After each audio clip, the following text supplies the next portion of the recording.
Sorry to keep you all waiting. Quick audio check to make sure everything's working fine. Good. So, we are finally continuing with Final Fantasy XIV again today. I'm hoping to make it to Endwalker, if possible, tonight, because I've been wanting to see the rest of this story. I've been doing my best to level up, but I've been kind of off track with all the other games that I've been behind schedule on, but I'm gonna do my best here. And if I do somehow reach Endwalker, the beginning of Endwalker today, I am not going to be resuming the rest of the Endwalker story until I finish leveling everything up. And that's going to take who knows how long. But at least it gets me motivated to see the rest of the expansion. I'm not going to repeat the same mistake that I did in the previous expansions where I start the expansion and then I just wait until I level up. Nah, I'm going to finish all that first. Anyway, we're finally going to continue with the Final Fantasy XIV story here. And if you haven't seen the latest video from Post-Shadowbringers that I posted today where I actually cried. Speaking of which, I need to mention that on the details. I did actually cry. Again. So if you haven't seen it, I have the shortened version of it, of that scene on YouTube now. And TikTok. So let's continue. I want to see how much of the story we're going to go through here. I want to see the rest of this. So here we go. Let's not waste any more time. Here we go. And if things go well tonight, we might do something else after this. Who knows? But anyway, it's good to be back. And make sure there's no music playing in the background. Nope, you're gonna keep things simple here. Alright, here we go. Yeah, we're not doing more rivals. I just forgot to edit the title. I'm pretty sure I got the title edited. Yeah, I'm pretty sure I edited the title. Sometimes it doesn't refresh properly. Anyway, here we go. I already got the game already in the background. And we're finally continuing on with the first batch of stories that the game has to offer. Alice's quest. This is after that long cutscene, after finally killing Elidibus. But the story is not over yet. We still got more Ascians to deal with. Anyway, Alice's quest. And Grahatia is alive back in the source. So who knows how this is gonna go. Here we go, let's do this. Oh, greetings. Come to look in on our friends? Yes, actually, yeah. Rest assured, everyone is quite well. I've been keeping a close eye on them, and have satisfied myself that they are all in fine health. As a matter of fact, they're just about to convene in Dawn's Respite to discuss how best to use their pent-up energy. Let's join them, shall we? Please give us voiceovers. Give us voiceovers, please.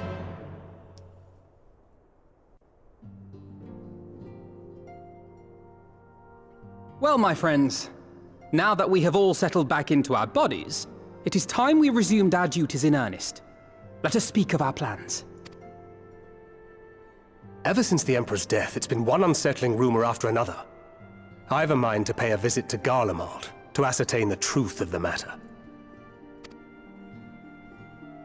A prudent endeavor. 'Tis of the essence that we establish the full extent of the threat, not least if it should prove that Xenos doth indeed orchestrate events from the shadows. Yeah, this time how do we deal with him since he is an Ascian that can teleport at any time? I don't know. In light of which possibility, I shall accompany thee on thy mission. Be assured that thou shalt find me more a help than a hindrance. Thou requirest another to imbue thine ammunition, dost thou not? It's not often Orion talks like that. Also, I did complete the Reen story with Gaia. It's a bit of an underwhelming ending compared to Stormblood's normal raids. But at least it was still a fine story. A solid story, at least. Anyway.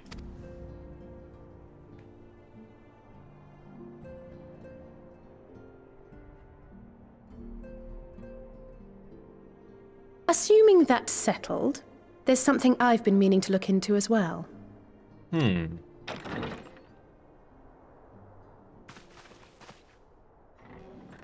Oh, it's you. Welcome back, everyone!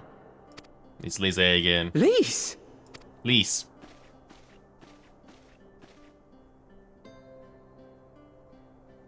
You're You're fine now, right? No more headaches or keeling over? I love Lisa's voice actor. I mean, is it Australian, British, or something like that? Either way, I love the accent dripping from her voice here. It's awesome. Moving on. That's right. We're fighting fit and raring to go.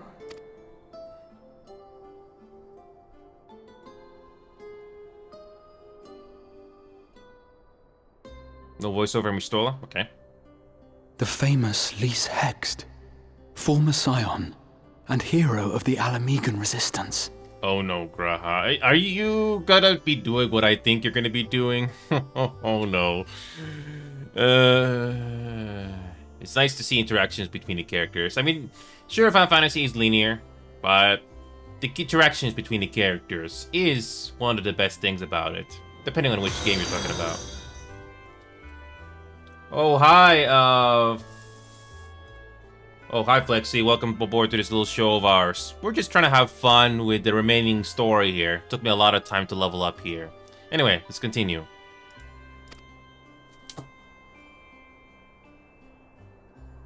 I don't believe we've met. Well, he's also known as the Crystal Exarch, but that's a long story. Really? It's so easy to assume that all Archons are acquainted. But then I suppose your fields of expertise are rather different. Oh, Krill, are you going to be the wingman? I'm jumping ahead of myself. Grahatir at your service. I have read much and more about your exploits, Commander. It is a pleasure to finally make your acquaintance. Oh, Gra is so eager! I have not heard his character be so eager. Of course. Anyway. Likewise. The others told me all about you. Yes, and the Crystal Exarch, yeah. Do not be so sure. Words scarcely do justice to the vital role he played in our victory in the first. A more dependable comrade one would be hard-pressed to find.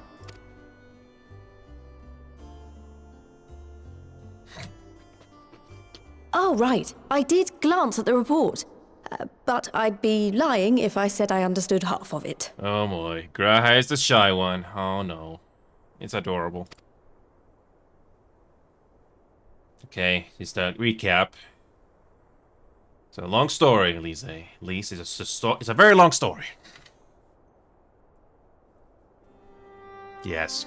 Well, that's a lot to take in. Just to be clear, this means we're not heading for another calamity, does it? I hope we're not. Shorn of their unsundered master's leadership, what Ascians remain shall struggle to see their plans to fruition. And though I would ever advise caution, I believe we may rest easy for a time. I'll take that as a yes.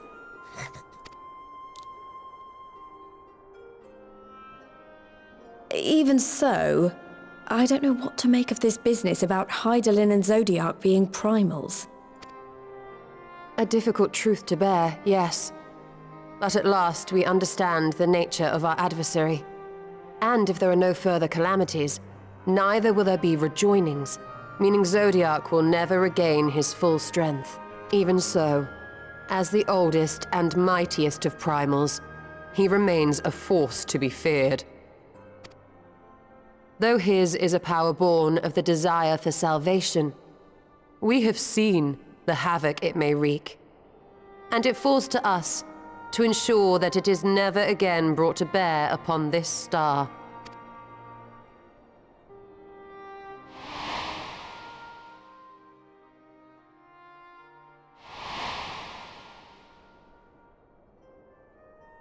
But tell us, Lys, to what do we owe the pleasure of your visit? I don't think it's good news. Every time a character walks in and announced, it usually means something. Every show has that, more or less. What do you mean?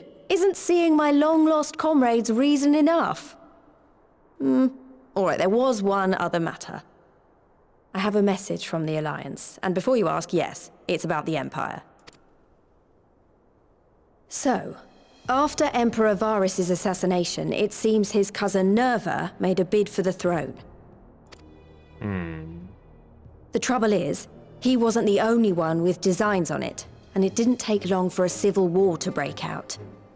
And it's not just in the provinces. Early reports say huge swathes of the imperial capital have been reduced to rubble. The Alliance will soon convene in Alamigo to decide on a course of action, and we were hoping you'd come along. Well, as it happens, Urianger and I were just this moment planning a little trip to Garlemald, and we should be grateful for any advice the Alliance can provide on how best to make the most of our visit. To Alamigo, then. Why don't you go on without me? There's something I need to look into. Oh, forgive me. You were just telling us. What is it, if I may ask? I want to find a way to cure the Tempered. Of course. You think it may be possible to adapt the treatment you used to help those corrupted by the Sin Eaters? I'm sorry, a cure for tempering? But that would change everything. Alizé, consider yourself uninvited. Go and find us this cure. Oh, Lise, you never disappoint. I'll do my best. I was hoping you might join me. Don't worry if not, though. I won't hold it against you if you'd rather attend a stuffy meeting. This might just be my personal opinion, but I think Alizé is one of the best characters in this game. I have no clue what the fates of these characters are in Endwalker, but I know something's gonna happen. I mean, defeating the evil, the Ascian, the Empire, after all these years of waiting for the story to finally build up, something has to happen, and I'm probably not gonna like it. Who knows? At least the game gives us sneaky, sarcastic comments. What meeting? Lead on. Okay, that's too cliche. I like stuff in meetings. Rest assured, there'll be many, many more. Go on, lend Alizé a hand. It's always fun to be cheeky with Istola as well. It's fun.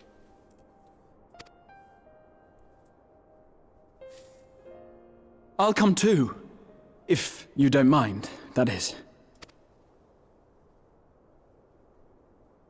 Oh, you eager. Mind?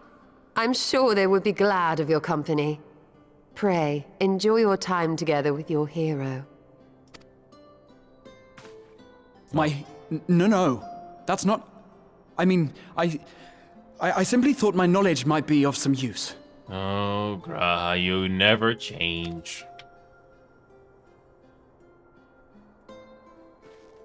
Oh, Graha, you never change. We shall be on our way then. Godspeed.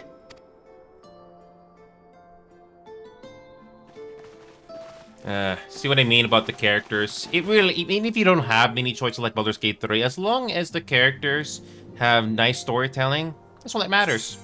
That's how the stories in the NES and Super Nintendo games were still remembered today. Even though I personally haven't played them, but they have praise. Gotta give him that. Anyway, enough of me. When your stole is about, one cannot even afford even the slightest slip.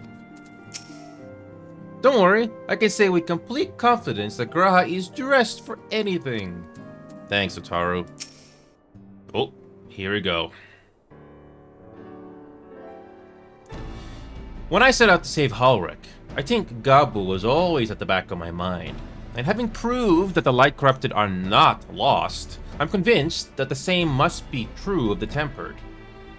Similar to those corrupted by the Sin Eaters, the Eater of Gabu's soul has been rendered stagnant, and though the root cause is different, perhaps the solution is the same. It is by no means an unreasonable hypothesis, Alizé, and it warrants full investigation. If there's even a chance we can save Gabu, we have to try. But however much I'd like to race over to Limsa and set to work, there's no room for recklessness. not when a child's life is at stake. As I'm sure Lbeck would remind us, we still know little and less about the soul. Any number of things could go wrong if you don't exercise due caution. And so, before attempting anything, we should learn all we possibly can about tempering. And there's just one problem. Research into the condition has long since ground to a halt, and the combined work of the many scholars involved doesn't exactly amount to a wealth of knowledge. Not of the modern scholars, perhaps, but what of their ancient counterparts? I know the elegants took a more than passing interest in the subject. And if what we seek is to be found anywhere, it would surely be at the Aethercomical Research Facility, where they experimented on primals and their worshippers. Yes, good thinking. I've never actually been there myself, but I did read the reports on Azu's Law, which means we'll be needing an airship. An airship, you say? Meet me at the northern bank of the Silvertail Lake. I got a little surprise for you. Oh, and come prepared to travel. Oh, Totaro is smiling again. Totaro is smiling again. You know what that means. Sort of. Lovely. Okay. Just teleport outside. Save time.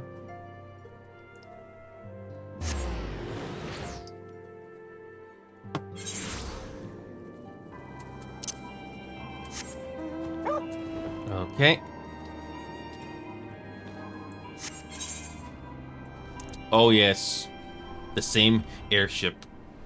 More or less.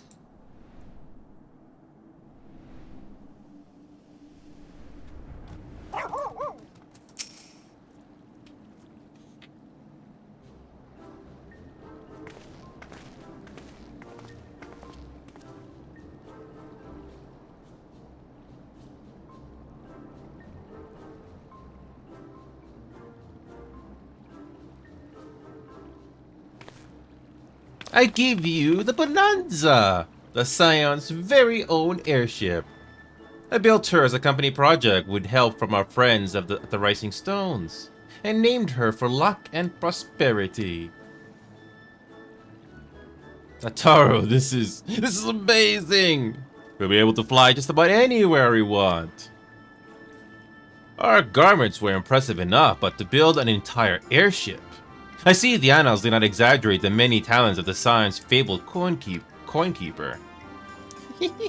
I'd also introduced myself as your pilot, except training didn't go quite as well as I'd hoped. But that's alright, because we've hired this capable fellow here instead.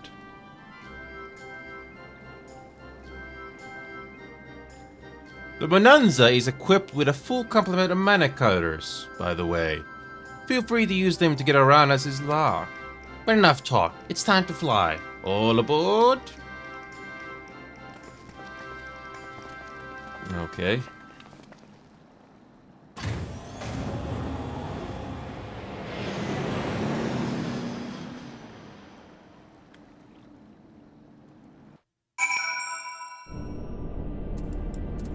And we're back here again. Okay. Honestly, Sid would be jealous of the way that airship flies. Totaro has outdone herself. Anyway, here we are. On Azizla. And Alphinaud's report did not do the scale of this place justice. No. The wisdom of Alag. This appears to be Helix, which means we stand in the Alpha Quadrant. To the east lies the Beta Quadrant, and... yes, I believe I have my bearings. Though this is my first time on Azizla, I do have some familiarity with the place thanks to the records in the Crystal Tower. Unless I am mistaken, this path leads on Aetheryte, beyond which there will be an information terminal. I suggest we begin our search there. Ah, when we came here in the first place, yeah. Again, it's all leading up to Endwalker, eventually. Eventually. Also, quick update. When we do reach Unwalker, if it does happen tonight, I have to level up all of these jobs to level 90, just to save time. I also have to do the same for these things as well, but it's gonna take time. But the main thing I'm happy about is that A Realm Reborn is done, Heaven's Word, and Stormblood, they're all done. Just got Shadowbringers to do, which I'm not in a rush to complete, but I'll just do them as soon as I can. It's pretty fun. Moving on. And here is the terminal. A moment while I search the archives for references to tempering.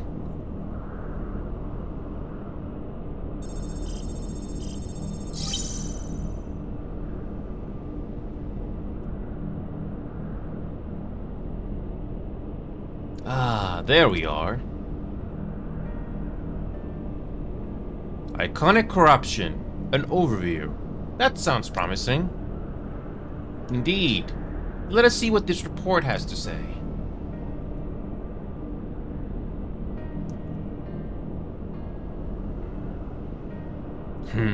Confound it.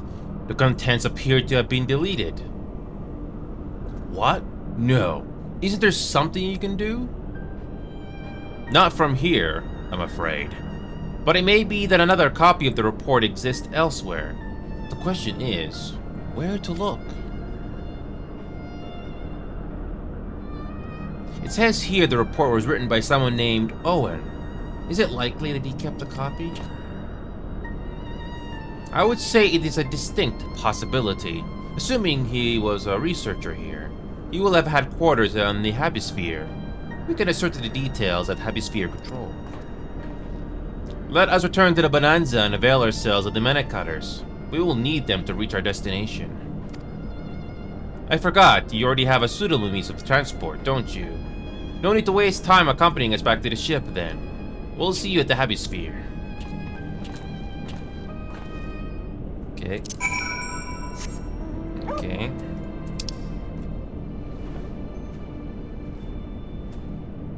Okay. Hyper-electricity, whatever that means. But yeah, this place looks impressive after all these years. Imagine seeing this for the first time on Heaven's Word all those years ago. Is this Heaven's Word or Stormblood? I forgot. But it still looks pretty good after all these years. When you have people that know how to make a good-looking game, good art direction, impressive designs, it's nice. I mean, MMORPGs and MMOs are already repetitive enough as is. To have something different to look at is amazing. You gotta do something to keep the audience entertained.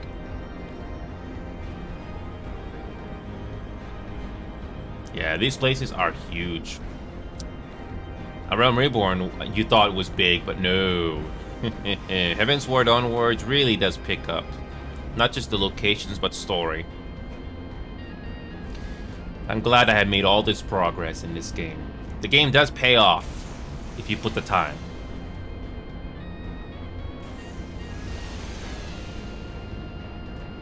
Okay. Wow. Okay. The Mana Cutters appears to be ironworks made, but I dare say the Taro will craft her own soon enough. If the late Owen did indeed have a chamber here, this node will be able to tell us its number. Okay.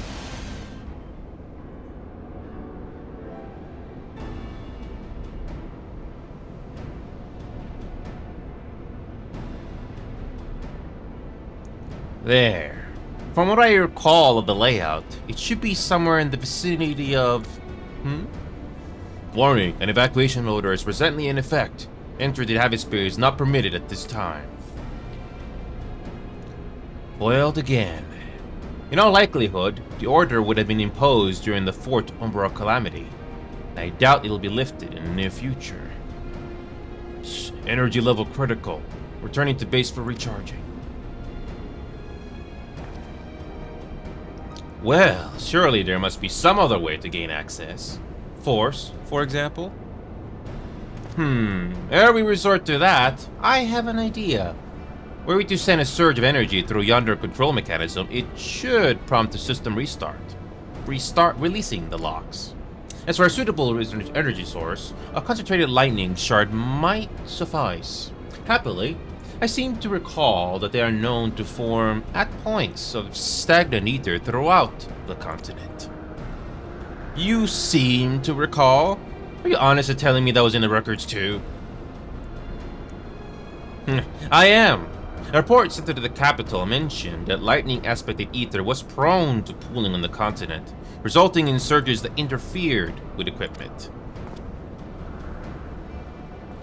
A minor detail, I grant you, but in my role as caretaker of the Crystal Tower, there was no such thing as too much Allagan knowledge.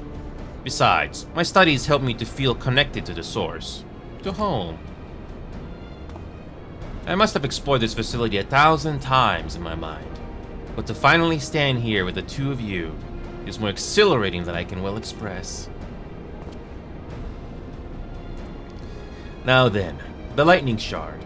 If I may, I suggest we split up and search the beta quadrant. Oh, but beware of sprites. They're wont to manifest where the ether is stagnant. Now you're just showing off, which makes me think we should make a contest of this. The first to return here with the shard wins. What do you say? Very well. It will be my honor to come third. Okay.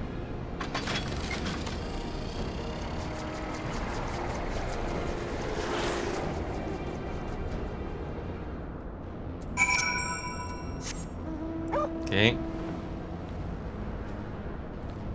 And the weather is back to clouds here.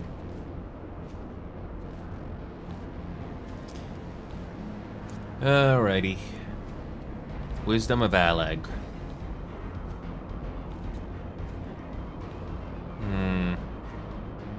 Anything? Oh, it's in the caves, isn't it? Oh.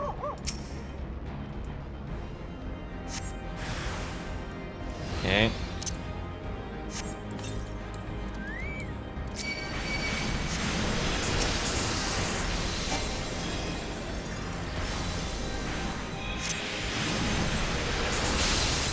Okay.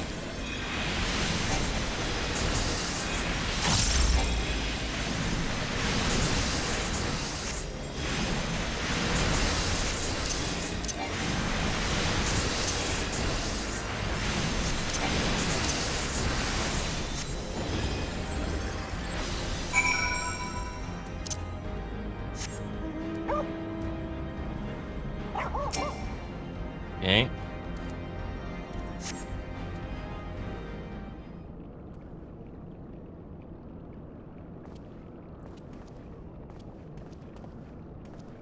Bravo! That was quite a show, adventurer. Why, the spectacle proved so enthralling that all thoughts of the prize slipped my mind. I appear to have forfeited a little race. Congratulations, the lightning shard is yours.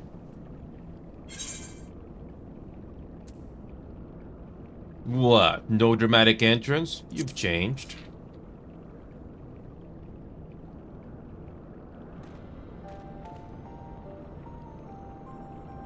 You remember that? In my defense, I was caught up in the moment. It isn't every day you meet an honest-to-God's hero, after all. Well, the contest continues, so you better hurry back. But one last thing.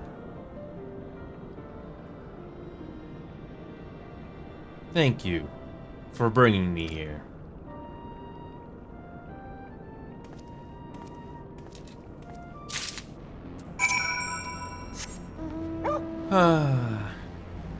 It's nice to be alive. I mean, sure, it gets hard, but at least you're alive. But it can be very difficult if you have health issues. That's a different story.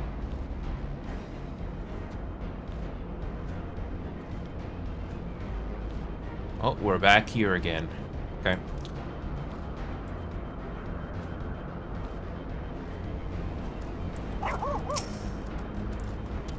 It appears Alice had no luck, so victory is yours. Congratulations. Now then, may I have the shard? Yeah.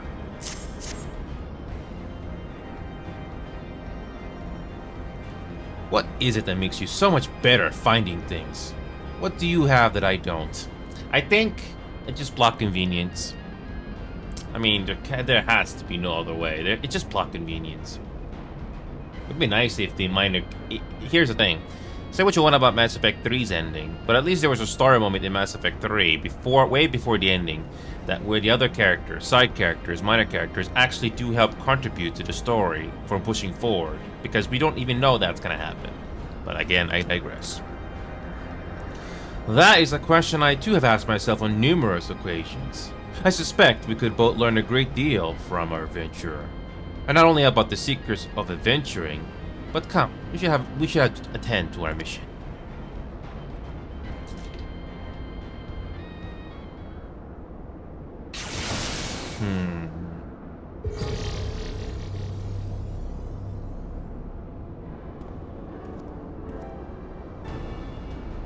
Excellent. The system responded exactly as intended.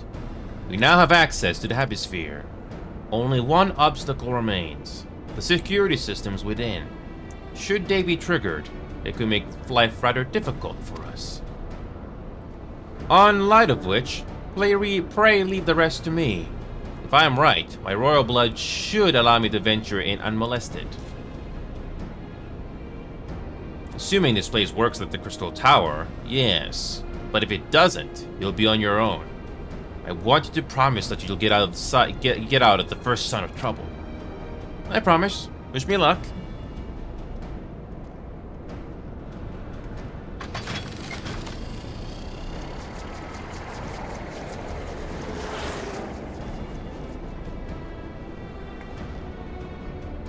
Well, nothing for it but to sit tight.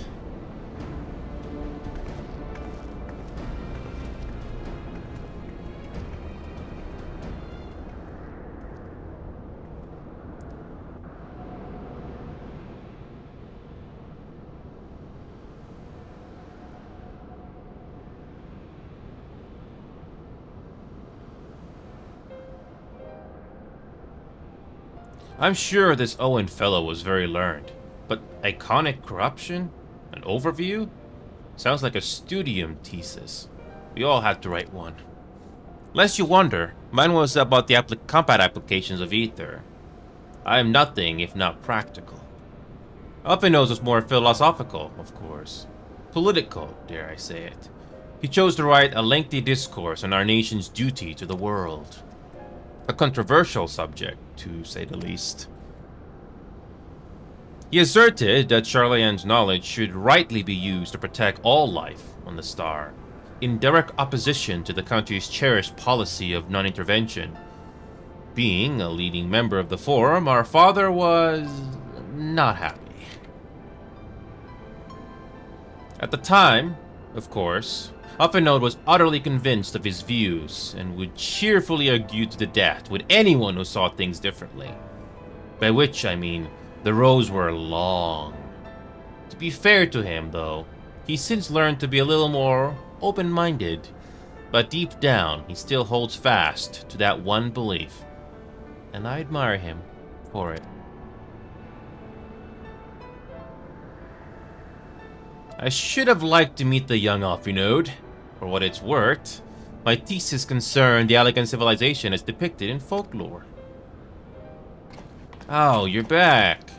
I didn't know you attended the studium. I didn't. A thesis was required to earn my Archon's mark. My peers at the Students of Baldesion convinced me to write one with the promise of unfettered access to forbidden tombs. Though I considered it no more than a means to an end at the time, I will admit it was gratifying to have my efforts acknowledged. Good gods, an Archon's thesis. I shudder to imagine the work involved. But enough about that. Is this the fruit of your foray? Yes, Owen's archive node. It was waiting for me in his chamber. If a copy of his report still survives, it would be stored in this device. Shall we find out?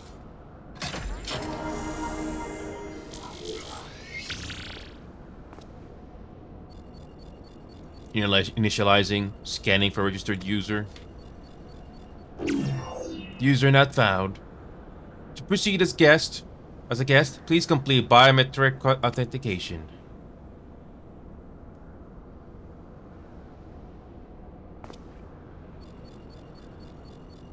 Verifying. Authentication complete. Guest identified as member of the royal family. I am at your most humble service, Your Highness. It never ceases to amuse me. It is but a pity the effect will not last forever. Doga and Une said as much when they granted me this gift. But until such time as it fades, I shall use it gracefully. Search archive for iconic corruption. Searching. One item found. Iconic corruption. An overview. The report is locked by the author. Please state password. Oh no. Well, go on then, Your Highness. Tell the nice node the password. Right. Let's see.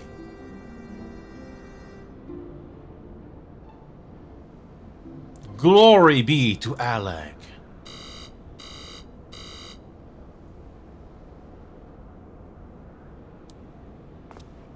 Long live Emperor Xande. Nope.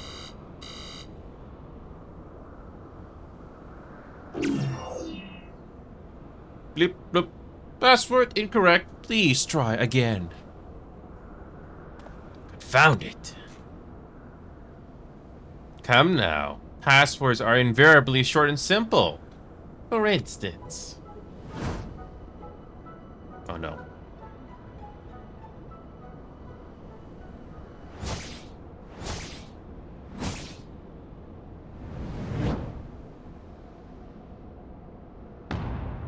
Password. Okay, that's kind of funny. Yeah, Rozukin, I don't know if you just came here to watch just now, but you gotta admit, the camera work in this MMO is pretty interesting. It may not be as flashy as the newer MMOs like Throne Liberty, which I haven't personally played because it's too much time, but you gotta admit, this game has character. Okay, that's kind of funny. Alright. Dramatic music. And? The notion that the password could be something so inane would be laughable were it not dangerously stupid. Furthermore, your conduct in the presence of His Highness is grossly inappropriate. Know your place, handmaiden. Oh no. I didn't think this node would be so condescending. Wonderful. And let's just see what kind of a reaction the characters are gonna have here. That's what Final Fantasy games were all about, partly. The characters, and the story, and the reactions. Gee, I can only figure what's gonna happen next. What did that thing just call me? A handmaiden.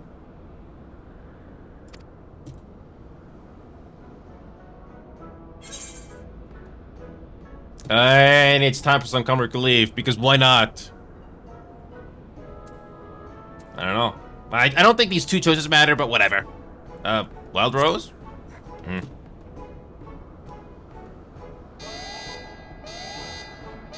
Password incorrect. Again, be warned that any further inappropriate behavior in the presence of His Highness will not be tolerated. So, Ruzukin, this is the main plot, by the way, Ruzukin. I don't know if you're into MMOs, but we're only doing the main story for this game, Ruzukin, right now. The main story, just to get to the next expansion, the big story. So we're having some comic relief here with our characters. So grab some popcorn, Ruzukin, and hopefully some voice acting will eventually pop in. Because they will. Also, I did post that video where I cried, Ruzukin, just today. Anyway, moving on. Alright, that's it. I say we dismantle it and manually extract what we need. Now, let's not be too hasty. A single misstep and we risk losing the report altogether. I believe this may be a task for Sid and his colleagues. If anyone can coax Makina into cooperating, If anyone can coax Machina into cooperating, it is them.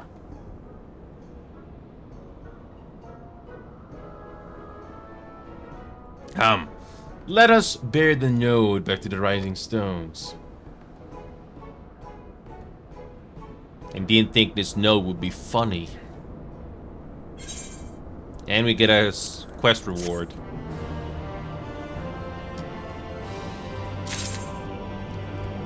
So yeah, there's a lot of things you can do in this MMO, but again, we're just gonna stick to the main story. Alright. Fine. I'll let Sid try his hand first, but if that doesn't work, we're doing it my way. Threat detected. Reviving the legacy. Oh, this should be good.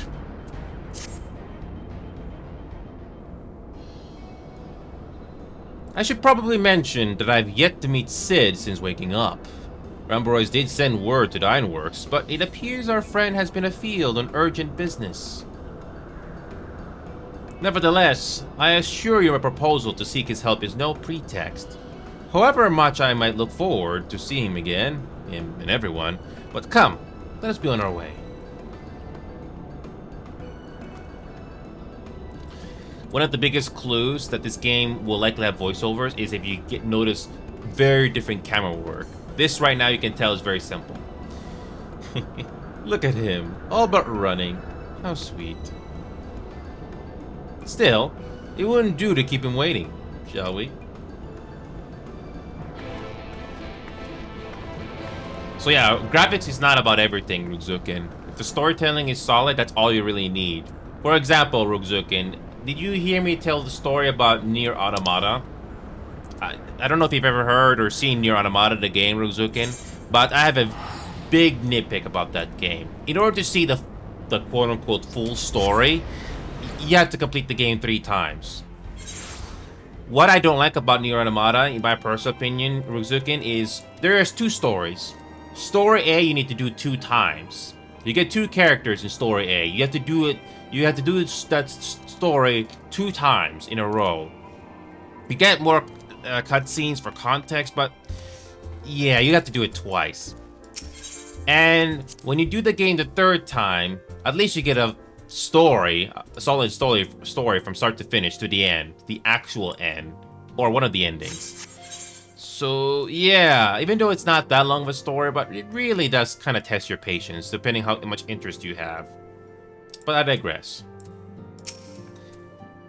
Krill's back too. I wonder what was decided at the council. Large Lowborn presents detected. I'm pleased to see your mission was a success, and in no small part due to the bonanza. I take it you have news to share. So do I. Do we get voiceovers here? Let's find out. Wonderful news! Totaro contacted Sid on our behalf, and he's on his way here, even as we speak. While we wait, I should very much to hear what transpired at the Alliance Council. Would you be so kind, Krill?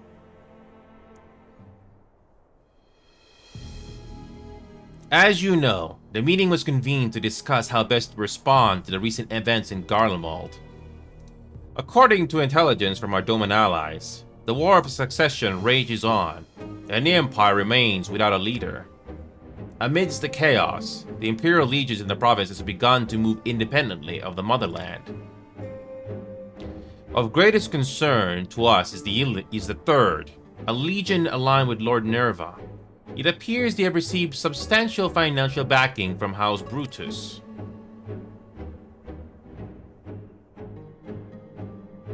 Brutus? Aren't they the ones who took in Yotsuyu and Asahi? This bodes well. Zenos' movements, meanwhile, remain shrouded in mystery. We're hoping that Thancred and Urianger will be able to shed some light on its activities when they return. Until such time as they do, the Allied leaders feel it would be unwise to interfere in the conflict. And so, thanks in part to the Imperial withdrawal from Gimlet, they have decided to turn their attention to the primal problem once more. Working with friendly factions among the beast tribes, they hope to reopen dialogue and explore new avenues for for peace.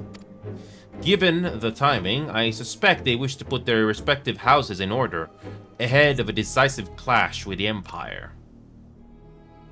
Whatever their intent, this is not a problem easily solved. The Leminzans, in particular, struggle in their efforts, and Alphinaud and Ishtola have been called upon to aid them.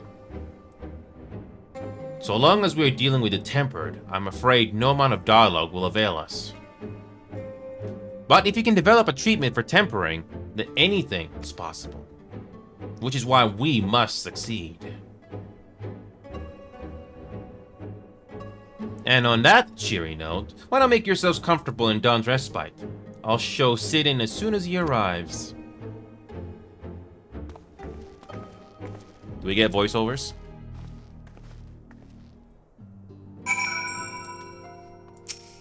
I wonder if you will finally get voiceovers for something crucial as this. It really is nice when the game does give you something finally. As important as Gabu is to me, I know only too well how much more is at stake here. A cure could change the whole world. I don't know. Depends.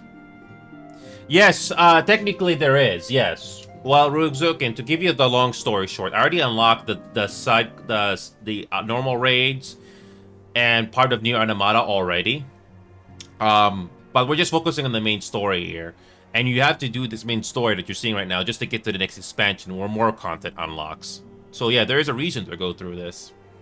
There's a huge conflict with the Ashians and the Empire. Ashians can basically teleport from dimensions. So they're a force to be reckoned with in this game. Anyway, Sid, at long last. Bleep, bloop. Warning, His Highness is exhibiting elevated blood pressure. Okay. Let's see if there's any voice acting here. So even if you don't know the full extent of the story, you can put 2 and 2 together here. I don't think we're getting voiceovers here.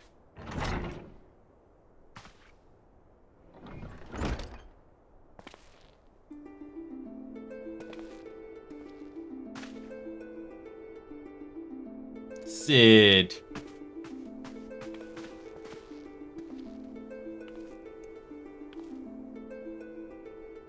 Forgive us for not coming to see you sooner, my friend.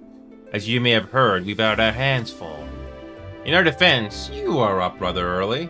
I was under the impression you'd be slumbering a while longer. Oh, I would have been, had you not fulfilled your promise. I still struggle with that idea. From where I stand, the secrets of traversing time and space seem exactly as unfathomable as they ever did.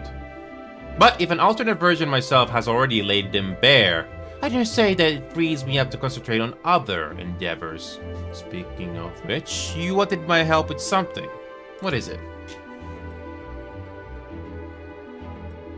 It's a long story, Sid. We gotta tell you in the fade out. Well, a treatment for tempering. And for the next step, you need to find the password to this Allegan's report. Just so. We'd nary a clue to guide us. You could be here forever and still not guess correctly. And thus, we turn to you. Well, I'd love to say that we could help you. So I will. Once suitably configured, a Magitech terminal should make short work of identifying the password. I knew I could rely on you. Now, anticipating that it might be of use, I took the liberty of borrowing a tombstone from Rambrois. It contained an Allegan dictionary.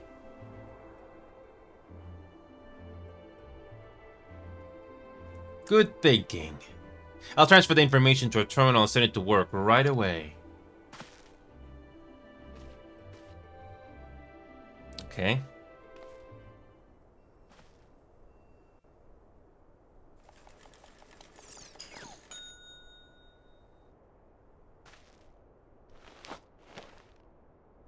Ah, looks like it's finished.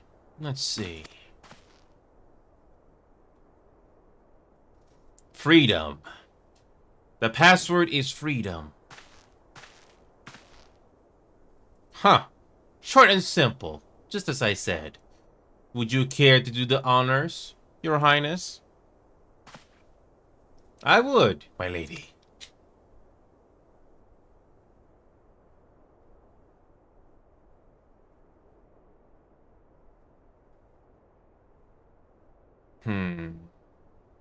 Node.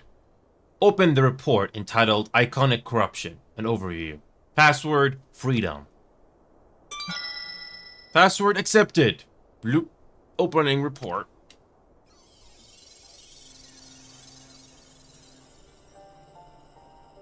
This report seeks to provide an overview of the mechanism by which Acons corrupt and bind men to their will.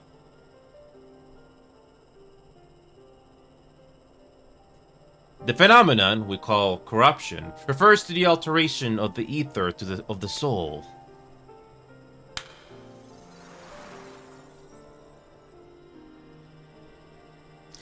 Said ether ordinarily exists in equilibrium, no one element being more prominent than another.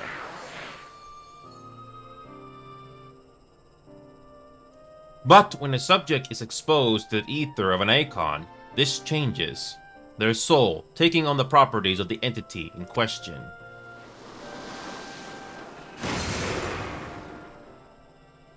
By way of an example, exposure to the ether of the fiend, Sephiroth, would cause a subject's ether to become aligned with the element of earth.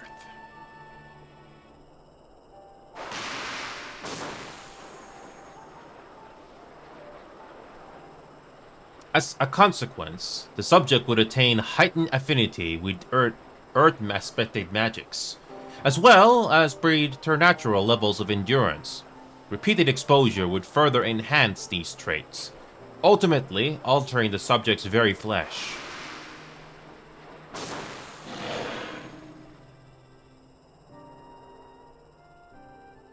Changes undergone by the subject are not solely attributable to elemental alignment, however.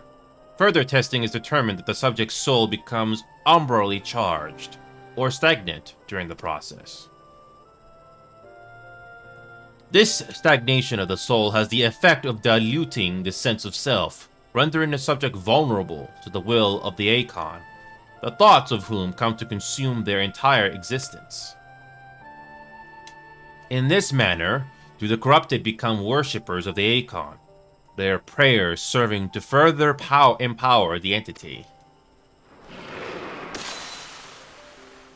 Having discerned the mechanism of iconic corruption, my colleagues and I set out to develop a material capable of shielding one from its effects, an endeavor in which we were successful, albeit at a great cost.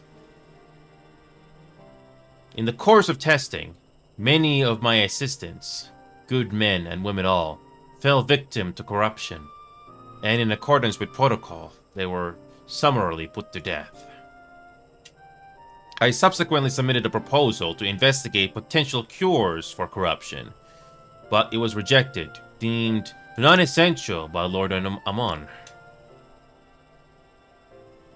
Though I knew it would be fruitless, I protested the decision, and for my impertinence, I have been stripped of rank and title, and will shortly be expelled from this facility. In all likelihood, this report will be expunged from the archives. Nonetheless, I record it in hope that one day, someone will undertake to do that which I could not, and find a cure for the victims of iconic corruption. End recording.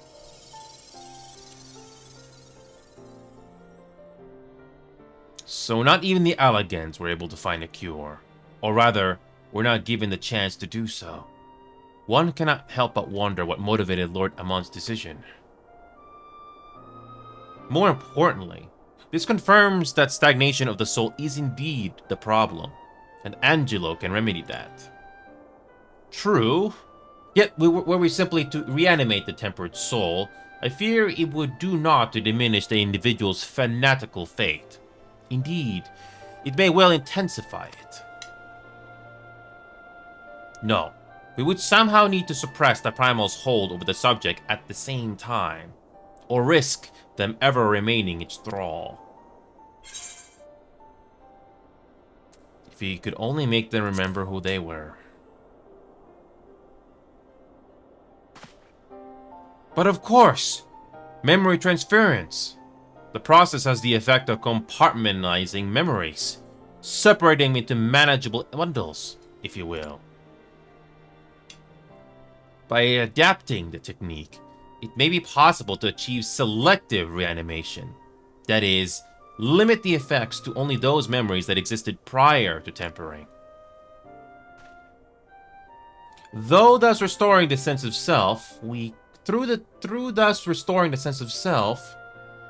could theoretically drown out the incitements of false fate which had come to dominate the individual's thoughts.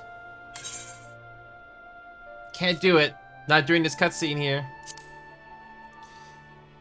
Good to see you again, Dimitri. So yeah, this is the main story. I don't know how long this is going to take, but just grab some popcorn. I also did the short version of where I got emotional in this game. I don't know what story's happening here, but this is the main story. So again, grab some popcorn, water, whatever. I can't do spacebar during this. Anyway. I see. The theory seems sound, and our experience treating the light corrupted would help us to identify suitable memories for reanimation. But are you confident you can adapt memory transference as required? I seem to recall your attempts to do so while trying to bring us home culminated in literal bloodletting. They did. You are right. Despite my best efforts, I could not recreate the mechanism, and I can see that the rather clumsy compromise I reached would not provide the basis for a cure. Then perhaps it's better that we consider another approach. Your doubts are understandable, but this time I believe you have a reason to be confident. You see, nodes such as this nodes such as this were built with the ability to simulate magics, which leads me to believe that it may be capable of performing simulations of the transference technique. If so, we'll be able to conduct years' worth of tests within the space of a few days. In theory, it would be no different from how we identified the password. But it'll take more calculating power. A lot more. I honestly couldn't say whether our equipment would be up to the task.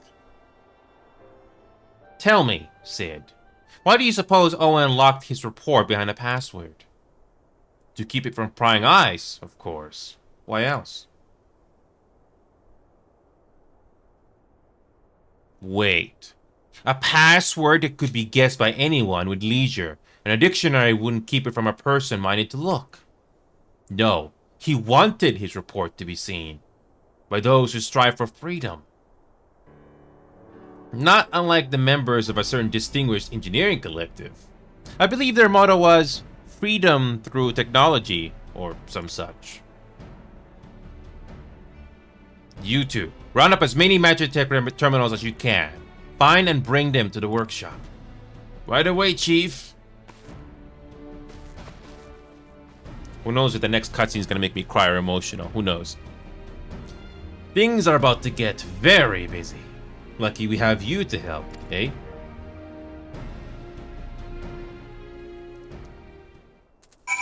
I'm gonna redeem that 5,000 for you. Unfortunately, 3 more senses is not gonna be worthy here.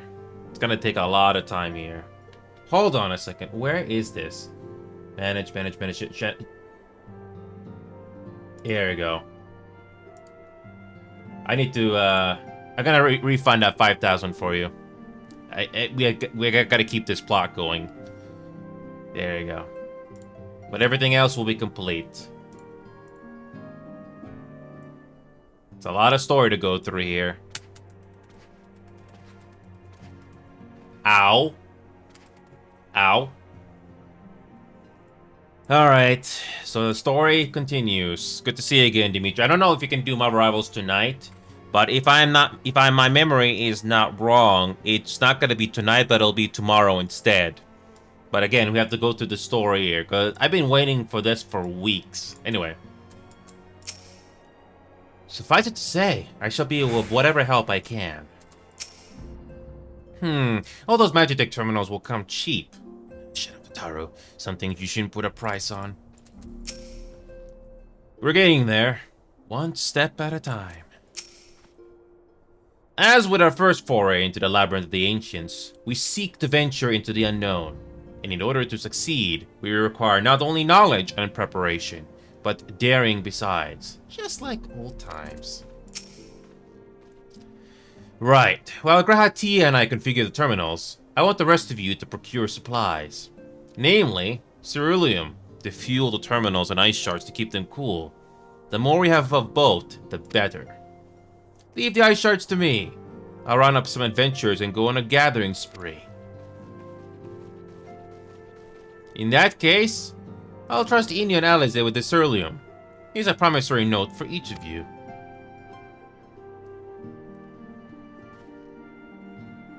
Trust me, the fetch quests are not as bad as the earlier part of this game. Take them to the Sky Steel manufacturer in Ishgard and the ceruleum processing plant in Thanalan. The people there will give you what we need. Yours is a well-known face in Holy See, I believe. If it's all the same to you, I'll head to Thanalan. Okay.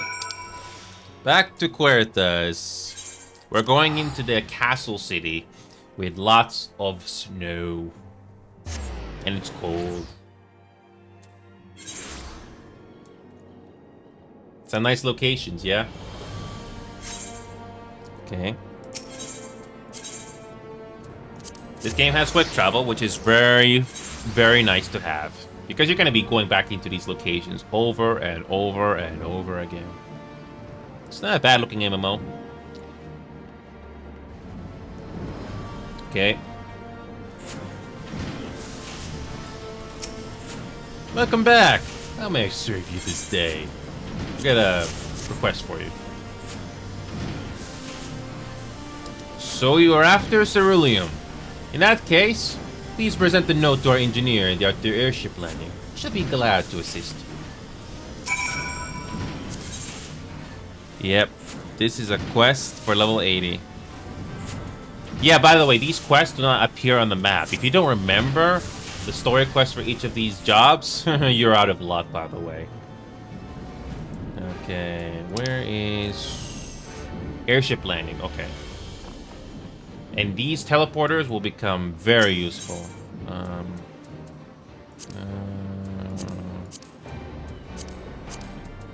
The last vigil. Hey Remedy, I don't know if we're gonna be able to do Marvel Rivals today, because I gotta do the plot for this game. Again, just grab some popcorn and water. This is the main plot for this game, and I'm at the wrong teleporter. But yes, even if you don't know the story for this game, I think you'll enjoy the scenery. And who knows if I'll get emotional again.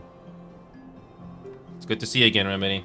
We'll try to do that Marvel thing tonight, if I make progress here. I've been waiting on this for a while now. This is the main story that we're doing. Ceruleum! You have come to the right man. Fair warning, though. The price has shot up on account of the uncertainty with the Empire. So I hope you got the coin. Well, we got a request for you.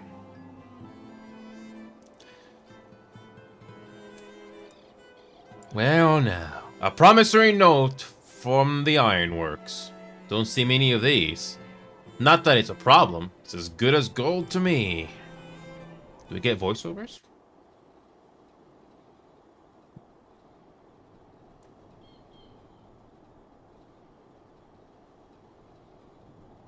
It's a long story. Oh, it's you again.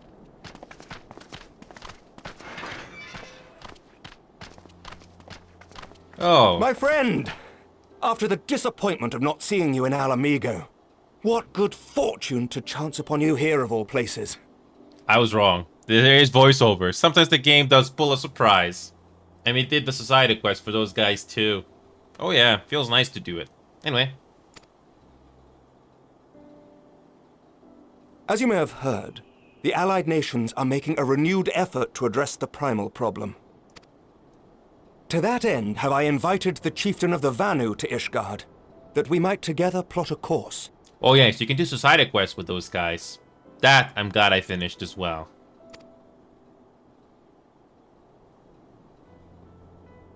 Since the war with the Empire appears to be nearing its conclusion, I would also like to call upon Estinian's lance. Alas, he is, as ever, a difficult man to find.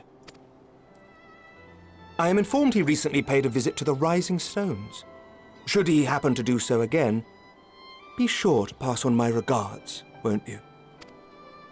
But tell me, what business brings you to our fair city this day?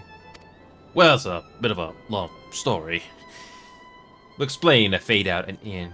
A cure for tempering. You never cease to amaze me. Until now, our only hope has been prevention, our every failure irrevocable. But this would rewrite the rules of engagement. It could end the cycle of bloodshed. Very convenient. Very well. You shall have all the ceruleum we can provide, and an airship with which to transport it.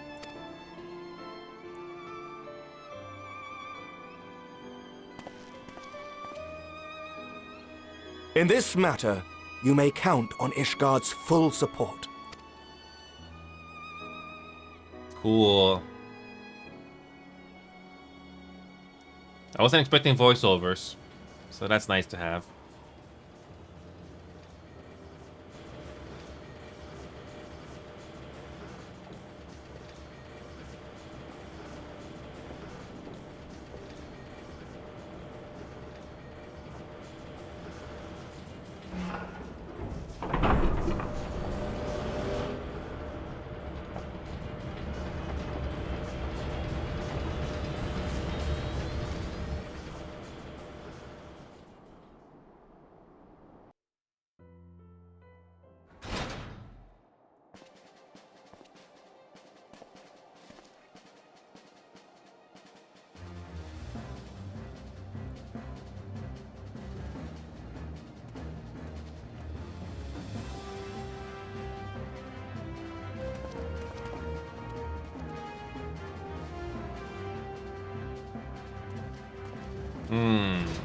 Interesting.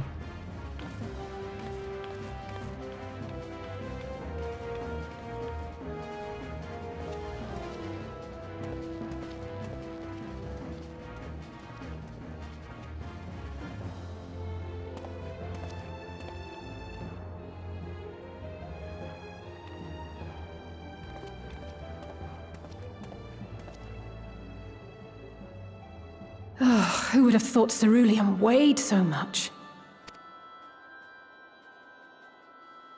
Serves me right for being stubborn, I suppose. I should have just done what you did and accepted help. Never change, LSA. Never change. Good work, you two. This is all we asked for and more. Quite a lot more now that I look at it.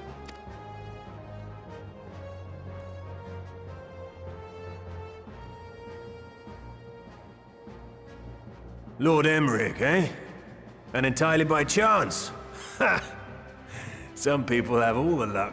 I call it plot convenience. We have also succeeded in configuring the terminals, thanks in no small part to our able assistant. Ah, it's you again. It's you again. It's been a while, hero. You seem surprised to see me. Lest you misunderstand, I've no interest in such things as cures for tempering. This is Dimitri, but with an accent. I imagine Dimitri is like this, but with the accent. And Google Maps is not gonna like this. Remedy will probably pass the word on. Anyway, moving on. But if you mean to achieve that which eluded even the storied Allagans, it seemed plain that you would require my expertise. And so it proved. Is that not right, Garland? Oh, these two don't like each other. For all the effort it took to track you down after your latest disappearing act, you could find the cure for death, and it wouldn't be worth the trouble.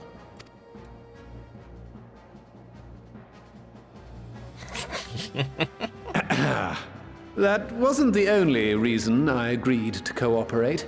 I'm reliably informed that Garland and I are destined to unravel the secrets of travel, not only across dimensions, but through time. Doubtless the lion's share of the credit lies with me. 9 parts to Garland's 1. And this research will be a stepping stone to that illustrious achievement. Very well then. I'll do 1/10 of the work. Just the part that's beyond you. Whatever you say, Garland. By the way, the healing applications of crystal foci proved very useful in getting us to where we are now. I must remember to thank Mikoto. Right. If everyone's ready, let's begin. Okay, let's see if this will work. I hope.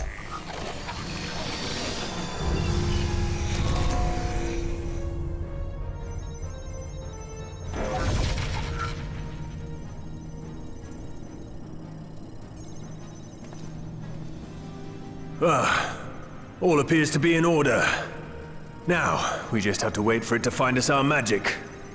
Why not take this opportunity to put your feet up? This may take a while. Okay.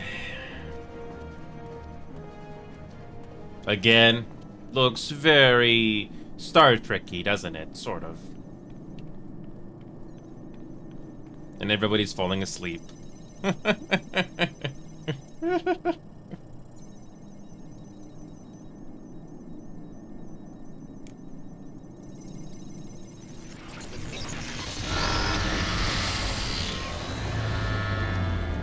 Damn it. It's overloading. Chief! She won't last much longer! We'll have to shut it down. Wait! We're close! So very close! Oh!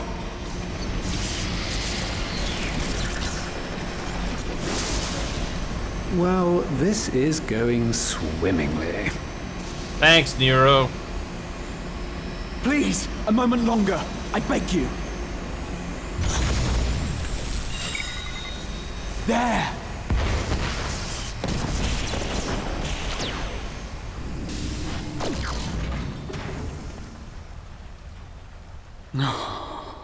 So close and yet so far away.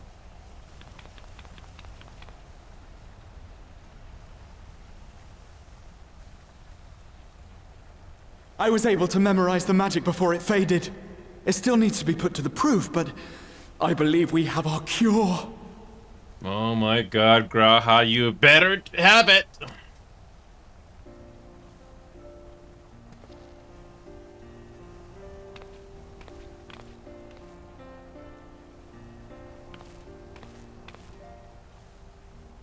It's just as well. She'll never run again. But it was worth it. The fault is mine. I'm sorry. But it was worth the cost. Don't be. It may fall short of dimension hopping, but a cure for tempering is not to be sniffed at. This, my friend, is a world-changing discovery. One we're proud to have had a hand in. A few Magitech terminals are a pittance to pay. Yes, especially when you can find a big solution. Imagine if this is curing cancer. If you have to pay a price on some laboratory equipment just to get it done, might as well. It's not gonna make some people happy, but I digress.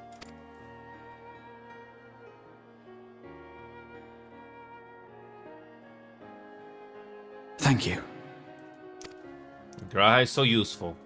Very, very useful. Well, we've done what we can. The rest is up to you. Again, Sid, you're been very, very helpful.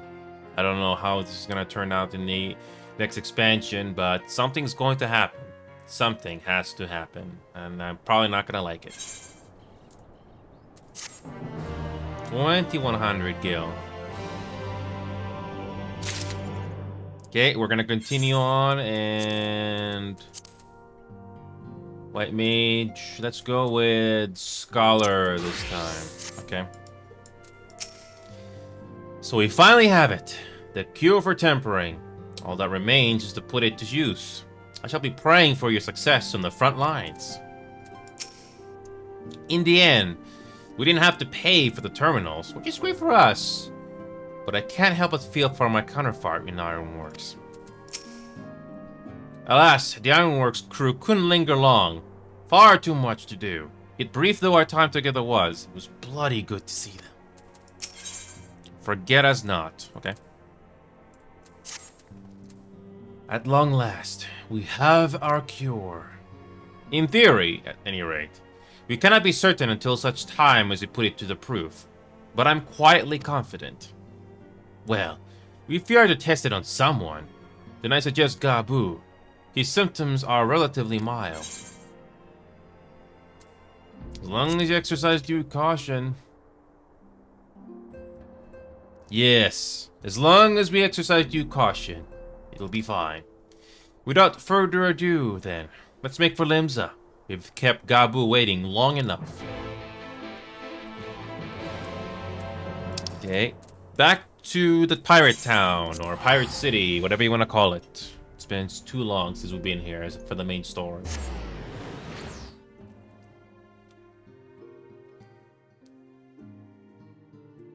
There's gonna be slowdown if you have many people in one place, like this place here. Okay. There we go, the Aft Castle. I'm gonna be honest, I almost forgot about this character. Again, nice locations. Okay. This plane, let's say, is very fond of Gabu, to the extent that I have a hand in it. I should do all in my power to bring him back. Well, this is the moment of truth. I'll have our host bring Gabu to us at once. Do we get voiceovers for this crucial scene? We might.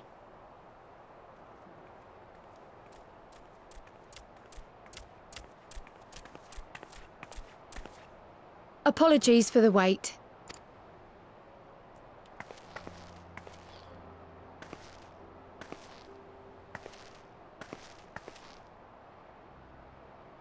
Gabu, have you been good?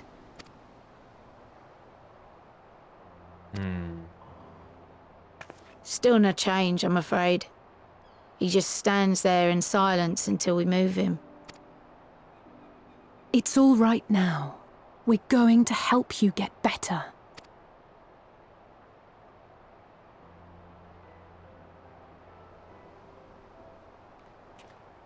Oh, nice to see the two of Fancy you. meeting you here. Thanks. Alphino Yushtola! I thought you were attending to primal matters. We were, and came here for a meeting on the subject. Certain pirate factions did not deign to attend, however, and it was cancelled. We had resigned ourselves to having wasted a journey when we chanced to espy you. Could it be that there has been progress with the treatment? Well, we were just about to find out. Well, it's a bit of a story to tell you, so we're gonna explain with a fade in and out. Fade out, fade in, or not. Using Magitech terminals to formulate the solution. I would never have contemplated such an approach. Only Sid and his crew can do that.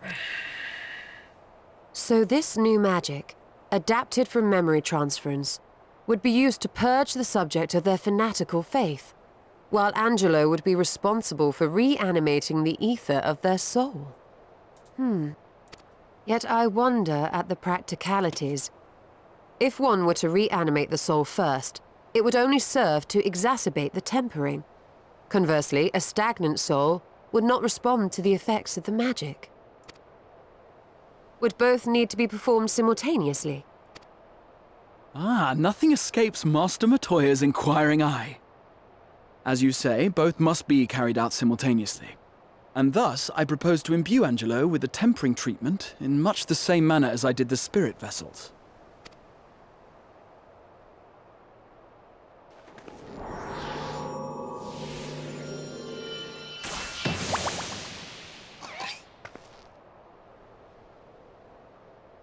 By doing so, we also spare Graha the trouble of casting spell after spell. It's really rather efficient. Be that as it may, certain difficulties are unavoidable. The imbuing process will still require no small amount of ether. And, as I can no longer draw upon the Crystal Tower's stores of energy, I will be compelled to rely on those of others. Well, I, for one, would be glad to assist. As would I. Since the resumption of our duties, it has been naught but stuffy meetings, and I have ample ether to spare. Excellent. With your permission, then, let us begin.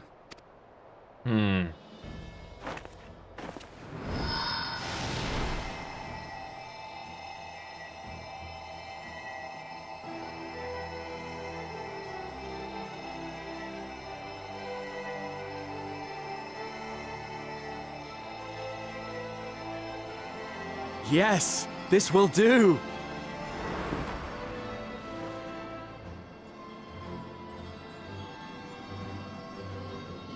And now, it's my turn.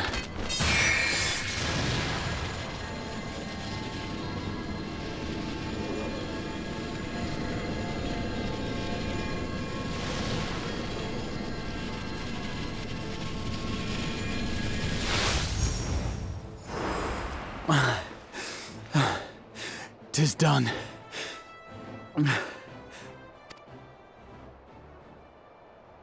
No small amount indeed. Yeah. Well, we seek to go where even the Allegans did not. It was never like to be easy. And how many people died to get us these? Yeah, it's that old story there. How many agents died to get us this information? It's sort of like that. But I digress. The rest is up to you, Alize. The treatment itself will take time and focus, so we will need a quiet room. I'm sure our hosts can spare one.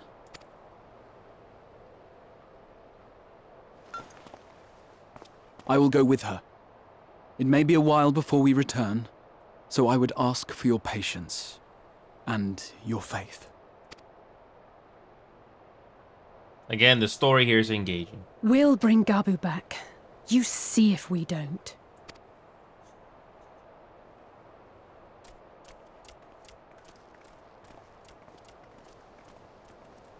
'Twould seem our part is played. Let us find a place to recuperate while we wait for news.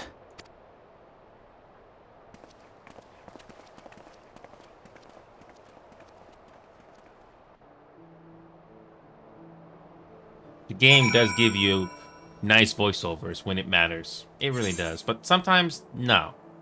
Whatever. It's nice to see these two characters again. Alice will succeed. I am certain of it. We need but have faith. Well, this seems as good as a spot as any to have a rest. Okay.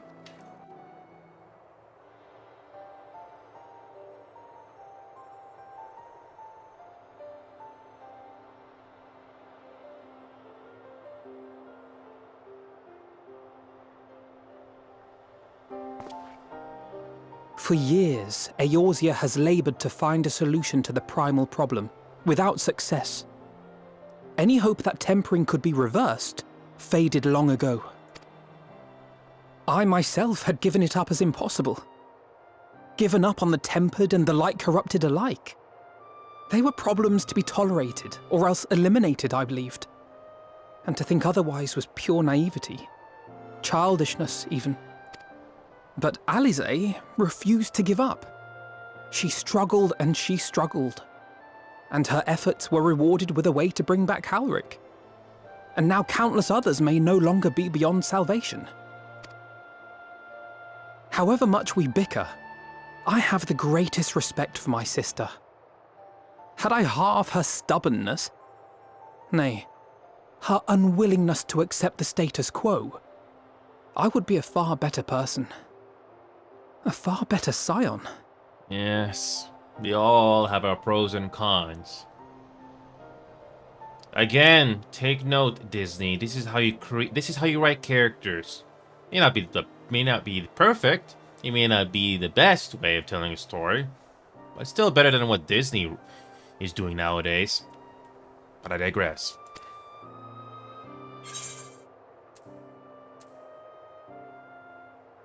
Don't tell me. Tell her. I should, I know. Yet, despite my good intent, I have the feeling that I would only succeed in incurring her ire.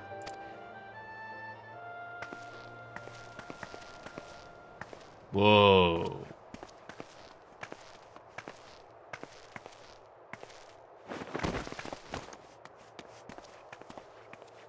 Alize, are you all right? The treatment. Did it work? That's a good question.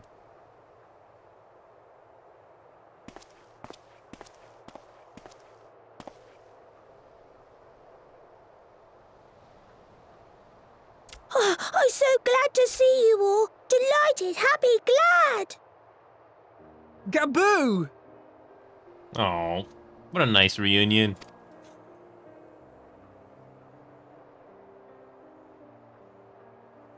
Oh, her stubbornness paid off. Or willingness, unwillingness. Yeah. Oh, so cute. We actually hear Gaboo's voice again. Yay. Oh.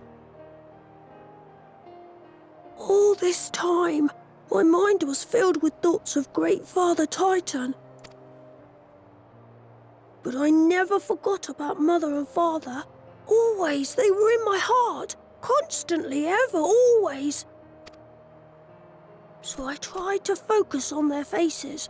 Theirs and yours. Alize's and everyone's. And I found that I could remember. One thing, then another, and another. No. Your hopes reached Gaboo. They helped him to hold on.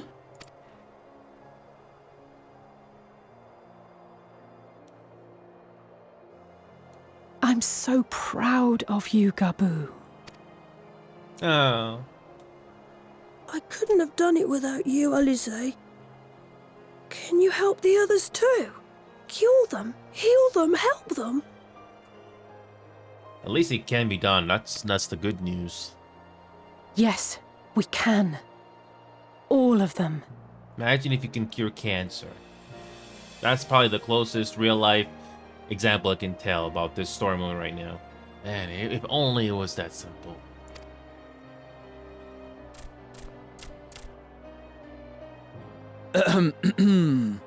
Without wishing to dampen the mood, I feel compelled to add certain caveats regarding the viability of the treatment for general use. I bet there's a catch to this. It was not that simple. As you know, reversing the effects of tempering demands a profuse amount of ether. And while Alize was able to heal Gaboo alone, I fear the same will not be true for those who exhibit more advanced symptoms. So it's not a guarantee. Moreover, the treatment's effects are limited to the soul. It offers no succor to those whose very flesh has been altered through prolonged exposure to a primal's influence. All of which is to say that we cannot save everyone. But it's something. Again, this condition is sort of similar to cancer in real life. It's possible to save people, but unfortunately not everyone. And that's the unfortunate truth. Maybe we can't, or maybe we can. No one gave us a hope of saving Gaboo, and yet here we are. We must find a way to treat as many as possible. Or at least some of them. It's something, yeah. Then, the next logical step would be to produce a veritable army of porkses, would it not? Granted, it seemed a simple enough process in the first, but I suspect it will be different here in the source. Not that I am any authority, of course. Yet there is an authority on familiars to whom we may grudgingly turn. She's stubborn, haughty, eccentric, irascible, laconic, annoying. And her name is Master Matoya, the real one. Oh, at least she's willing to be honest about it. I have to go now, Gaboo, but the people here will look after you, all right? And I promise to come and visit you again soon. Yeah, this Gaboo character you do notice a couple of times, and you wait years for progress on these characters, whether you like them or not. All right, Thank you, Alize. Thank you. Oh.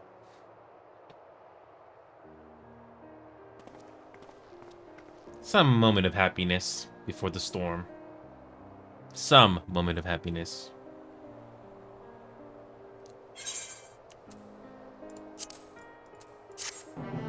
And that's why that quest was called Forget Us Not.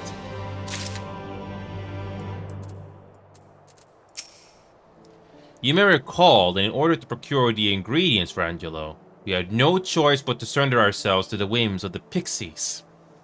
But I should have done so with far better grace had I known what we would go on to achieve. We did it! We brought Gabu back. If I have any say in the matter, he'll be the first of many. Alize will be exhausted from her efforts, but you wouldn't think so to look at her now. If she is ready to press on, then so am I. Like master, like pupil. 4,000 for some reason. Interesting. As she will be at pains to remind me, I have not paid Master Matoya a visit since returning from the first. But this seems a good time as any. Come, let us make for her cave. Yes, we're going back to Dravania. And we're gonna meet that witch. Yes, we do make a few visits, quite a few visits to that witch.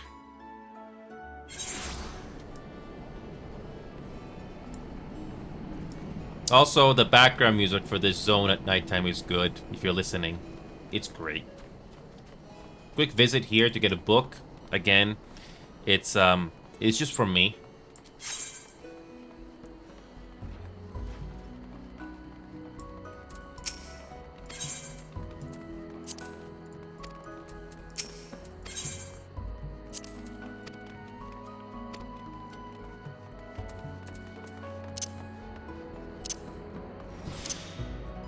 Okay.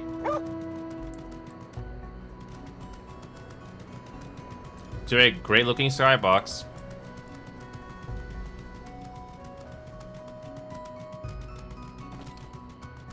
Great sceneries. Okay.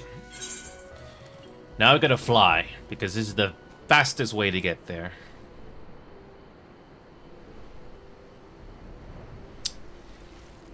I honestly don't really care too much about the game's graphics as long as the storytelling, the setting, and the gameplay is solid. This game, thankfully, is solid, but I know it's not for everybody. I've come this far in this game to level up everything. Just got a couple of jobs to get to level 83, and I gotta finish getting these to level 90 as well. As soon as you reach Endwalker, at the beginning of it, unlock the first new zone. That's it. I'm not going to go on any further until I finish leveling up everything. It's going to take me who knows how long to get them all to level 90, but at least I got them past level 80, which I'm happy about. It's best to just level up all the jobs first, because so I don't have to worry about, you know, oh, we're going the wrong way. But it's best to level up everything so you don't have to worry about any interruptions or slowing down. Man, imagine if we had headlights. So I can see these zones a little bit better at dark nighttime. But nah.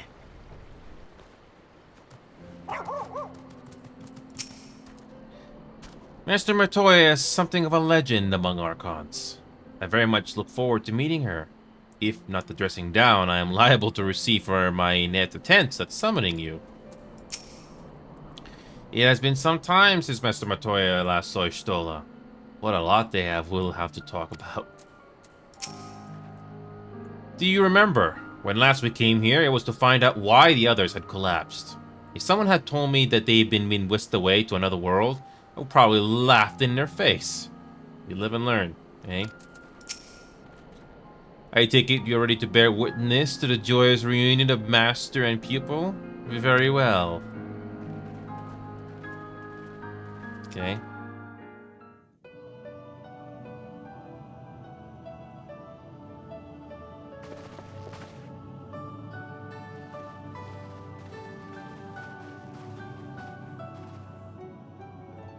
Nary a word from you all this time, then you bring every man and his pirogo with you. Did no one teach you any manners, girl? They were too busy teaching me etherology, Master. Jesting aside, I wanted to be the one to express our gratitude. I am told you spared no effort to sustain our bodies while we were away. And for that, we owe you our lives. Thank you. You were gone so long. I was starting to think you'd set your heart on staying. It wasn't easy to leave, as it happens. Seldom does one have the opportunity to study other worlds, and I would not have minded extending my stay by a handful of years. Ever the scholar. Y'shtola dedicated herself to studying ancient civilizations of the First, befriending a tribe known as the Knights Blessed in the process. There she took on the name of Matoya and won the respect of all the children of the forest.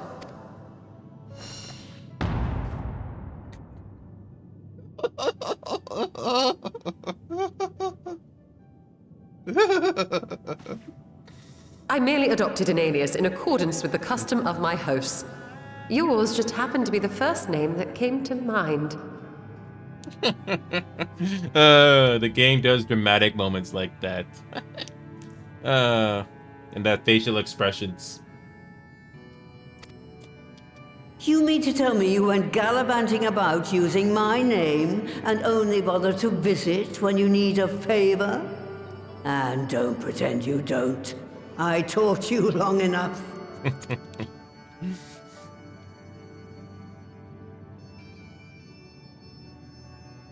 Indeed. And devoted pupil that I am, I could not fail to recall my master's sage advice. When the answer eludes you, look to the wisdom of your elders.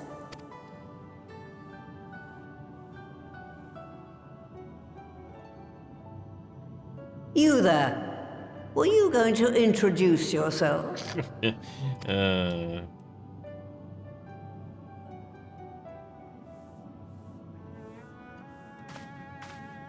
How remiss of me. Grahatia is my name, and I am proud to call myself a scion. I too wish to offer my gratitude for your invaluable aid in sustaining the Archon's bodies, as well as my apologies. It was my inexpert summoning spell which endangered their lives in the first place. Ah, yes. The one bent on digging up the mysteries of Alag. Old Galaf used to speak of you, and Kryles told me all about your recent exploits. Do you have a bad back or something? At ease, boy. Whatever mess you've made, I'm not in the habit of dwelling on the failings of the younger generation. You are too kind. I've also heard much and more about you, Master Matoya. 'Tis an honor to finally make your acquaintance. Well, that's more than enough pleasantries for anyone. Tell me what you want. I haven't got all day.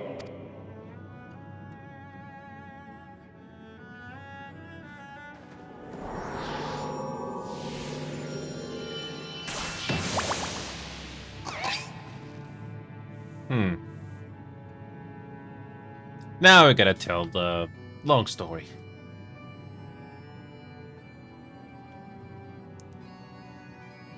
So that's the way of it. It should be a simple enough matter to make the familiar. The magic, on the other hand. Ah, that you may leave to me. Being the only one possessed of royal blood, I alone can imbue the subject with the necessary magic. So I just need to create porxes with the power to stir the soul. Just, I say.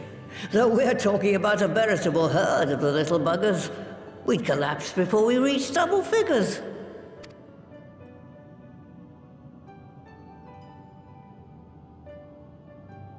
But if I could get a familiar to create the familiars, a mother porxie, as it were.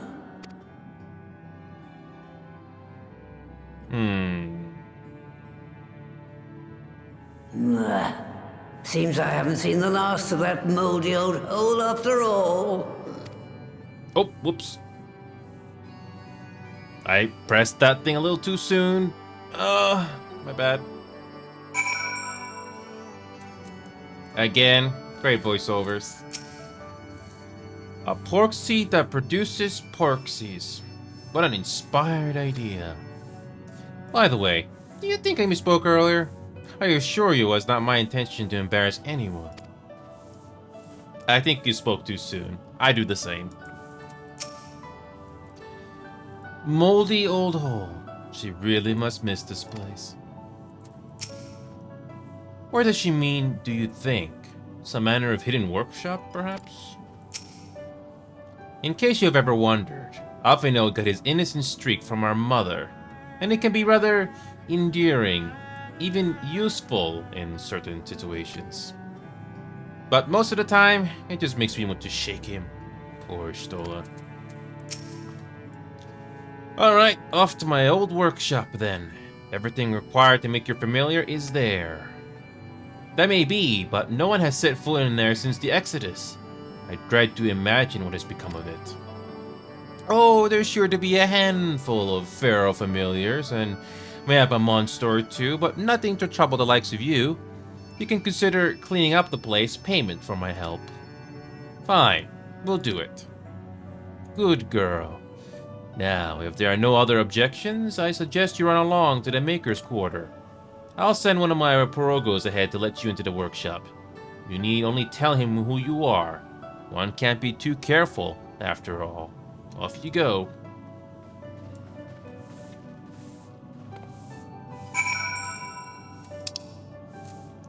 Oh, and we gotta travel. Hold on a second. One more optional dialogue from Matoya. Yeah. Yes, in this case, the Elder has a lot more knowledge than any of us have. This is why you call well-written characters that make sense at the very least. But I digress again. Okay, so we gotta travel to the Maker's Quarter. Is this a dungeon? Or is it just, you know, another quest? Who knows?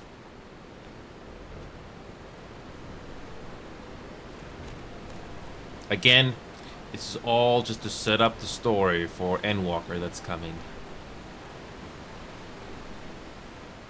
And no, there are no teleporters. You have to fly there. Still better than going on foot.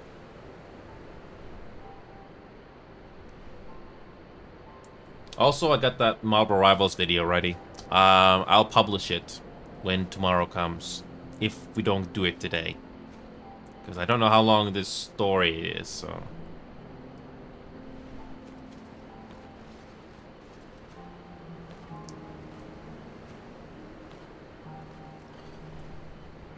There's gonna be a long credit sequence if you do finally make it to the end.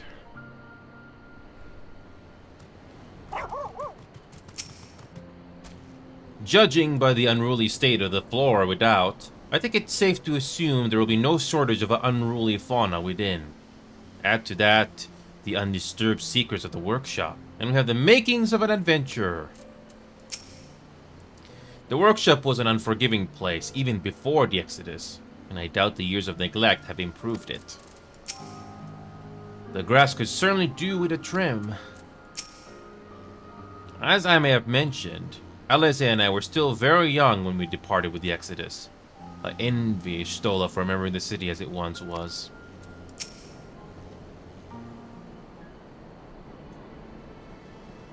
Greetings, Whippet, and welcome to my good mistress's relict. Porugo is my name, and I'm honored to be your guide. Within you will find a space dedicated to the making of familiars, along with a cavern wherein the requisite ingredients may be had. I must warn you, however, that the place has not played host to a single soul, much less a broom, in over 15 years, and will, I regret, be in some disarray. But rest assured, my brothers and I shall see to it you do not lose your way. Now then, only say the word, and I will show you in. This is a dungeon? Matoya's Relict. I was wondering what this building was in the background. As nice it is to do this thing, unfortunately, as much as I like to do this place, they're not the high level. They are not at the right level, which is unfortunate. You gotta grind, which I'm not going to do. It takes too long to level them up. Okay.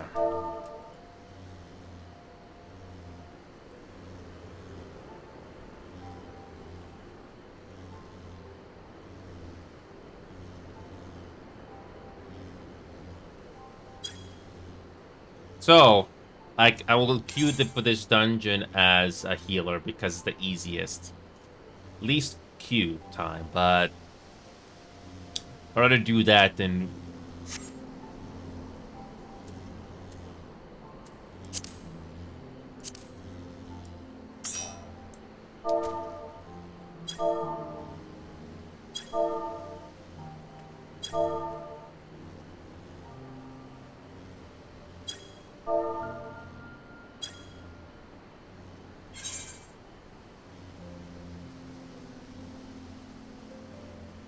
Okay, so actually, I might be an Astro. Might just me an Astra.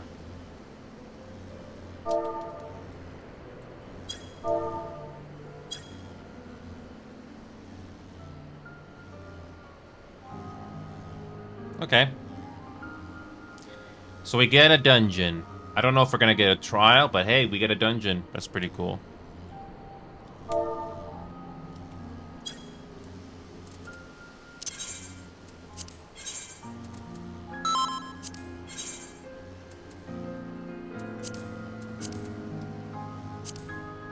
Okay.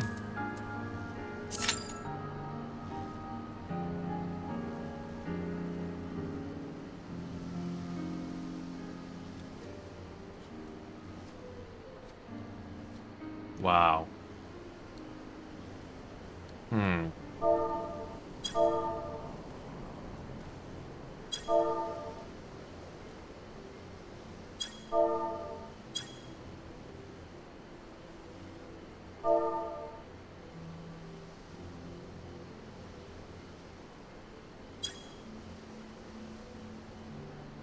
Interesting how it's taking longer.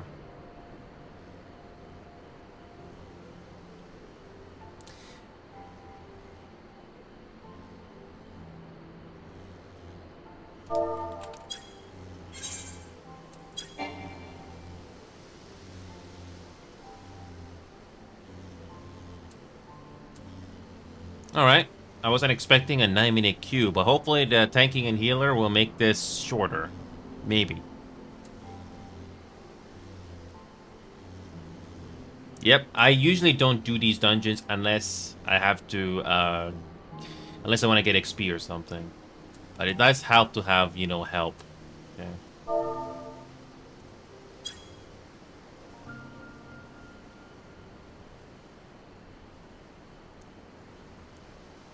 Okay.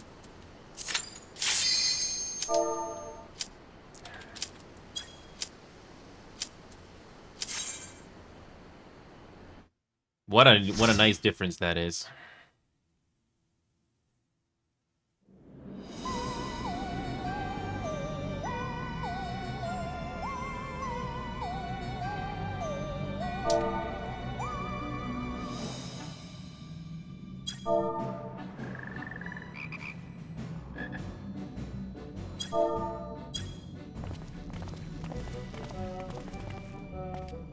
Right. To begin with, I need you to gather a few ingredients. Listen well to what the Porogos say, or you'll wish you had. Okay.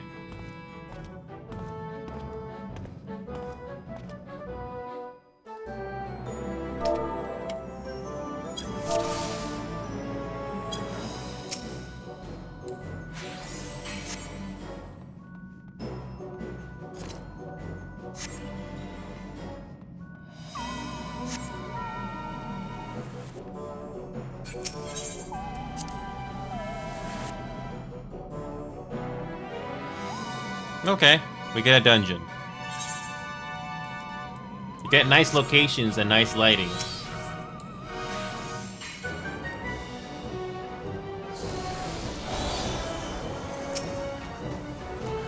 Very entertaining. Just listen to the music. That's not from OBS. That's from the game. Okay.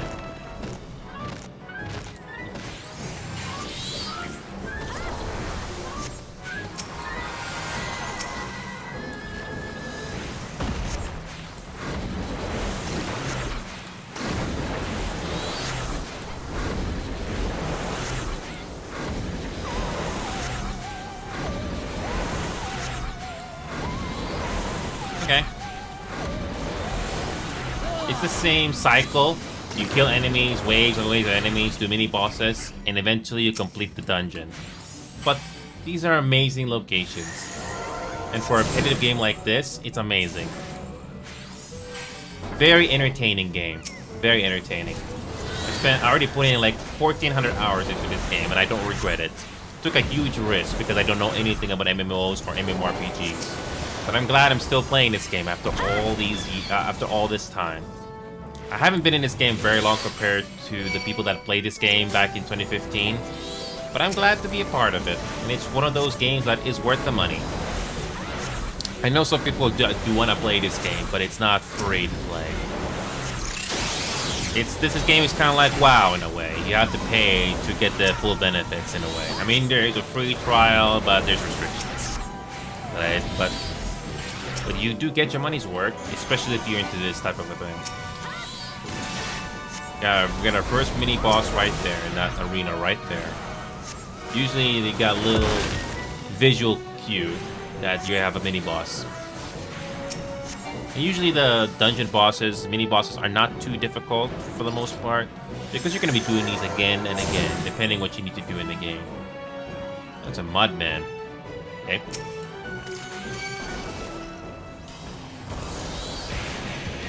We get different battle music at least ever since going to Shadowbringers, so it's not repetitive at least. Cool music.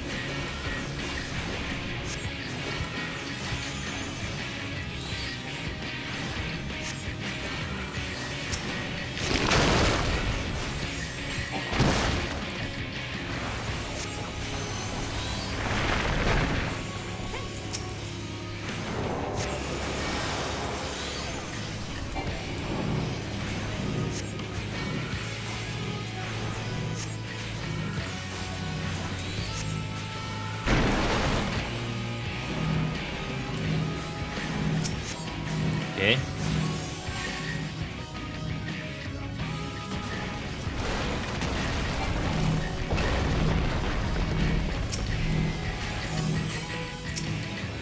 Well, honestly was not expecting a dungeon for this continuation of this little story here, but hey, it's nice to do something different. Oh no, don't die on me now.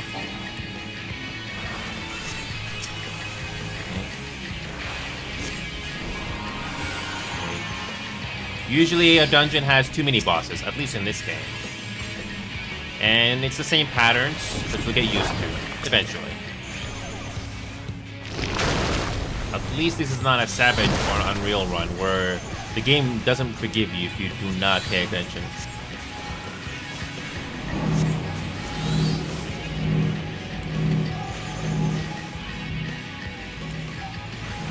And you get different mechanics that you gotta get used to, but it's not too unforgiving if you don't know what you're doing.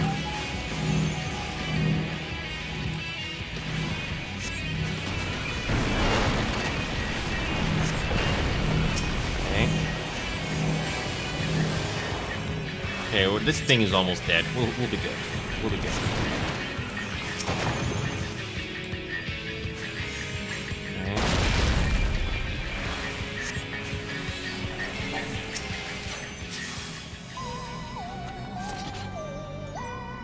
Okay.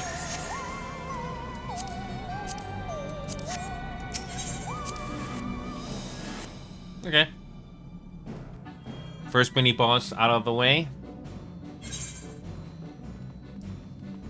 Oh yeah, we're back here again.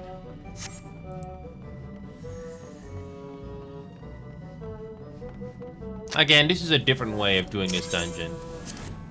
It's a little different.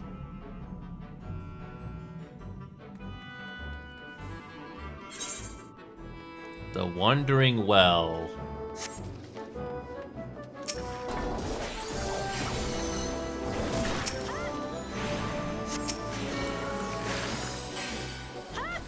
In the music.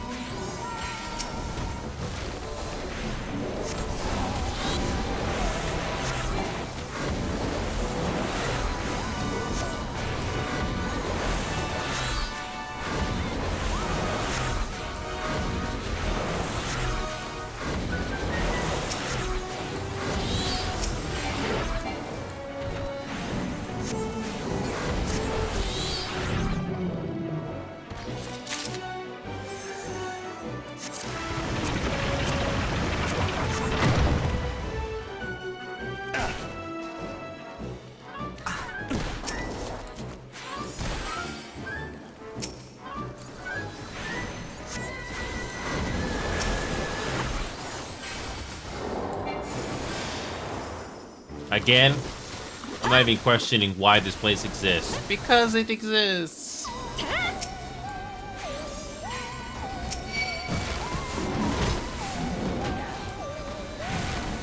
Man, it feels so good to complete all the side quests, especially with the Vanu. I'm surprised the Vanu in that previous cutscene didn't have any lines. But hey, it's nice to have helped them out, especially if you know their story. It's pretty cool.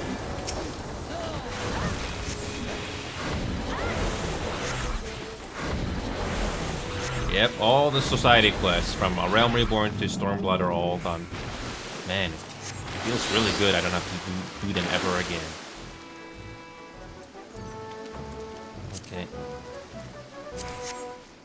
Again, all these dungeons have good pacing for the most part. They don't drag on, especially if you don't make any mistakes. They're just long enough and they're not too short either. And you get XP for them, and you get some loot. That's what's part of the reasons why people do these. It's part of the fun. It feels like it's also an adventure to see something new, especially if you have never seen these before. You'll most likely see the same dungeon again if you do the duty roulettes. Basically, the game chooses a dungeon at random. Sometimes they choose the same dungeon over and over and over again. Oh, there's our mini boss. Okay.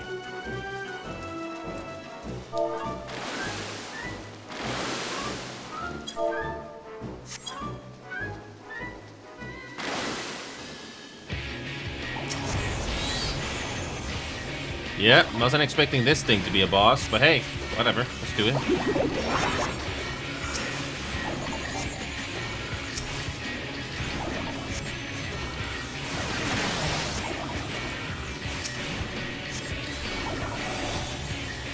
Okay.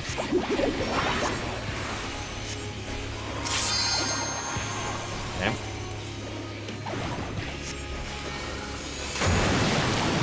Ow. Wasn't paying attention.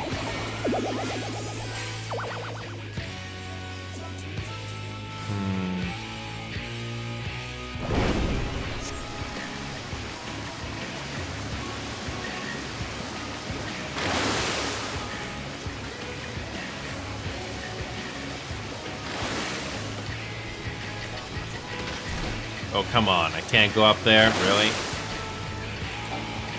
Can't go up there. Oh.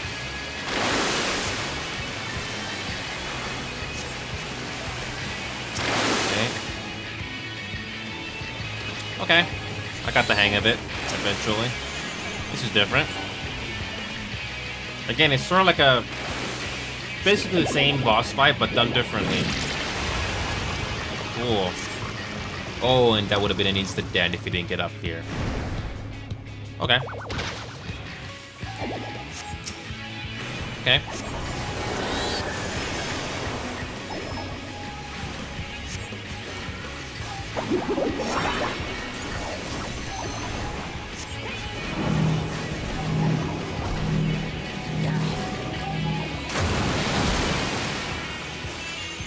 Okay. I have no clue how long Post-Shadowbringers is, especially at this point, but I'm enjoying it every single moment.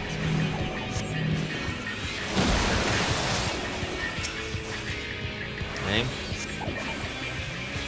Okay, this thing is almost done.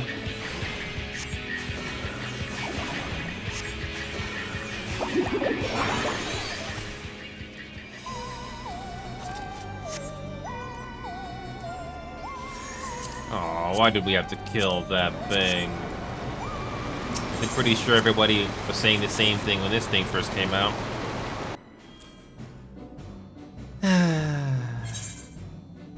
Back here again.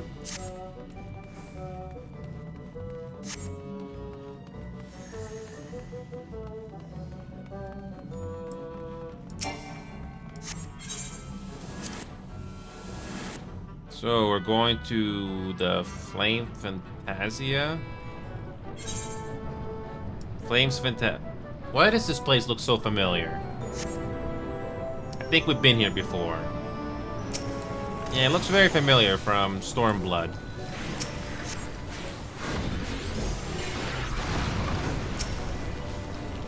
It's different, I guess.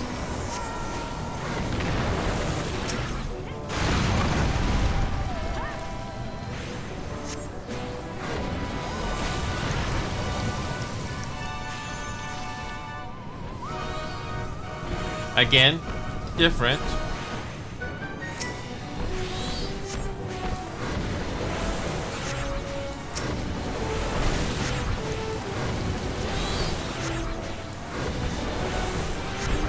Okay.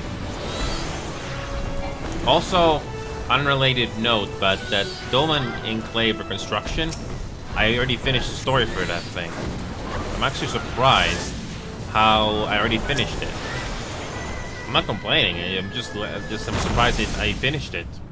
It did take at least a month or two just to get it done, but it feels nice to have done it.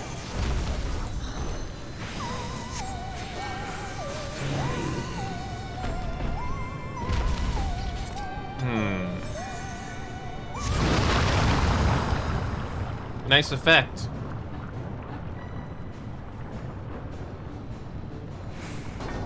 Nice locations.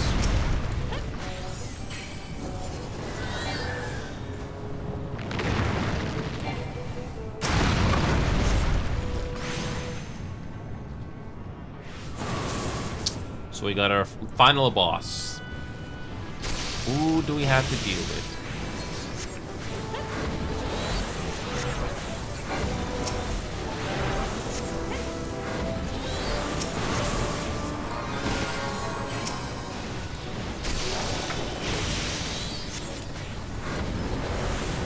Okay.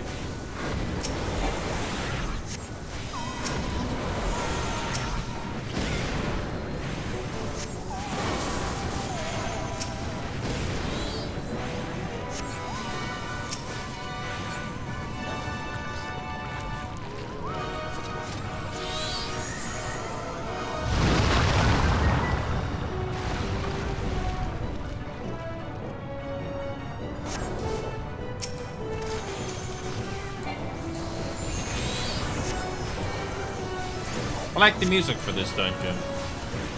Again, it's probably not something I can listen to outside of the game, but in the game, it's entertaining.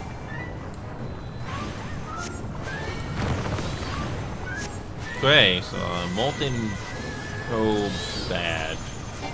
Okay.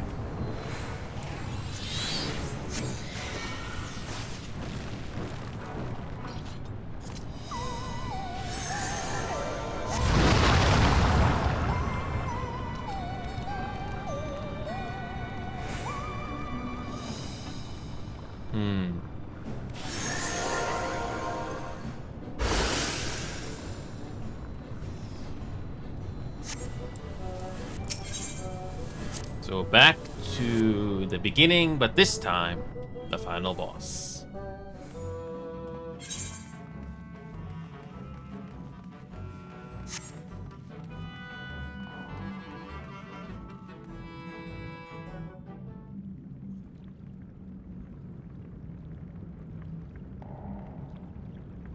Right then. Let's get this over with.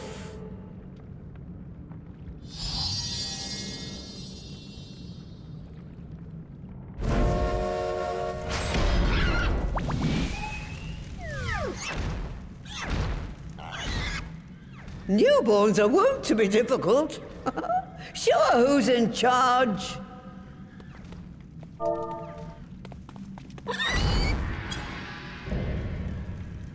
A porcelain, mother porksy.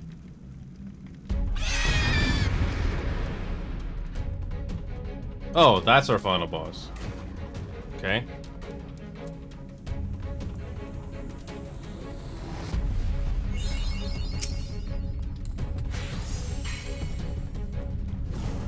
Okay. That's adorable.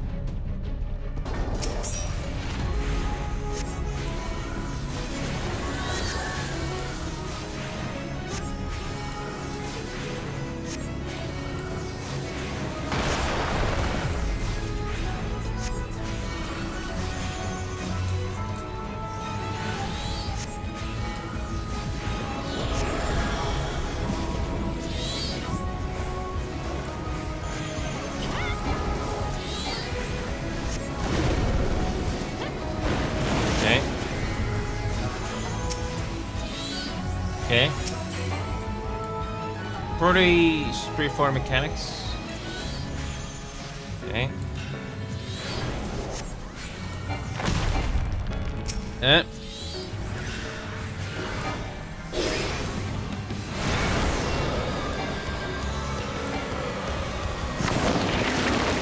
Okay, keep moving.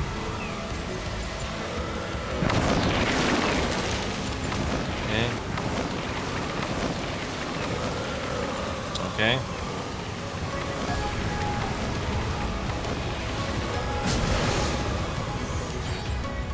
Okay. And he died again.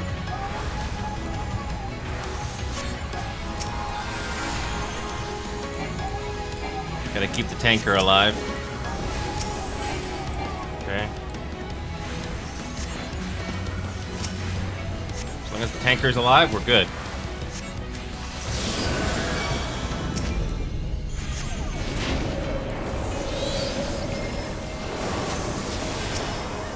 Okay, somebody revived it. Good.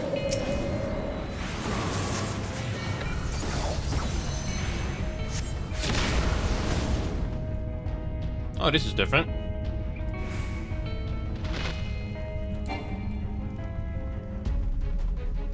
Okay.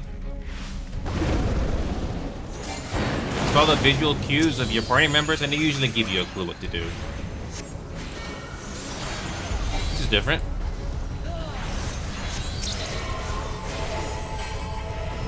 Different mechanics, but not too difficult. It's nice to do something different. Okay? It's all about strategy. Pretty straightforward for the most part. So we gotta defeat a mother porksy, but an adorable one at that.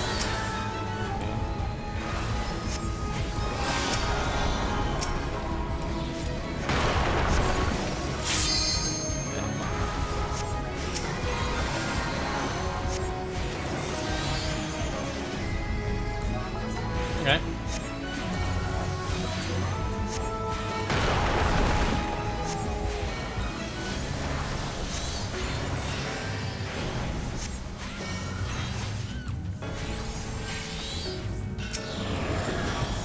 Okay.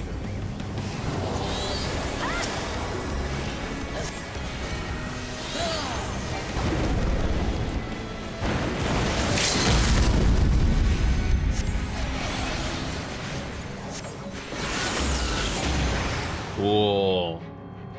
Simple.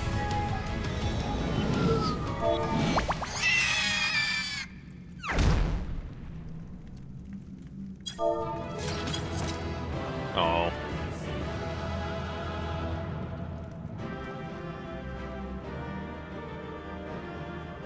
That's not nice. We had no choice.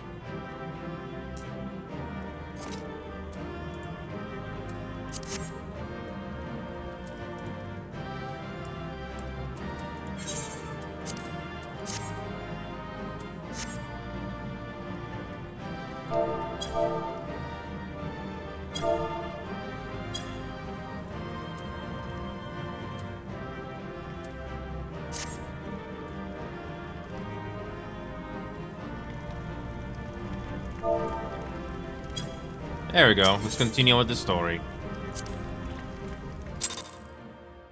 So.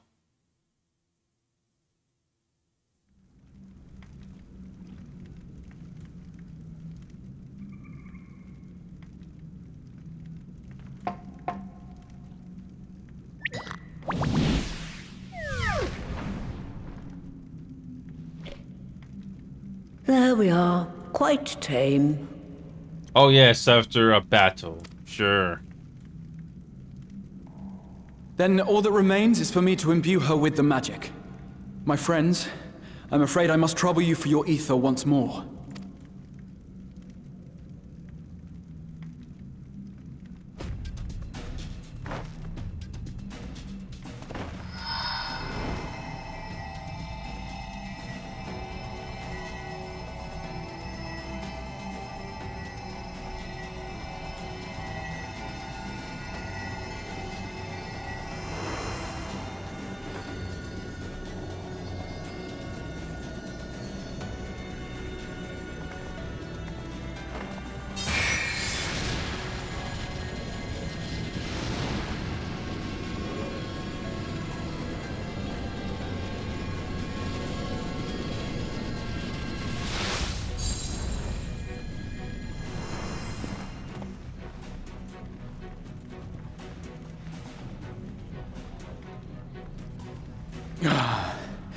That should suffice. Good. Let's set her to work then, shall we? I want to see some porksies.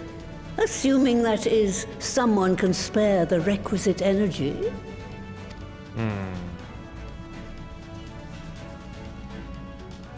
A mere drop in the ocean for the great sorceress Matoya, I dare say.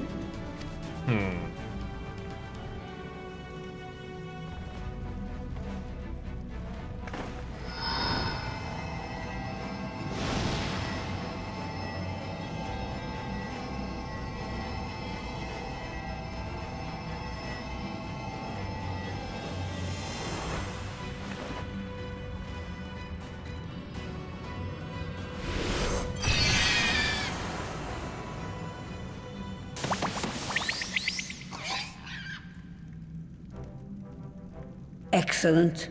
Our very own litter of Angelos.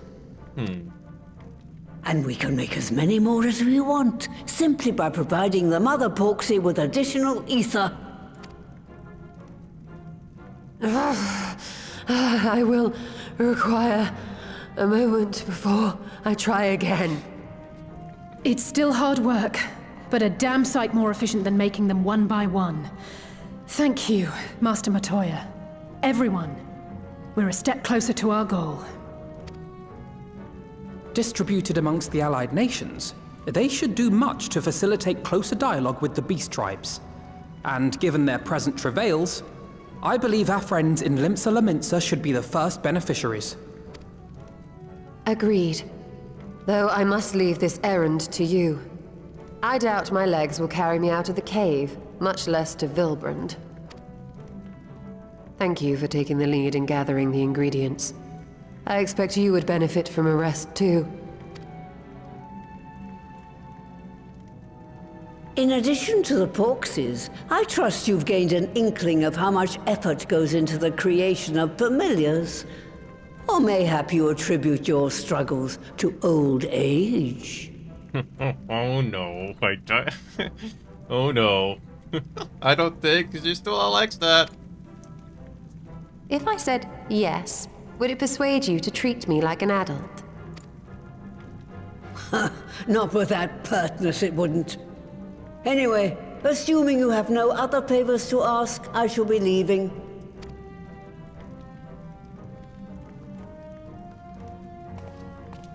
Say what you want, but she was useful.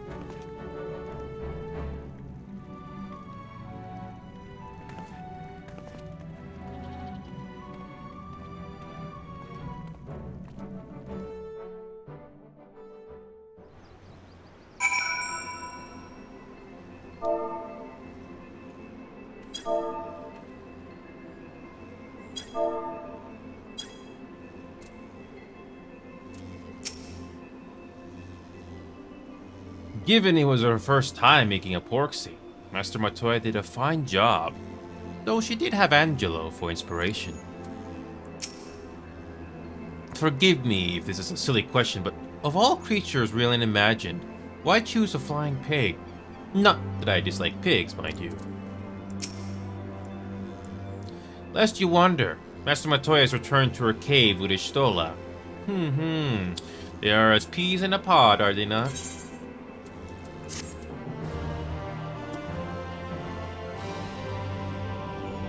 Okay.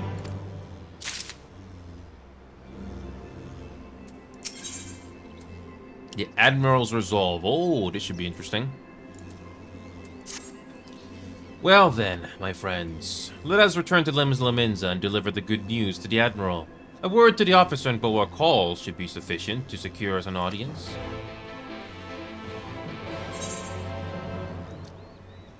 Okay. Might as well switch to a sage then.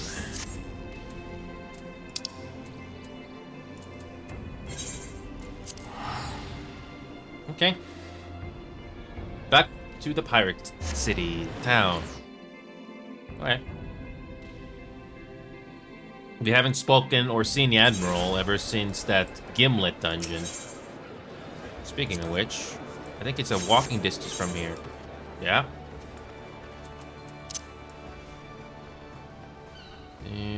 Should be right there. Yep. Even though I haven't been here in a while, I remember. Even as we speak, we are weaving a new future, and when it all becomes history, I hope that those who follow may look back with gladness. Though the Admiral is not expecting us, I am certain she'll want to hear our report. Come, let's request an audience. If we offer them the means to cure their tempered, the beast tribes are far more likely to listen. Okay. Yes. It's been a while.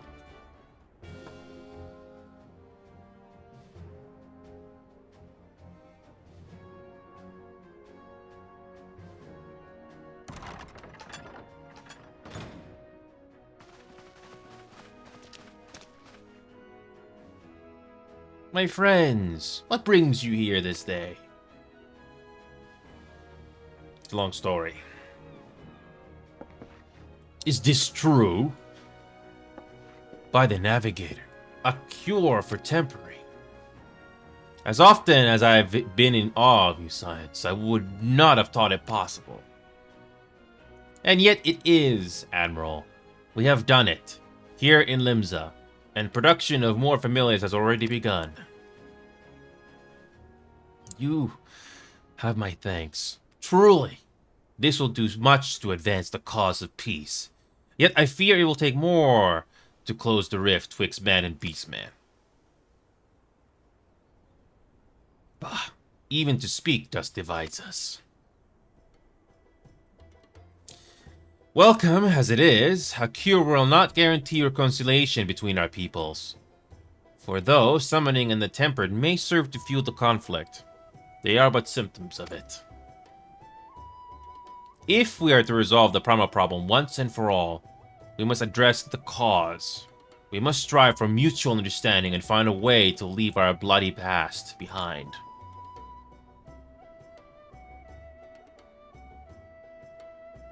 Twas I who moved that the Alliance renew its push for peace. Since our ancestors came to these shores some 7 centuries past, we Leminzans have been at odds with those who share our island home. Save for a brief moment of cooperation with the kobolds, our history has been one of a nigh constant territorial squabbling. Meanwhile, our struggle with the Sahagin for control over the seas has only grown fiercer. A matter made worse by the thrice damned calamity driving them to seek new spawning grounds. With survival at stake, each had no choice but to fight, and so I dismissed peace as impossible. Impossible is a word coined by the weak. I proclaimed to all who'd listen and then gave up. You and yours put me to shame. Since you led us to victory against the Black Wolf, you have achieved the impossible again and again and again. And I thought it high time that I followed suit. Hence my proposal to the Alliance Council. But no sooner did I reach out to our neighbors in Vilbrand than my own people sought to thwart me. You speak of the pirates who failed to attend the meeting. Aye. Acting through a friendly faction among the kobolds, who had intended to seek an audience with a prominent patriarch. But the bloody executioners would not hear of it, and their absence sent a message to the rest. Though they are but one of the 3 pirate powers, they are the greatest, and any attempt at peace would founder without them. I'm given to understand that their leader, Captain Hilfer, has been bedridden for some while with an ailment of the lungs. So, Flaming, welcome back. So, I'm continuing on with the main story here, Flaming. I don't know how much progress I'm able to do tonight, but it's good to see you again, man. Marvel Rivals and a couple of those other games I've been doing on the side, Flaming. I didn't forget about VR, but unfortunately has been put down on the side and make this priority. This game, like I said before, Flaming has voiceovers, but not this cutscene here. But there is voiceovers here, Flaming. And I did provide another moment in this game where I did get emotional for a good reason. Yeah, this cutscene doesn't have voiceovers, and this is the main story, but you'll hear voiceovers soon, Flaming, if you wish to stick around. And this is the main story, by the way. We gotta deal with the big bad guys eventually. Correct. In his absence, his right hand leads a man named Sakar, but recently risen to prominence among their ranks. Save for his disdain for authority, little is known about him. We had invited him to speak with us more than once, but he will not come. I have tasked the Yellow Jackets and the Rogues with uncovering his motives, but they have learned naught of any value. I like Marvel Rivals, by the way, Flaming. There's Marvel Rivals, and yeah, Marvel Rivals is not a perfect game, but it's fun at least. And I've got a video ready to be released tomorrow when we do it. I'm gonna be speechless this time.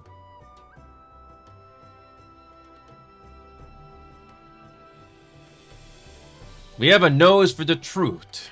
Whatever this Sakard wants, I'm sure we could find out. Truly, I would be much obliged. I should look forward to hearing what you learn then. Good luck.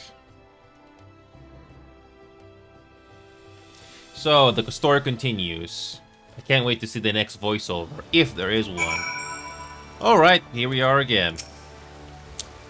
The Admiral is right. The cause of the conflict needs to be addressed. We'll do what we can to ease the way, but it ultimately falls to the Lamentans to make peace with their neighbors. I know naught of this city, save what I've heard in passing. So in this matter, I will follow your lead. By way of a first step, I suggest we split up and make inquiries around town. Someone must know this card. If you could approach the pirates, the rest of us will seek out merchants and adventurers. Okay. And where do we go for this? Oh yes, we're going to that zone. Yeah, so this game has slowdown. I don't know if you know this, Flaming, but there is slowdown. I don't know if you notice it, but when there's a lot of people or a lot of players in one area, there is slowdown. And we're getting about 50 FPS, so it's not too bad. Don't forget that this game is also on console, so it's not too bad. So we're gonna go quick travel. Again, this is the main story, but we have to travel here just to get what needs to be done. So yeah, Flaming, don't get me wrong, VR Chat does have some interesting worlds, but it's nice to see interesting worlds from an MMORPG perspective. Everything here has been made from scratch. Well, they did remake this city, Pirate Town, from the original release, but you do see newer areas later in the game. Okay. Oh, we were talking to Roswin again, this pirate lad.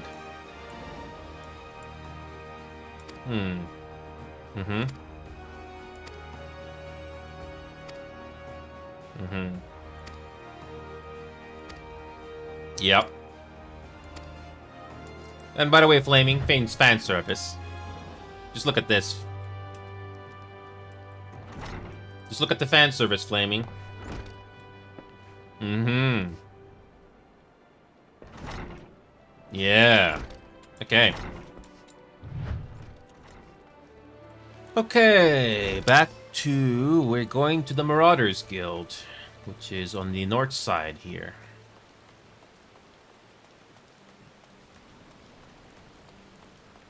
Oh yes, and this game does have different weather.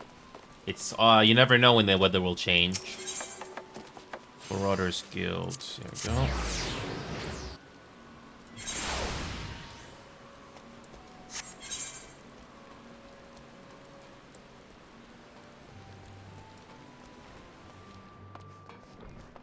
Oh, go up here, and... Carvalane. Oh yes, the pirate that took us to Stormblood. Okay. Yeah, this is the same pirate that got us to Stormblood in the first place. Yeah.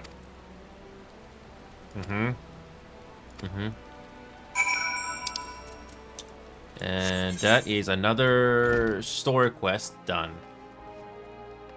Oh. Again, this game is generous with the quick travels. You're gonna be coming back here again and again. Okay. Back to the Atherai Plaza.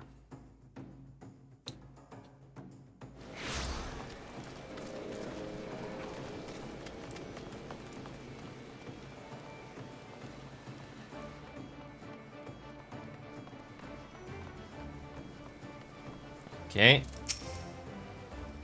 I see everyone has returned. Now, who would like to go first? Okay.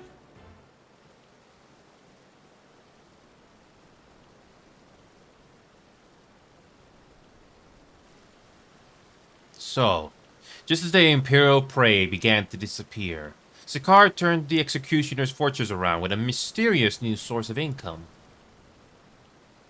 Whatever it is, it's nothing to scoff at. According to a tavern keeper I spoke to, the crew has been indulging themselves as never before, but no amount of drink seems to loosen their tongues as to how they are coming by their coin. For my part, I spoke with a reporter from the Harbor Herald. The publication has been investigating the secret of the Executioner's good fortune and making little headway.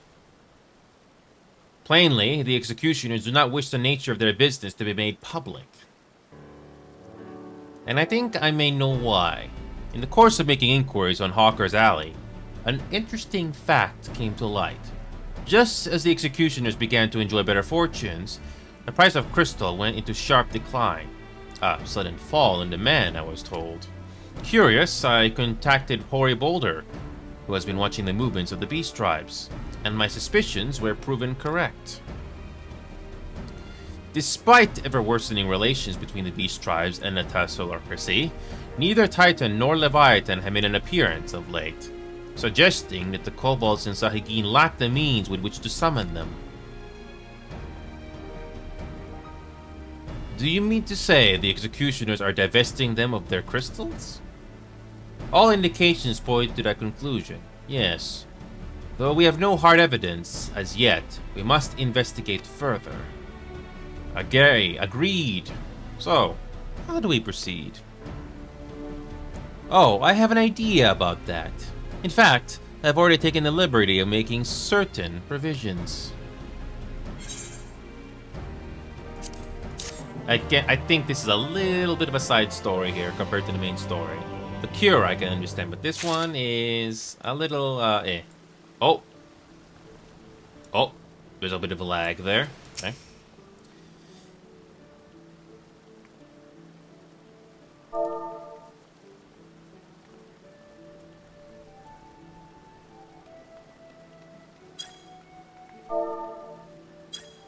If Alpino's theory proves well-founded, it would go some way to explaining the Executioner's vehement opposition to peace.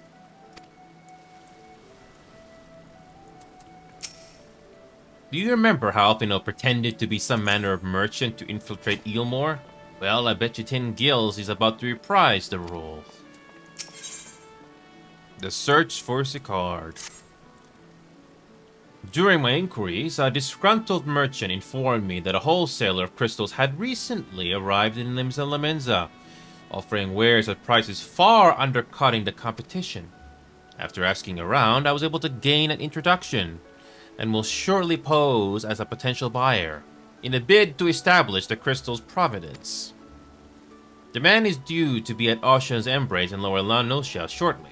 I suggest we make our way there at once. I have a feeling this is a little bit of a side story. But there has to be something to lead us to the main story coming up for Endwalker here, which we're gonna find out soon, yeah? Okay.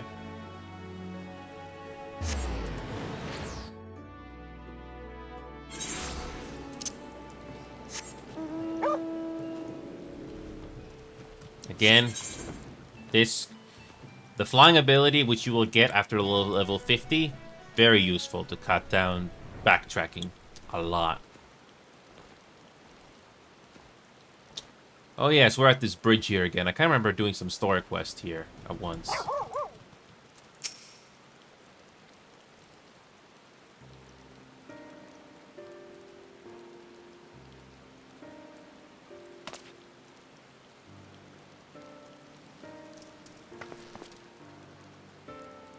That appears to be our merchant.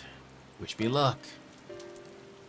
Wait, if he truly is in league with the bloody executioners, he would surely be wary of those allied to the Admiral. The Scions, not least of all. Compared to yours in Ineos, mine is an unfamiliar face. Let me play the role of a buyer.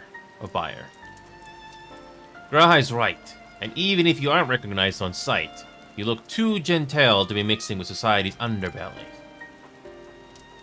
Genteel? But very well. I'll leave it to you, Graha.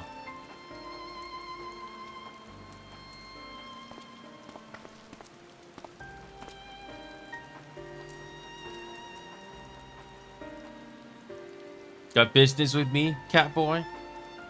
Ahem. You're the crystal wholesaler?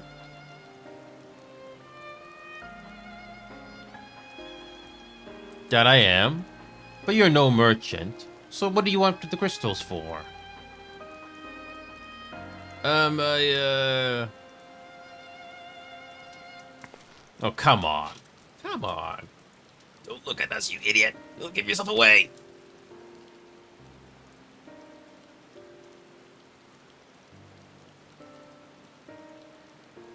Oh, I see. You're a weaponsmith, am I right? And you need crystals to make staffs like that fine specimen you've got there. That's right. I am indeed a weaponsmith, and I use naught but the finest materials. I bid you show me your wares. Well, we don't just invite just anybody into our storehouses. Takes time to establish trust, you understand. Look, I have a large and urgent commission. If the quality is satisfactory, I will not quibble over the price. Alright. It's plain that's no ordinary crystal adorning your staff, so I'll make an exception. Come with me.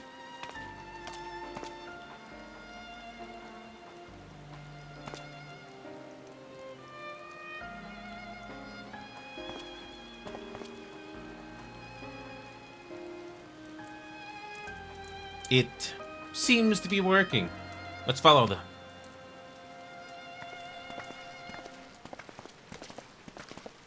And this is the main story. Okay. So we're back at the Realm Reborn areas. Who knows where this story is going. But it's trying to build peace before the big storm coming up, I suppose. And who knows how many months people had to wait for this thing to come out originally. Okay.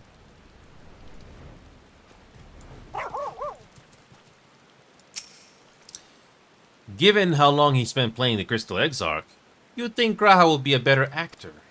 Honestly, if it hadn't been for that staff, must remember to thank the Taru. They went into the tunnel. Quietly now.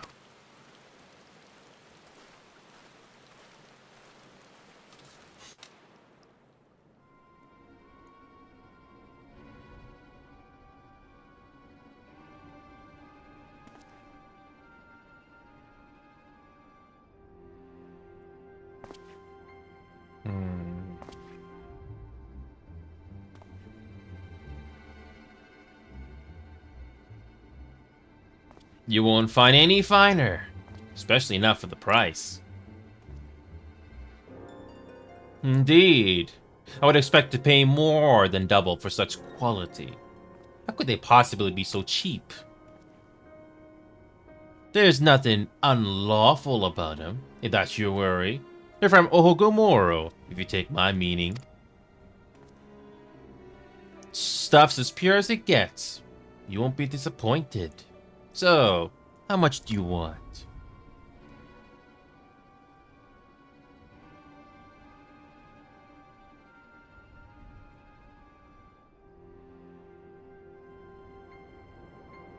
Ohogomoro, taken from the kobolds, just as we suspected. Here we go. Let's fight. That's enough. Shut your gubs and turn around. Slowly. Oh, I've been waiting for a fight. Yes. And you. Oh, I have never seen you before. I wonder who you are.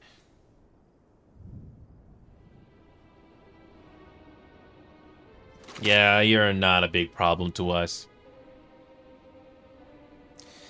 We've dealt with the Ascians. They're not that big of a problem.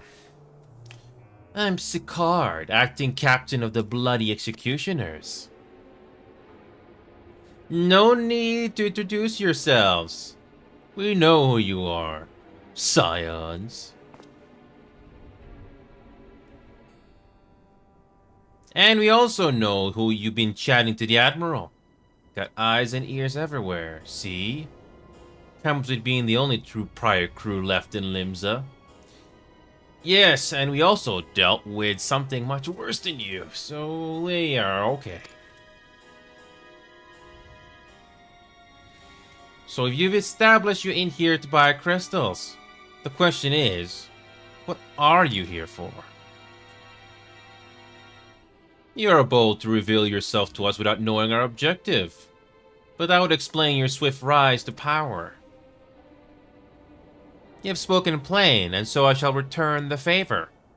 We came here to learn why the Bloody Executioners oppose the Admiral's will. And we have our answer. Should Limsa Lominsa make peace with the kobolds, you would lose the source of your newfound wealth.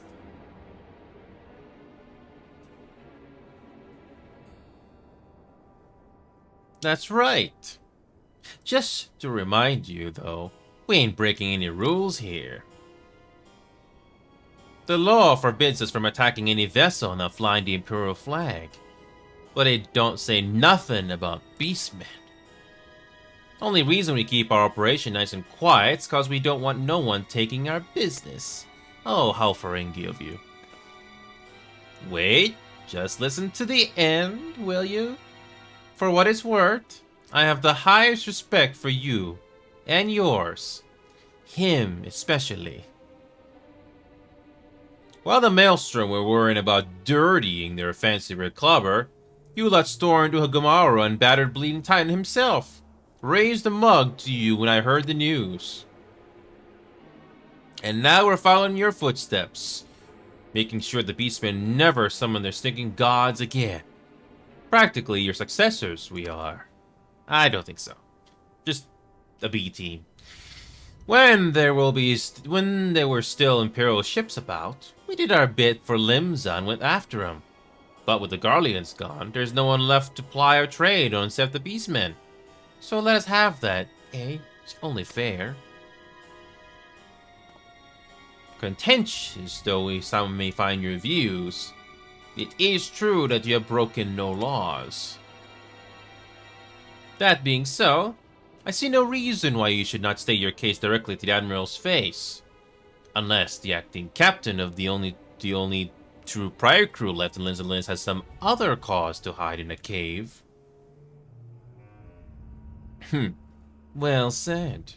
Well said indeed. Alright. I'll meet with the Admiral. I'll even provide the venue. The Astalicia. I trust she won't turn down the invitation.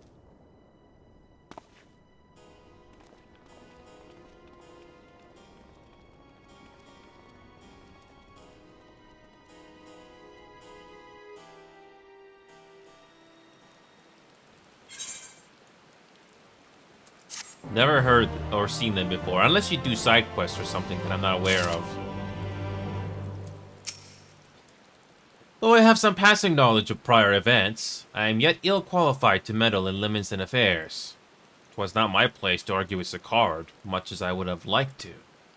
Nay, it is for the Admiral to deal with him, and the bloody executioners both. By bringing them to the negotiating table, we have played our part. I don't know about you, but it was all I could do to stop myself punching Sicard in his smirking face whenever he opened his mouth. On rough seas. I thought myself the hunter, but it turns out I was the prey. A timely reminder that the pirate owner powers of Limbs and Lemons are not to be trifled with. But all's well that ends well. Grahatia's timely provocation had the desired effect, and Sicard has agreed to a meeting. Let us hurry back to Limbs and Leminza and pass on his invitation to the Admiral. Okay, back to the pirate city it is, okay. So we're going back to the pirate room again. Okay. Do we actually get voiceovers this time for this conversation? I'm actually curious.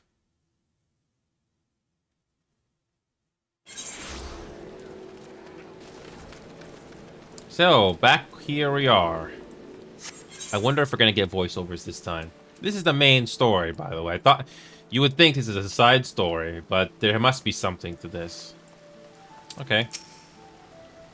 I wonder if we get any voiceovers in the command room this time around. Oh. Interesting. While we have no assurances Sicard will be amenable to reason, there can be no compromise without discussion. Sicard does not want for confidence, that much is plain, but I have faith in the Admiral. She has dealt with far worse. The Stalicia is the very last place for such a meeting. The Admiral will be marching right into the Kurl's den. I hope we don't end up regretting this. Welcome back, my friends. What news? Well... So they have been stealing crystals from the kobolds.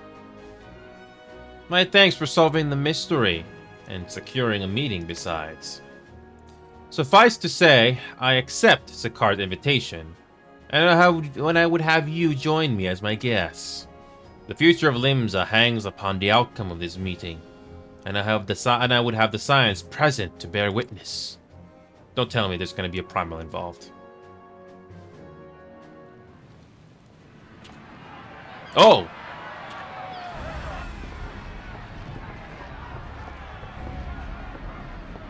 Do we get voiceovers?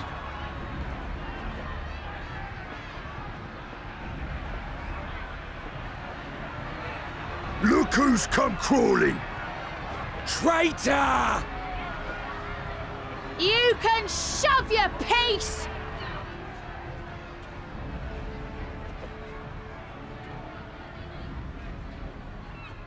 Welcome aboard, Admiral. I'll wager you don't remember me. Sicard, acting captain of the bloody executioners, at your service. 'Twas kind of you to invite us. Now, if Captain Hillfear has a message for me, I bid you speak it. We have just the one demand. That you forget this bilge about making peace with the Beastmen. Ours is a nation of pirates. Always has been, always will be. Deny us our right to plunder, and you deny who we are. Imagine if this was in Sea of Thieves. Too bloody right! Pirates till we die! What we want, we take!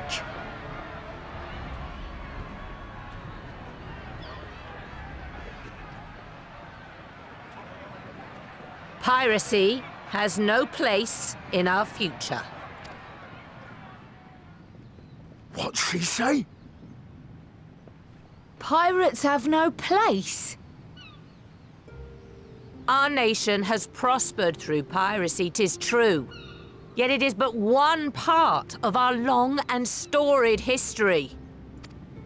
Centuries ago, our ancestors led a failed rebellion and were driven from their homes with little more than the shirts on their backs. In fear of their lives, they sailed south until they came to these shores. Finding the land occupied by kobolds, however, they were forced to turn to piracy in order to survive. And survive they did. But not so long ago, when the Empire threatened to crush everything we'd built, we set aside piracy and joined hands with our neighbors. This too was in order to survive. And survive we did.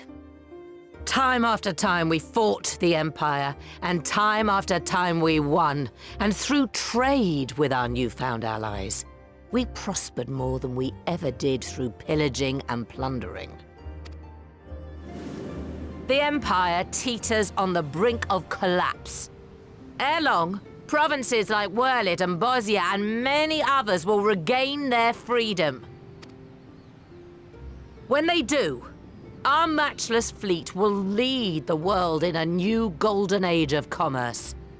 The tides favor us, and the ocean beckons with her vast bounty. But if we cling to the old ways, this great ship we call Limsa will trade the boundless seas for a lagoon. Shall we scorn the world's wealth for a plundered pittance then? Or shall we embrace change and thrive, like our ancestors before us? The choice is yours. But if we are to prosper in the coming age, the whole of Vilbrand must become our ship, and a kobold and Sahagin our crewmates.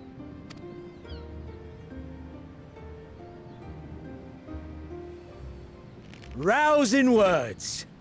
Might even be some truth in them. But pirating's all we've ever known. And we ain't about to give it up just 'cause you say so. And I believe Sakar just became a minor villain in this story. Unless there's something more to this. Let's find out.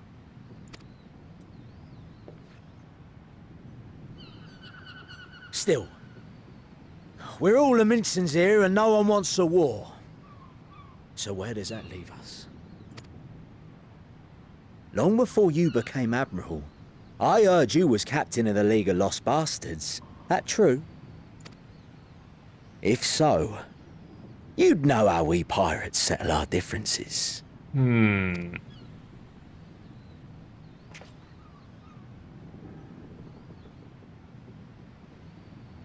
A duel.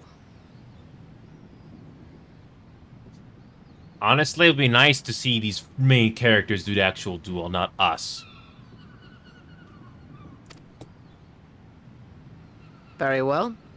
As Admiral of Limsa Laminsa, I accept your challenge.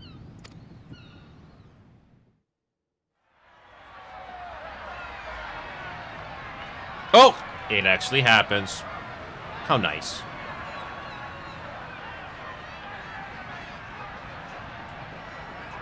Why is she still smirking?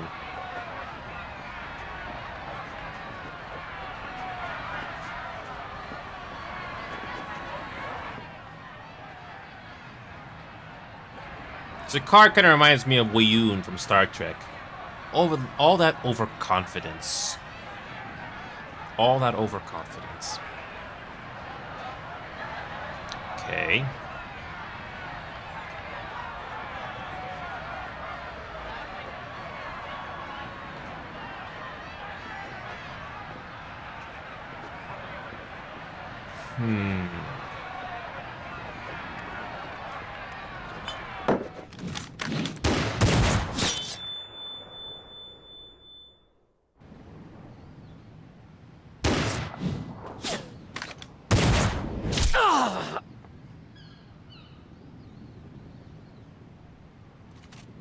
This ain't over! Not till one of us is dead! Finish the job! Or I will!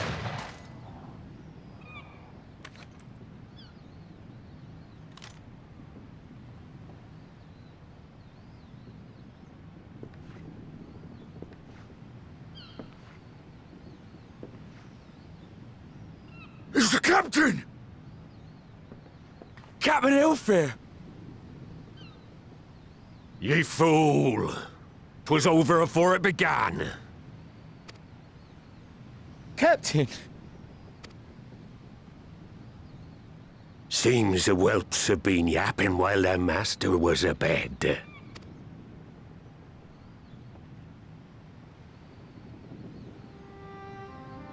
Listen well, all of ye. Since the signing of the Galadian Accord, we all of us have been part of the same crew.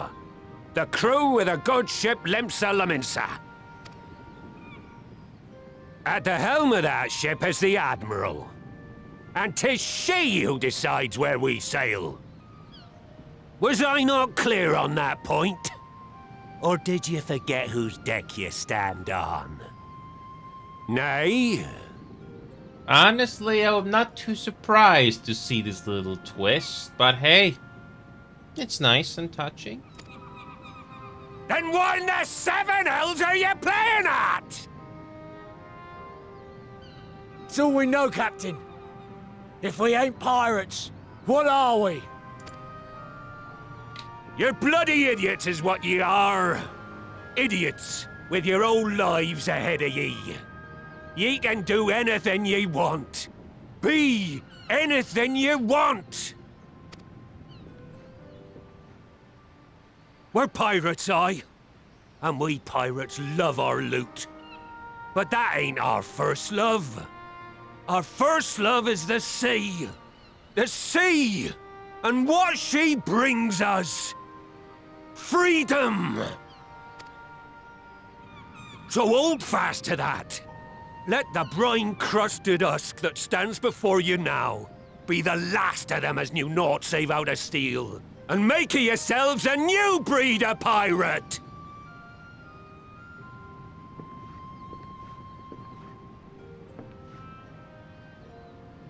Lad, I made ye me right hand 'cause I saw something in ye. And I still do. You have the makings of a captain.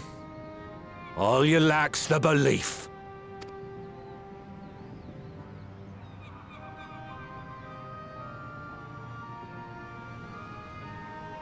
Well now, it seems we're of one mind after all. Apologies for the misunderstanding, Admiral. We're with ye, wherever ye be headed. You have my thanks, Hilfir.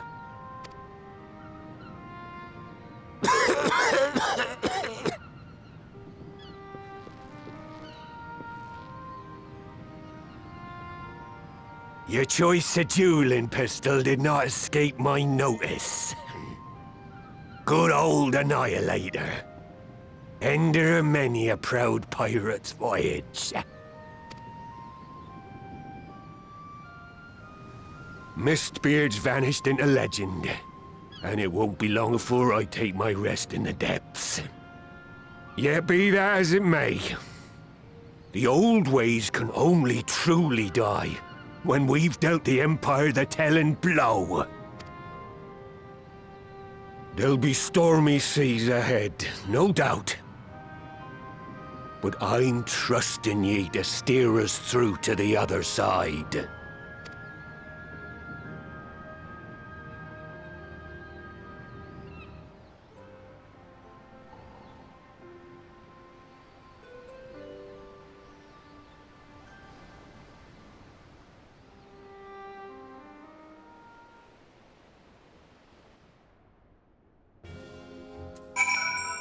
Wasn't expecting that cutscene. That was worth it. If anything, I don't know if Remedy or Dimitri was watching that last cutscene, but I hope Dimitri was watching it. That's a good lesson about Sea of Thieves. Sea of Thieves may not be the best game I want to do all the time, but at least that last cutscene made me appreciate that game just a little more, even if I haven't touched it in a while. That was touching. A nice twist, I guess. There are times when one must stand one's ground, even if the cost of failure is beyond reckoning. The Admiral did just that. I have nothing but respect for her. As she continues to steer her nation through this period of transition, I pray Navigator will see fit to her sails. When the discussion gave way to a duel, I feared what might unfold. Yet only a fool would underestimate the Admiral, as the cars soon discovered. Well, I don't condone what Sicard has been doing. I know how difficult it can be to change course. It took me long enough to join the Scions, didn't it? Yes, I remember. Though I had anticipated a duel, I did not foresee that Hilfir would intervene. But full glad am I that he did. It would have been a shame to kill the boy. Instead, the whelp has learned a valuable lesson, and we have made a peace amongst ourselves. All that remains is to do likewise with our neighbors. Continue on. The great ship Velbrand. Okay.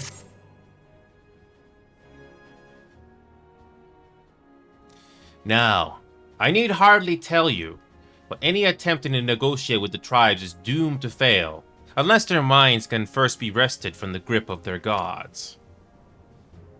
And so, in the meeting we seek to arrange with the kobolds, I would have you free their leader of Titan's influence. Leave it to us. We will open his ears to reason. You have my thanks. Ere we proceed, there is something you should know. Some 50 years passed, when the Sahagin swarmed at our halls in ever greater numbers. Limsa entered into a covenant with the kobolds. 2 men shall go to the bounty of the sea.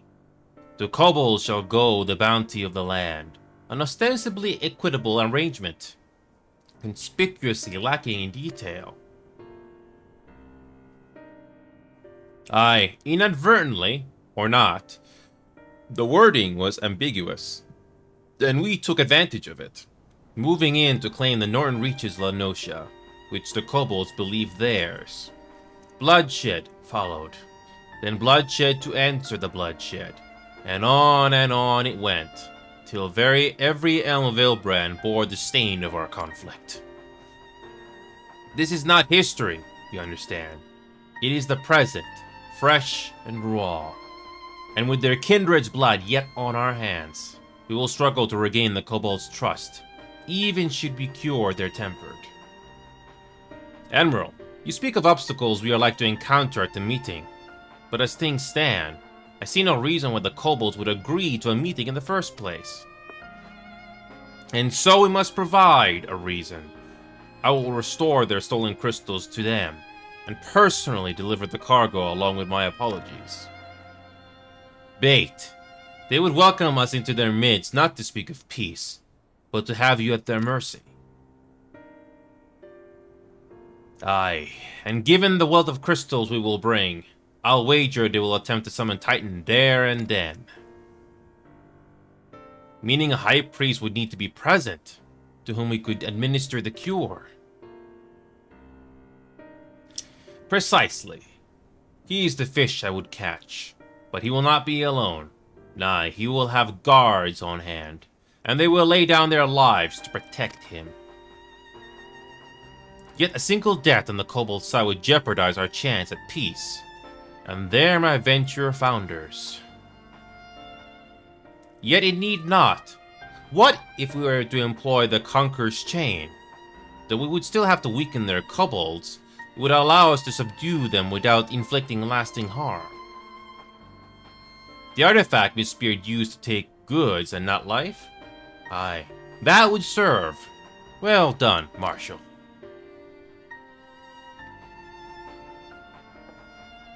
So, friends, what think you of our strategy? The effects of tempering are cumulative, and we may safely assume that the High Priest's exposure to primal influence is extensive. It will therefore take a great deal of ether to reverse its effects, not to mention time. Time during which Alice would be defenseless, even should we all look to her protection.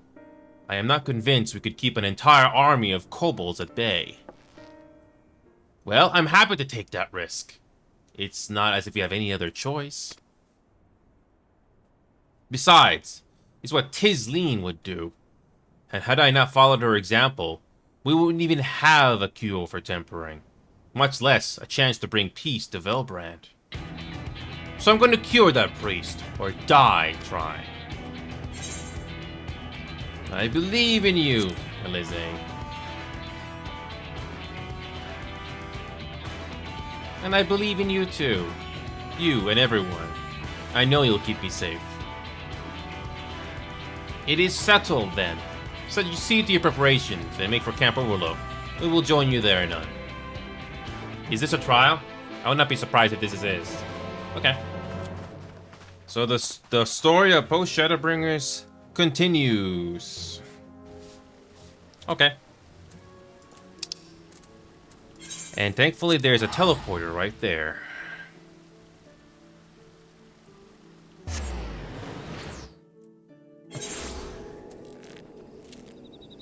Oh yeah, and there's a society quest here, which we already completed. Be under no misapprehension. The extent of the High Priest's tempering is likely to far exceed that of Gabu. But then his was a relatively mild case. Milder, indeed, than the majority of those we wish to save. The coming mission will be a truer test of our treatment.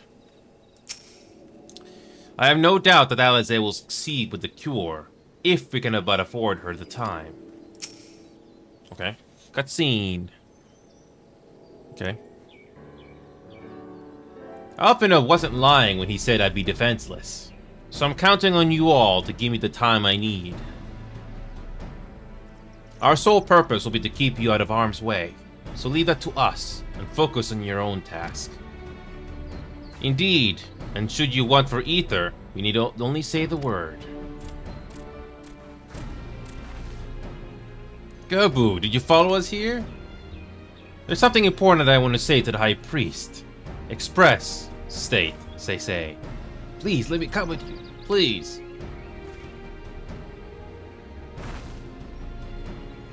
I'm sorry, but it's too dangerous. I need you to promise me that you'll stay here where it's safe, alright?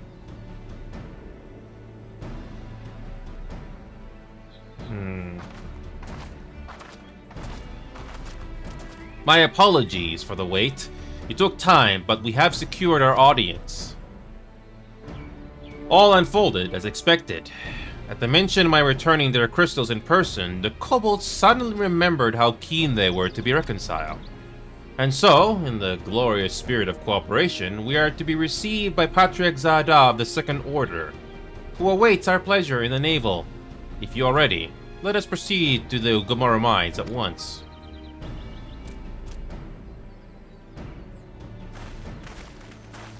Okay.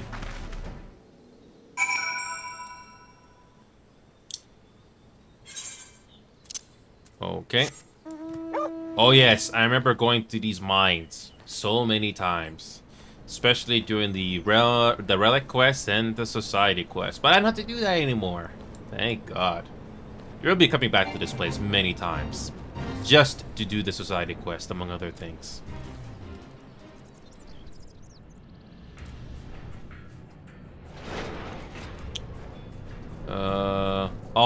I think I have to go all the way around. Or you could take a shortcut, but I don't think that's always available. But I can just skip. Skip all the enemies.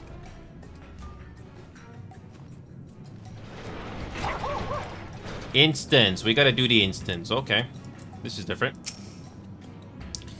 Patriarch Zarda. If the name sounds familiar, it is because he was the one who presided over the deaths of Gabu's parents. I tried to reach out to him that day, only for my pleas to fall upon deaf ears. But this day will be different. We will reach out together, all of us, and we will take peace in our grasp. Alice can be forgiven a certain amount of recklessness, but if she goes so far as to contemplate sacrificing herself, I'll remind her how she responded when I thought to do the same. Not that they will let it come to that, of course. Ready when you are, my friend. There's nothing more to say. I'm going to do this for Gabu, the Tisleen, and anyone who's ever dreamed of a better future. The Conqueror's chain stands ready, but weaken your foes and we will see them subdued. This Aetheryte will bear us to our quarry. Should he make to summon the Titan, as I anticipate, we will halt the ceremony and restrain him. At this, all hells will break loose, and we will have an army of kobolds to entertain till LSA's work is done. Just remember, none must die. We weaken them and let Inzar do the rest. It is time. Stay the course, my friends. I spy calmer waters beyond this squall. Oh.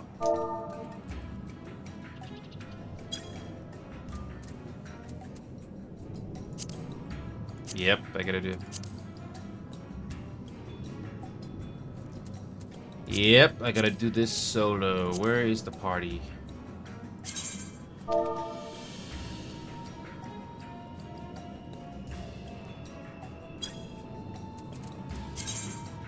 Okay, let's try this again. Okay. I hope this is not too difficult as a healer. I hope not.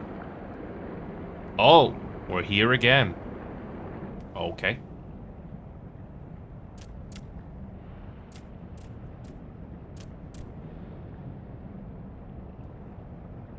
Except we're level 80 this time. Okay.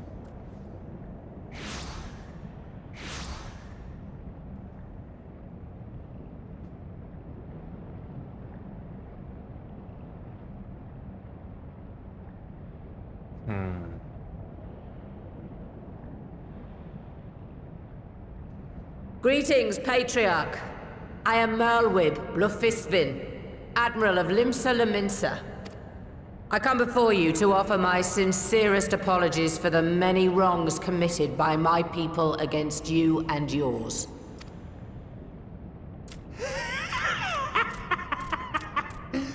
You were foolish to come here. Stupid, unwise, foolish. I don't think so. We have dealt with far worse things in Shadowbringers. The Great Father shall have your souls for your folly. Thank you. Aye, just as we thought.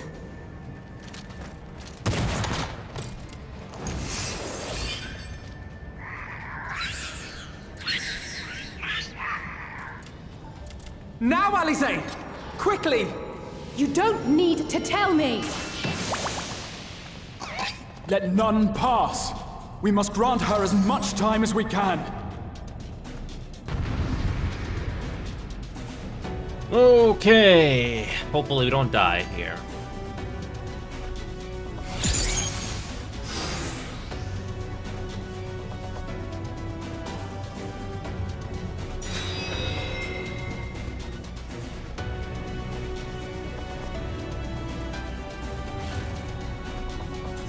We must protect Alize!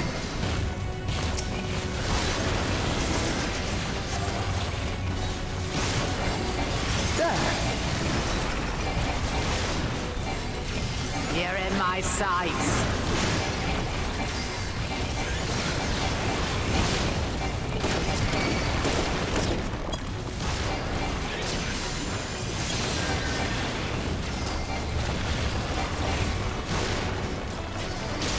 There!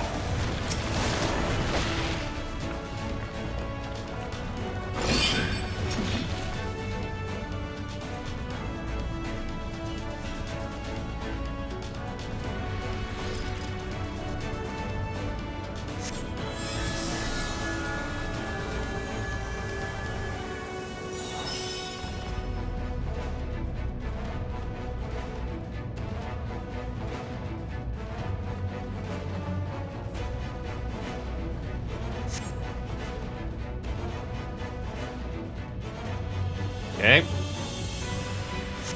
Oh, just what we need.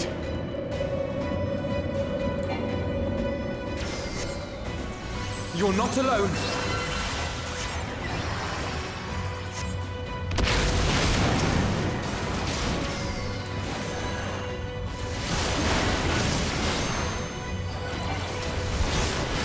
Okay. There.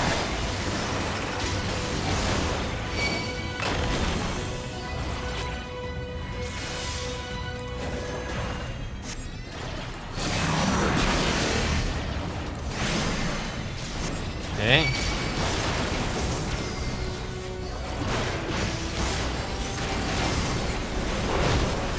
Okay.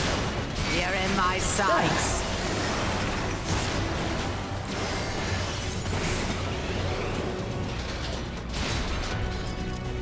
Okay. Here you are, Alize.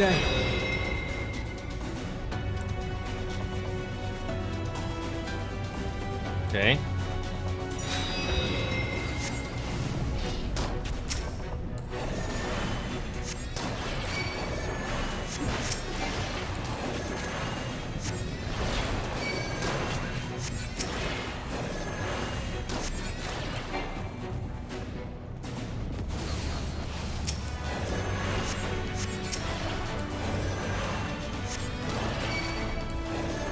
More! I need more ether!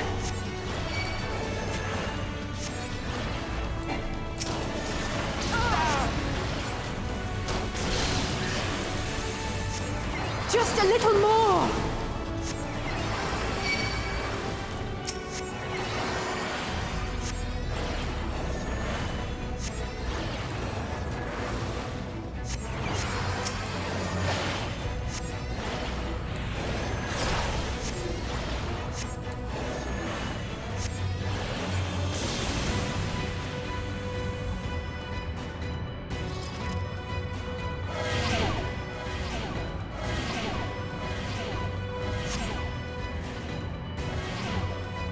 Okay.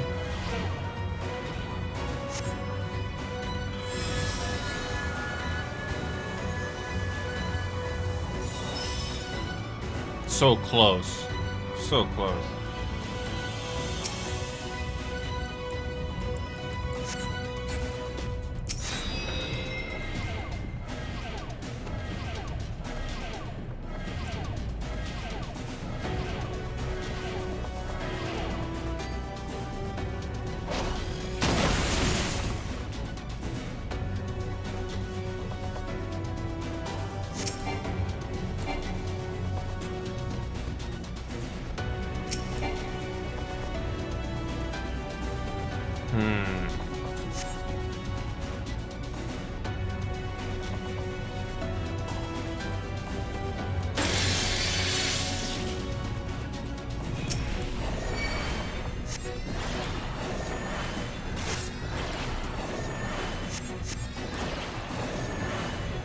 Alright, up to us. Okay.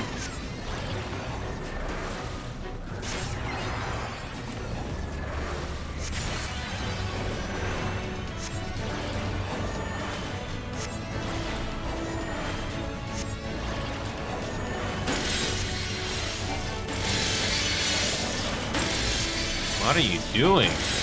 Why are you doing that? Oh, here we go.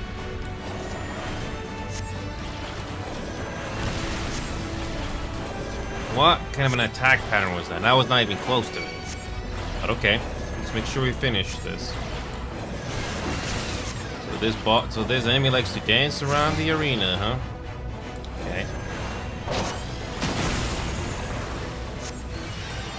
Okay.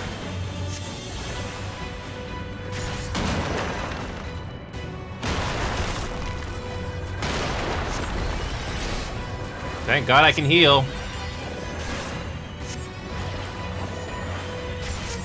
Imagine if I couldn't heal and you take damage. Okay. Well, good thing I made my choice to heal.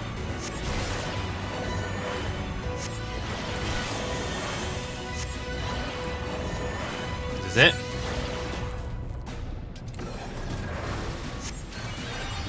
Okay. Try it one more time. Try again. That's the only downside. It requires this much. Oh. Okay.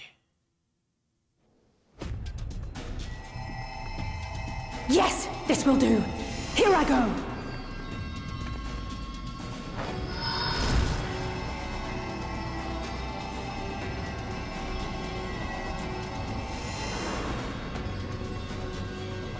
Go, Angela!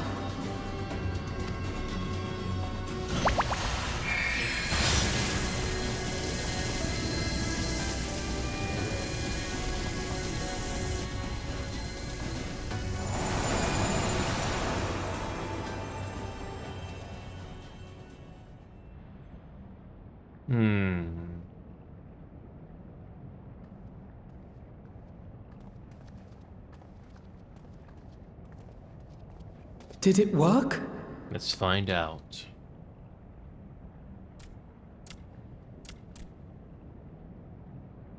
What?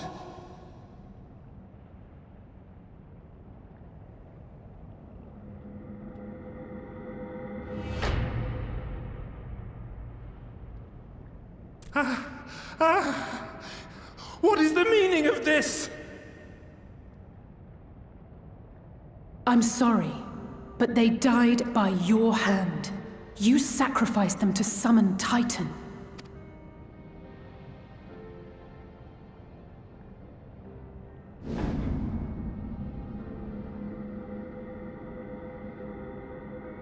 No. No, no, no, no! Why? Why would I do such a thing? You were not, but you were not. Speaking of which, what was that thing that just flashed in front of me? Don't tell me it was this thing here. Oh my god, don't tell me. Eh, whatever.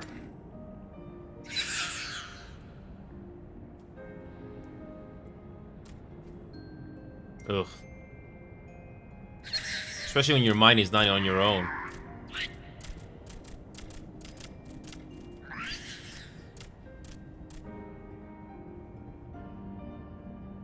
Would that there were a cure for the victims of the Tempered.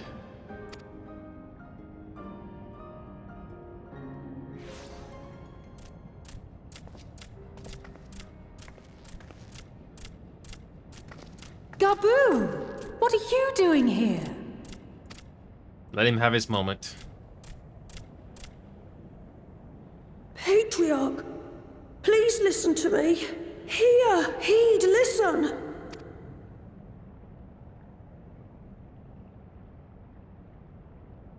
The Great Father we have been summoning is false. He only hurts us and those we love. For a long time, his voice filled my mind. It told me to do terrible things. Awful, unspeakable, terrible things. The worst kind of mind control in a way. Terrible. But I didn't give in to it. And you mustn't either. There's been too much pain already. So please, end the suffering.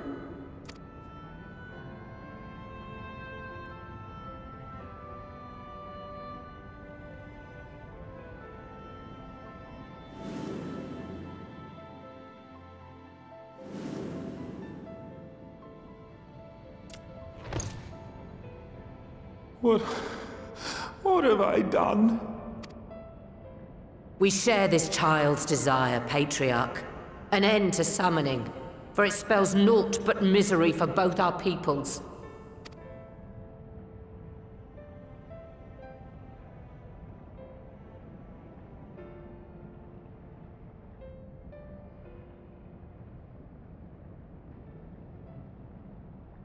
For many long years, man and kobold have feuded over territory, pillaging and perishing for the earth beneath our feet. It may be said that we fought to survive, but what we have sown in blood, we have reaped in suffering, and it cannot go on. I would see us set aside the past and work together for peace. And the same thing we did for that one kobold tribe, too. But that's a different story.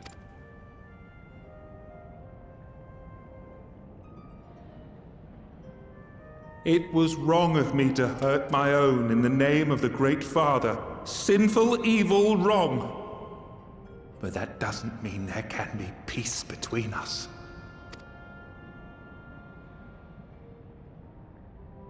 Men cannot be trusted! The bounty of the land was to be ours, and yours the bounty of the sea. But you broke the pact! Violated, breached, broke! Unready as we were! What choice had we but to call upon the divine to rid ourselves of your tyranny? None. And I do not blame you for it. In violation of the spirit, if not the letter, of the pact, we took your lands for our own. The fault lies wholly with us. On behalf of all Laminsons, I offer you my humblest apology. I pray you'll find it in your heart to accept it.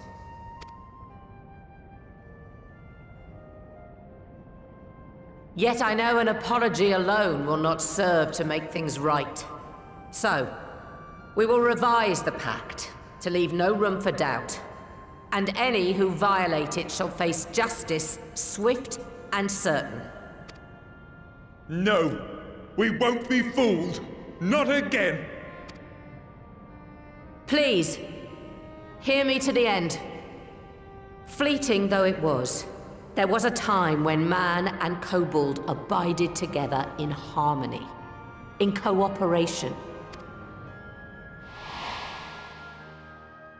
In those days, your people shared the secrets of smelting. Knowledge which allowed Limsa Lominsa to thrive. Much of what we have, we owe to the kobolds.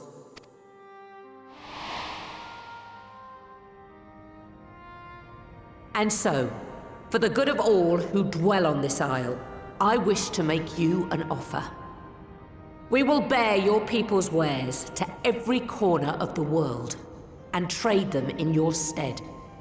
In return, we will bring you the bounty, not only of the sea, but lands both near and far. Whatever you desire, the Navigator as my witness, you shall have it. There will be no more man and beastman, just the crew of the great ship that is Vilbrand. And together, we will share in the wealth of the world, if you'll only accept our hand in friendship.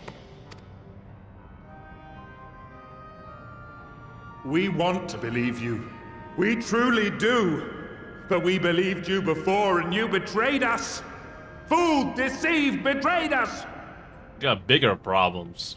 The Empire, the Ascians. We got bigger problems. There are bad men, it's true. But there are also good ones. And the ones before you are the best of them. They were always kind to me. Caring, nice, kind, and I trust them with my life.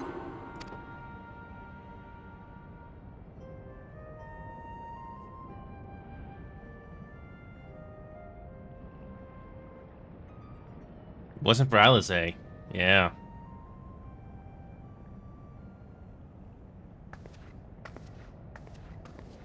Before I became Admiral, I was a pirate. I stole. I fought. I stained the sea red with blood. Such is my past, and I dare not forget it, however much I might want to. Same thing can be said about our sins, no matter how bad it is. But I digress.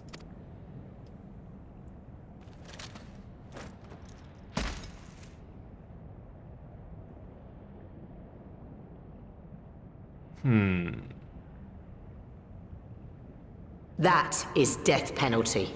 The pistol I used to pass judgment on my own sire when he fell thrall to Leviathan and betrayed his comrades. It's loaded. If you were to point it at my head and pull the trigger, I would most assuredly die.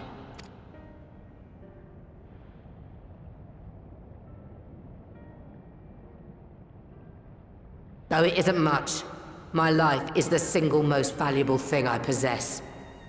If it will suffice to atone for past wrongs, take it. A single bullet to annul the old pact, and my blood to write it anew. Oh boy. What comes after, I entrust to this man, my second in command. I know that he will do his utmost for the happiness of all who call Vilbrand home. Man, that is gutsy. Jesus. And this one can go either way. Ooh.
I do not trust you. Not yet. But Gaboo does. And I will trust him. Man. Again, what an interesting story moment. Really. If LSA had not had hope on Gaboo all this time, all the previous expansions, this would have gone a little much differently. So yes, all the story moments from previous league does tie together. And sure, this game may not have Baldur's Gate 3 story choices where it can be more complex, but the story is interesting and entertaining at the very least, despite, playing it safe, but it's still entertaining. Can only imagine what the Final Fantasy stories were like in a Nintendo, NES, and Super Nintendo. I never played them personally. Only thing I know is people have praises for them. But this is a very interesting story moment. I thought this was going to be a side story, but no, it does play a part in all of this. So yeah, Alizé was very fortunate and never gave up on Gaboo. I almost forgot about Gaboo because Gaboo doesn't always make an appearance in Shadowbringers. But I'm glad. Yeah, anyway, I'm just rambling now. Let's continue. I don't know if Remedy, Dimitri, Flame, or anybody else is watching, but hope you're enjoying the popcorn because this is an entertaining story. Anyway, let's continue.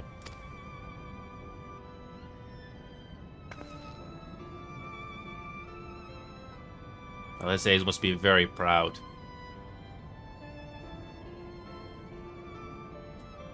We want you to know that we respect your faith.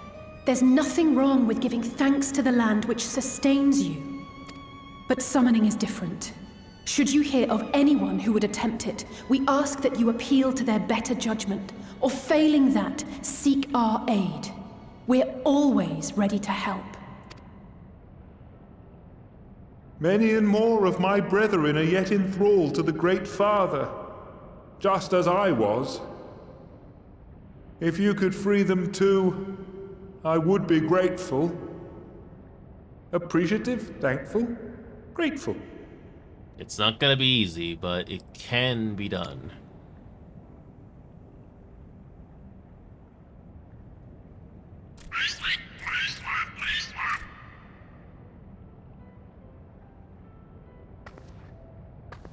Healing Gaboo was the wise thing to do. 'Tis we who should be grateful, Patriarch. I thank you for affording us this chance.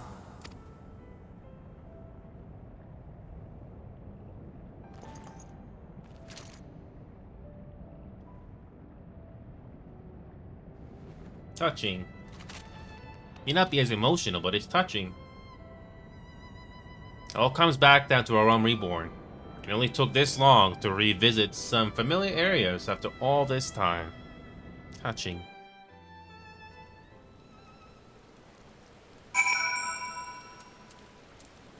If it wasn't for Alice and Gabu, this would have gone on much differently.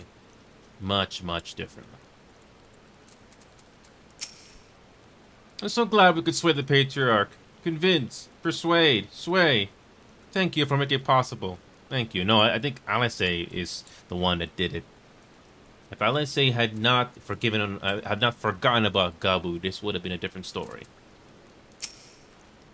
The treatment may have restored the Patriarch to his senses, but it was the Admiral and Gabu's words that touched his heart. This moment belongs to all of us.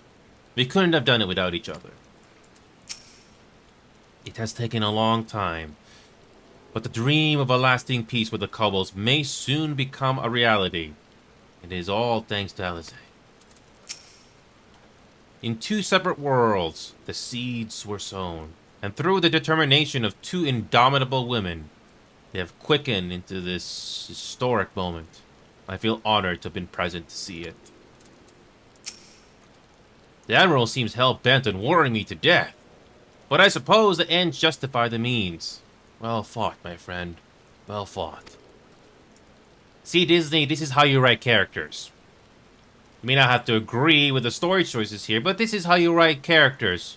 A story. Anyway.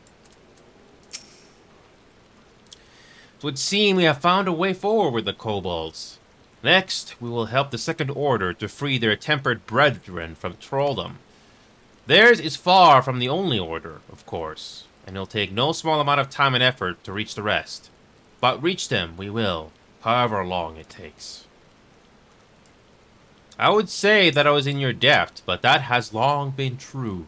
So instead, I will say thank you for helping us to plan a new course, not only for Limsa Lominsa, but all Eorzea. Entertaining story again. I thought it was going to be a side story, but no, it's a lot more important than I thought. Futures rewritten. Oh, and a dragon? Okay, we gotta see this. And it's 4,500 gil. Okay, this gotta be big. Here we go.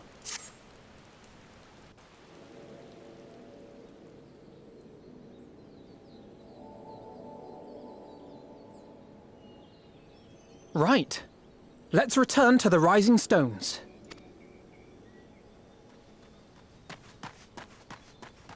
Uh-oh. Admiral, something strange is afoot at the floating city. Breathe, man. What is it? I think it's best you see for yourself. Please, come with me.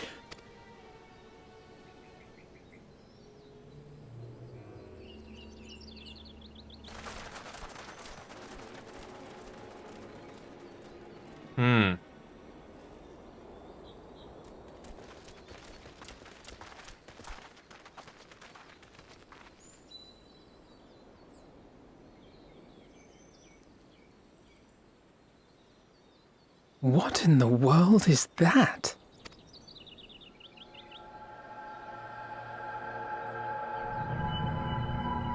A tower. You can see it too, then? I feared I was losing my wits. One moment I was patrolling as usual, and the next it was just there. Let me guess, the Ostians have something to do with it.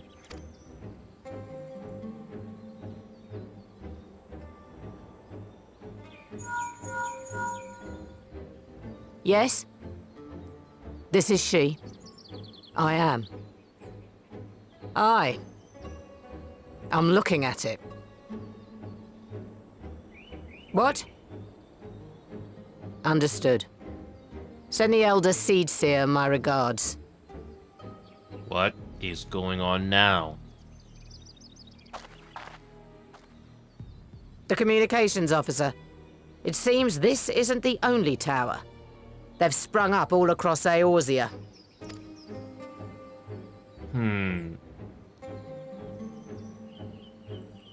Nothing more is known. only that they appear to be of Garlean construction. Our allies on the Alamegan front are on highest alert. This must be the Ashians. This must be the Ashians doing this. And what is this? What is this? What is their plan anyway? Who knows?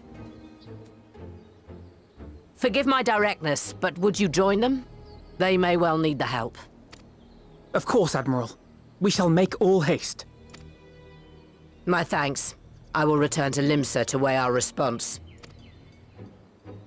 Look for Commander Hext when you arrive in Alamigo, and may the Navigator speed you on your way.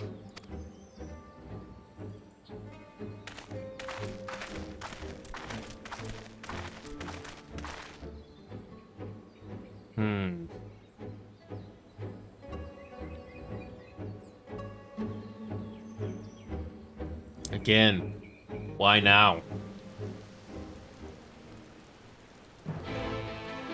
Again, why now? What is their plan?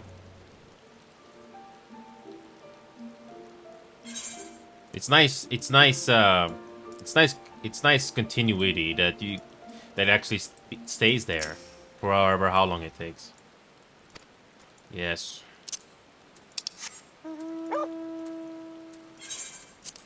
Oh, we're back to Stormblood. Wonder what this is about.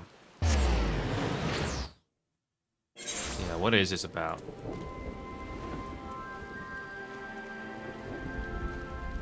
Is there anything in the background?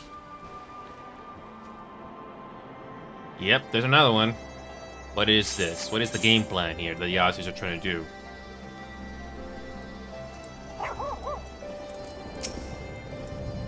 Though it is invisible from here, the locals report that a tower-like structure has appeared to the south. Gabu? Don't worry, he's with our Maelstrom friends, meaning we're free to deal with the latest problem to fall uninvited into our laps. It appears to be business as usual inside the city, but at least we're able to tell us if there have been any developments without.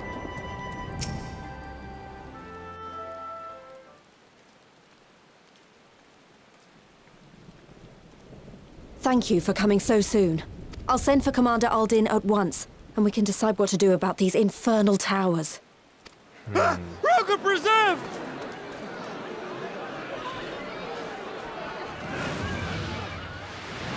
Oh yes, the Ashians. I had a feeling. It can't be. The Ashians. Yes.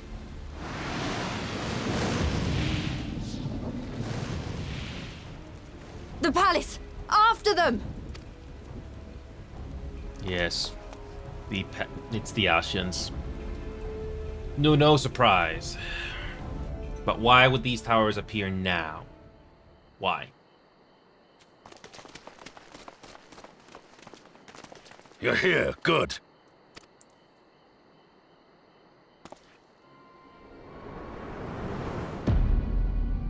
Why now?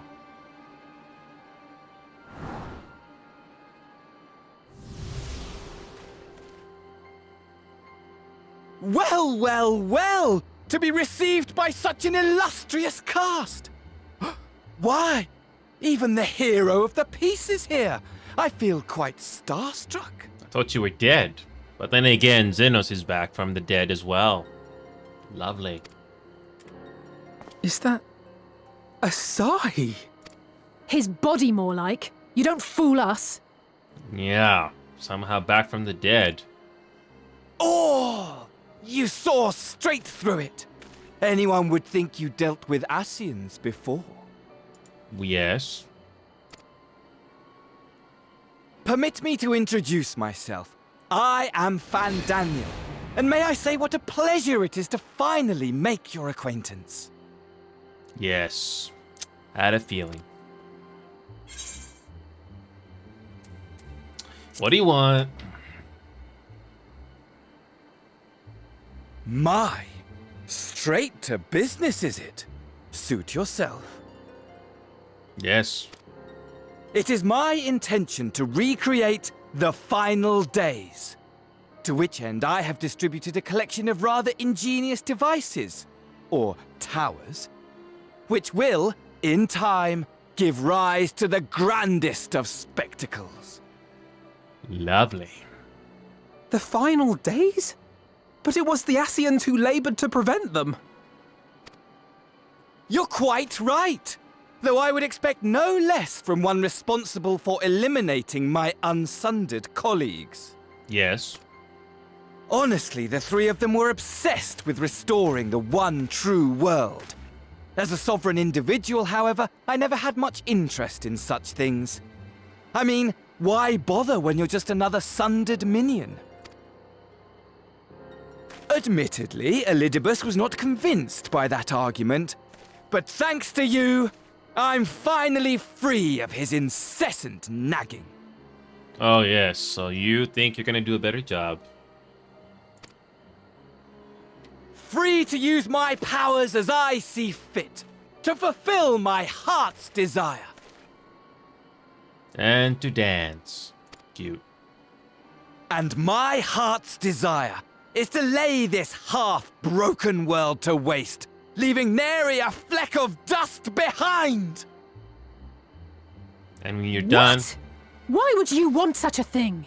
And when you're done, are you truly gonna be happy? Let's say that it does happen. I doubt there's any satisfaction to that. Whatever.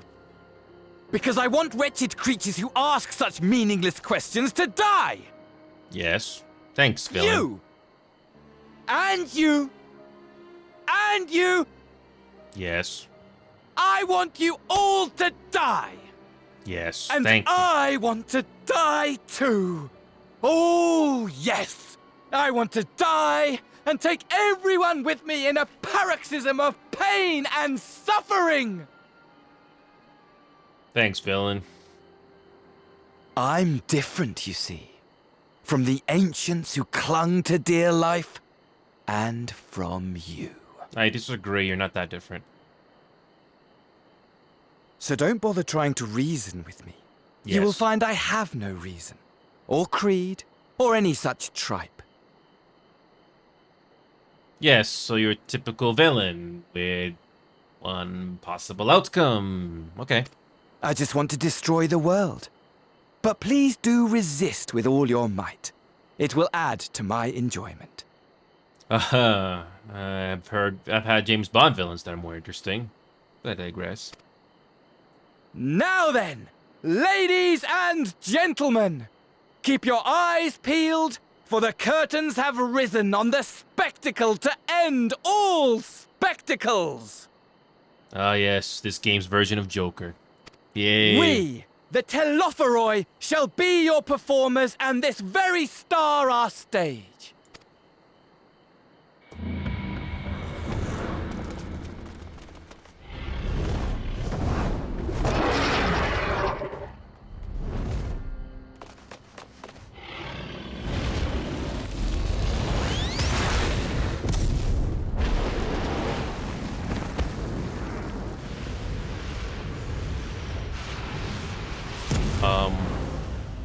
I thought that would be fatal.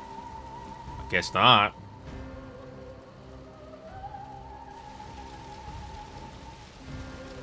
Okay.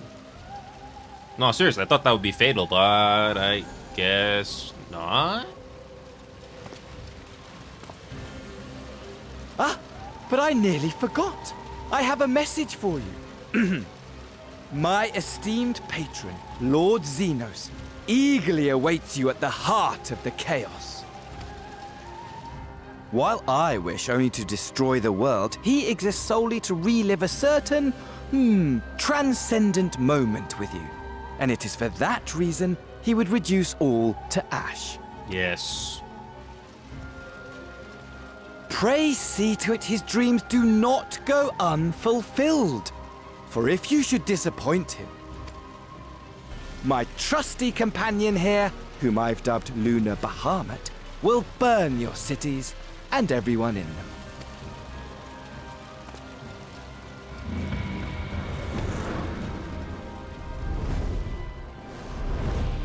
Ah, yes. How very James Bond villainly of you. Yay. Everyone out! My men will tend to the blaze.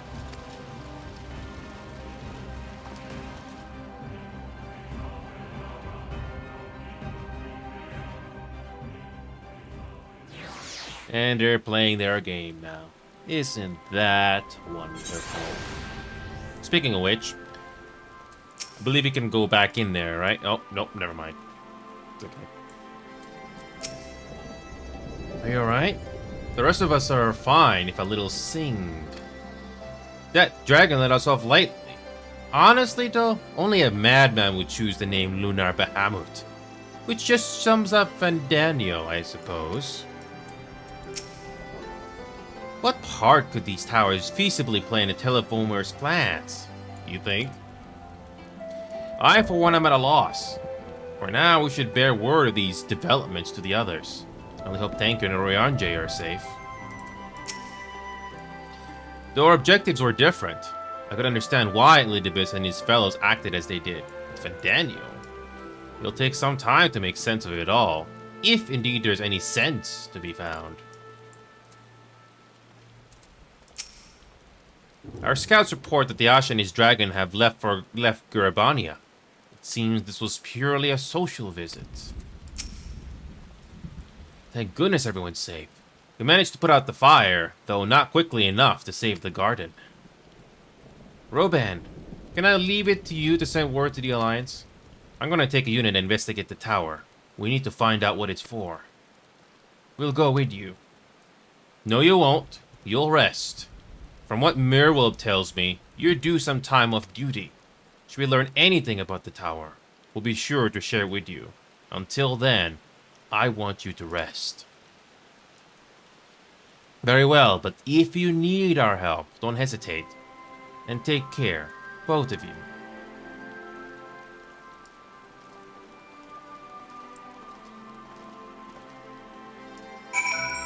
Back to the Rising Stones again. Yay. Is there a tower over there? Oh boy.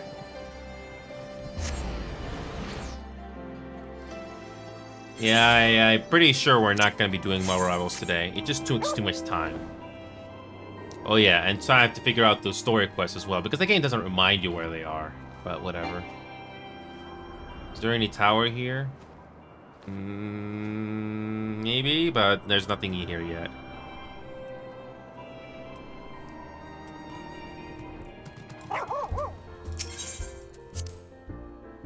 Okay.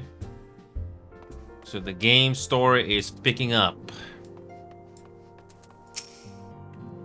It would seem you have quite an eventful time in my absence, but I'm fully rested now and ready for more. Welcome back. Make yourself comfortable, and let me know if I can get you anything.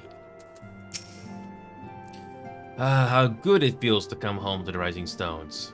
It's here my heart feels most at peace, and my mind the clearest. Istula returned just before us, and it seems she knows about the towers too. Though my new, or rather old, by which I mean young, though this body has a good deal more stamina than the one I wore out in the first, I confess I've been looking forward to a moment's respite. We've had a busy few days, have we not? Yep, everybody's here again. I don't really remember these other characters, to be honest, but anyway. Ah, you're back too. Good. We received the reports from the Alliance. Since we're all here, perhaps those who bore witness to the events of Alamigo could treat the rest to us or to a first-hand account? Oh yes, we had that talk.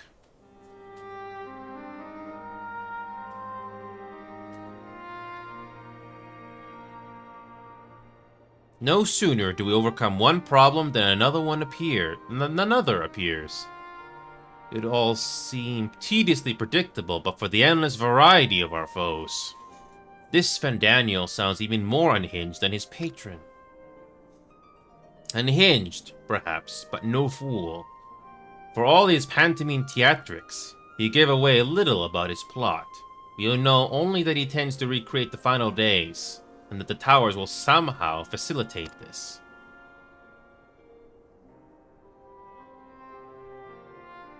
He also called his dragon Lunar Bahamut. Let's not forget that little detail. And the creature certainly did resemble the Elder Primal. That may be, But the fact that it answered to Fandaniel would suggest they are not one and the same entity. I think it more probable that it is some manner of simulacrum born of Ashen magics. Whatever it is, for now we can but work closely with the Alliance and remain vigilant. I believe that concludes our news. What of yours, Pistola? I have been to see the Sultana, knowing how quick the immortal flames are to dispose of their tempered.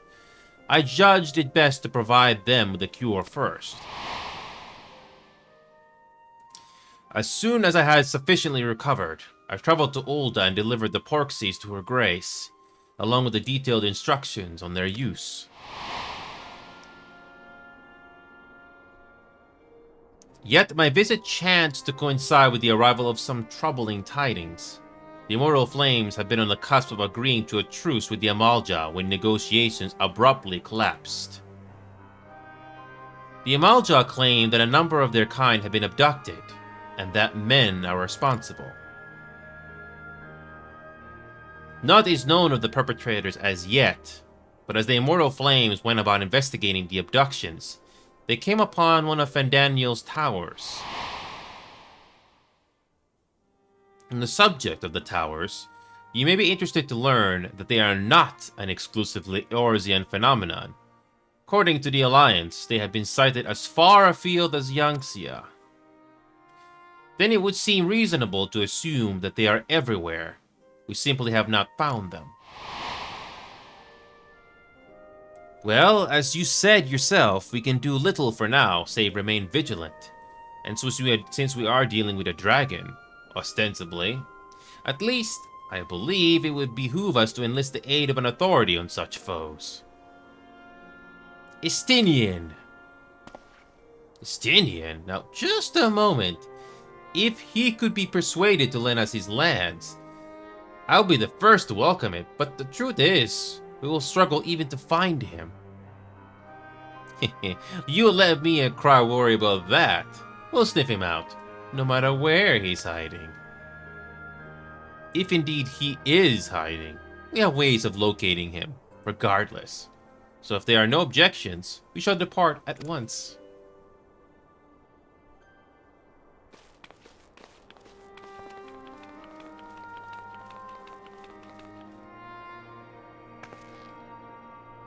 Well, rather than sitting around, I think I might go to each of the city-states and educate them in the use of the Porxies. They would doubtless appreciate it. But might you consider taking a moment to rest before leaving? You'd be fresher for the tasks ahead.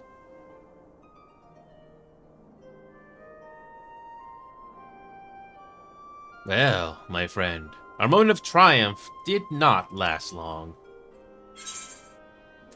Oh dear, are you not enjoying our adventure?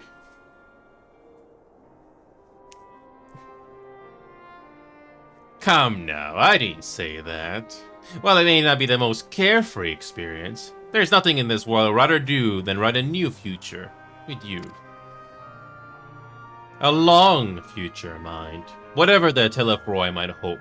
We'll stop them, won't we? Together.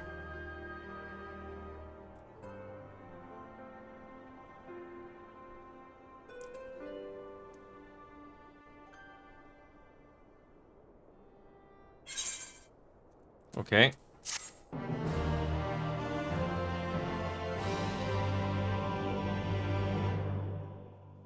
Oh.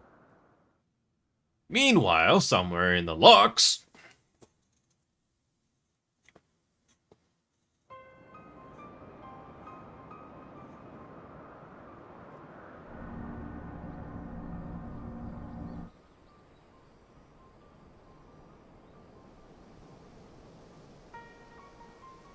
The scouts should have been back by now. I'm gonna go and find them.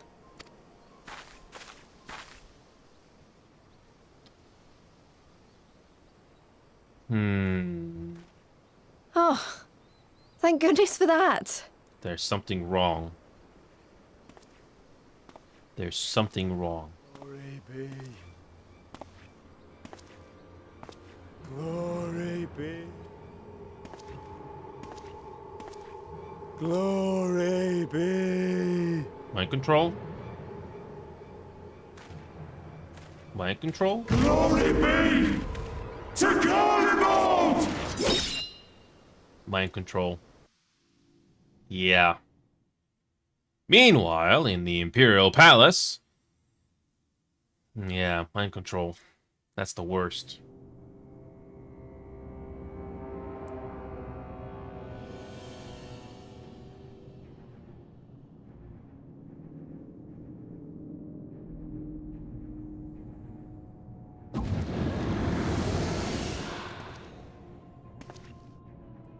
The piles have been driven as planned, and the first of the beasts has roared to life. Okay. Moreover, I am pleased to report that preparations are well underway for the rest. Ere long, chaos shall reign over all the land, as befits the final days. Call it what you will, so long as my friend returns to me, fangs bared and claws sharpened. I care not. Of course, my lord. By strange coincidence, your dear friend chanced to be present when I made my declaration.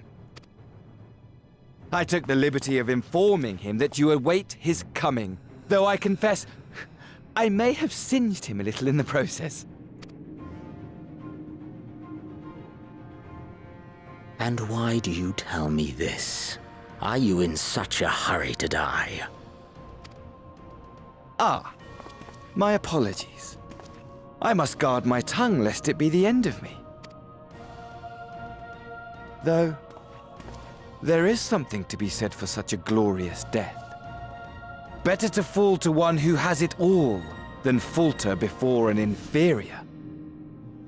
Huh. I shall keep it in mind as a contingency. For now, however, I shall proceed with the plan. My lord.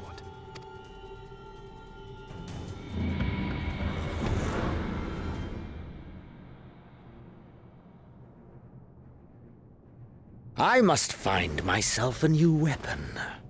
One worthy of our long-awaited reunion.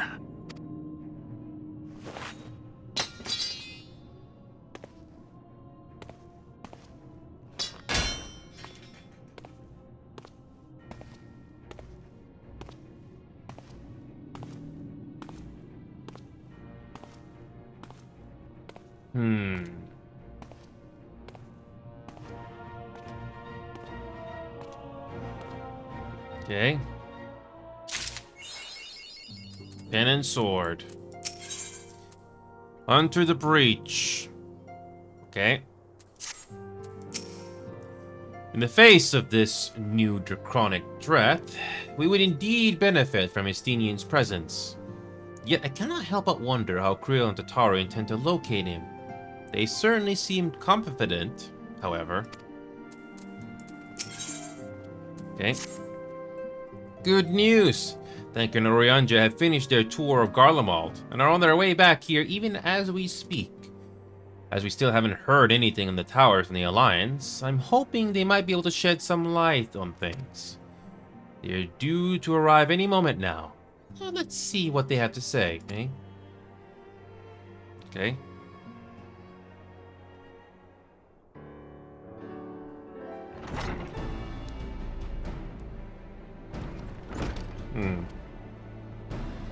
Ah, a welcoming party. You needn't have gone to the trouble. From what I hear, you've been more than busy enough as it is. Honestly, you might have waited for me to return before discovering a cure for tempering. As it is, I can't even pretend to have been involved. Well, if it is any consolation, I myself was little more than a spectator. The lion's share of the credit must go to Alize, Graha, and Inu.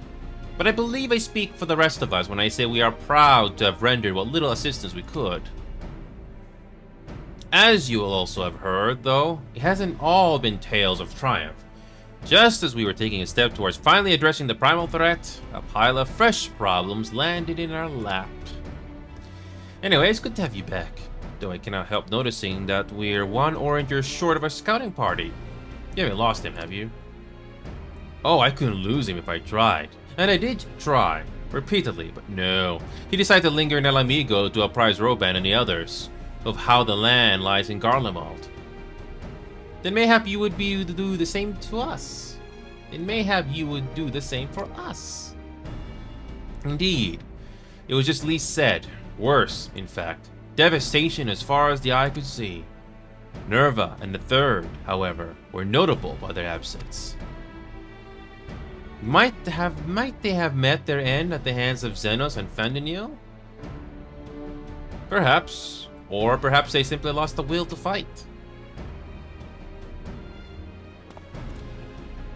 You see, the capital has been plunged into a deathly silence, with one exception, the Imperial Palace.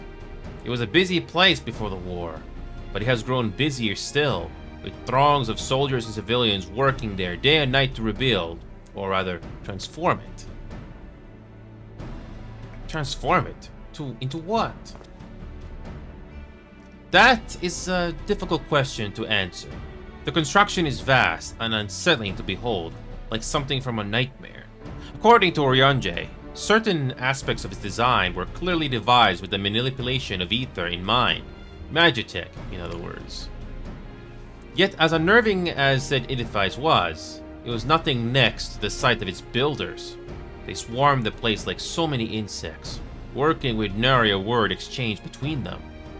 No one overseeing construction, no one barking orders. It was as if they were possessed or tempered.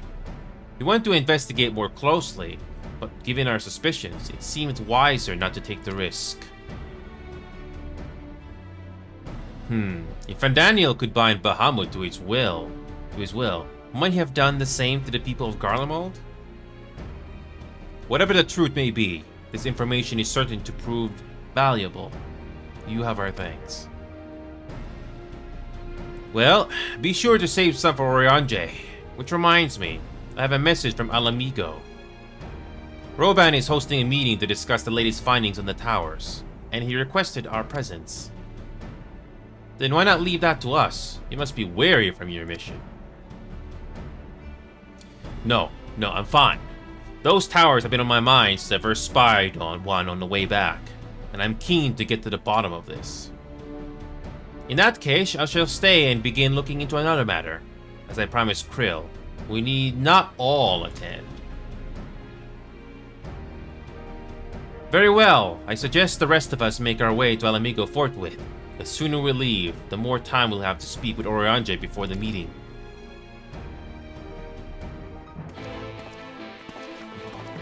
Yeah, no credit sequence yet. So yeah, it's just building up to the next expansion.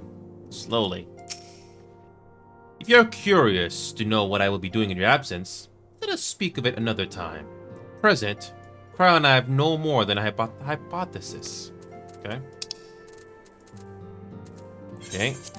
Speaking of, the prisoner from Stormblood. We haven't heard from her in a while.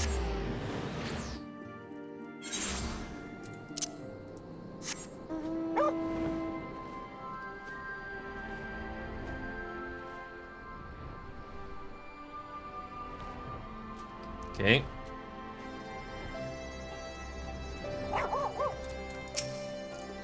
Although I was only in Revenant's Toll a short while, I did manage to squeeze in a brief drink with Flamin.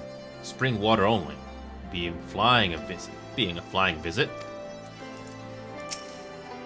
I wonder if there have been any developments regarding the Amalja abductions. It can be no mere coincidence that the incidents began occurring just as the towers first appeared. The Royal Menagerie is still closed to civilians. Fandaniel and his pests certainly left their mark. While we may safely assume that the Telefroi are behind the works being carried out in the Imperial Palace, we can only guess at their purpose. Okay. My friends, much and more have I heard of your travails in our absence. Heartened am I to see you all hale and whole. As are we to see you safely return from your mission, Oriange. I trust Thancred made you feel welcome? Well, well, if it is Alphino, it is merry band.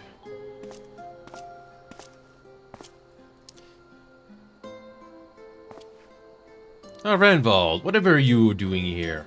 When we spoke via Link Pearl, you told me you'd be away on a mission. And who's to say this isn't part of it? But enough about that. It's good to see you looking so similar. I thought you had grown a bit taller after a whole year in another world, but apparently not. Well, I'm sorry to disappoint you. While my soul may be a year older, my body has hardly aged, as you're well aware. And I may remind you that we Elezen are known to be late bloomers, especially in terms of our height. Mark my words, the day will come when even the great Aurochs such as yourself will crane your neck to meet my eye.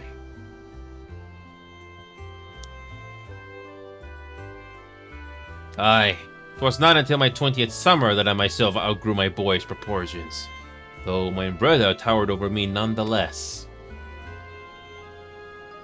Ironvald brings out the best in Alpenote, doesn't he? They both seem so at ease in each other's company. It's almost endearing. So what exactly brings you here? Oh, for Dola, mostly. We need to go over a few things before we set out. Set out? Wait, does this have something to do with the towers? Eh? What gave you that impression? Actually, tell me later. We've got a meeting to go to. I'll see you afterwards, alright?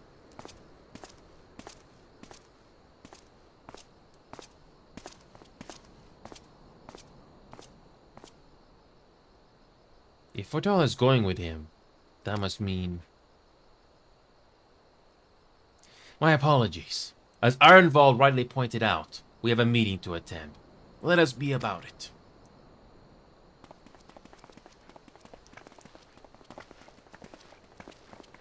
Okay. This must be good. Oh, loading screen. Do we get voiceovers, please? Ere we begin, I would like to offer my gratitude to Masters Thancred and Urianger. 'Tis no small feat to infiltrate the Imperial capital and live to tell the tale, much less in times of civil war. Thanks to them, we may plot our course in full knowledge of how the winds blow in Garlemald. Full glad are we to have been of service. But verily, such dangers as we did encounter pale into insignificance next to those faced by our comrades. An Ascian, armed with the might of Bahamut, bent on bringing about the final days. Theatrix. He sought only to make a show of the power at the Teleforoi's disposal. But since then we have seen no sign of this Fandaniel or his worm. And while we've done what we can to bolster our defenses, there's no telling where he might strike next.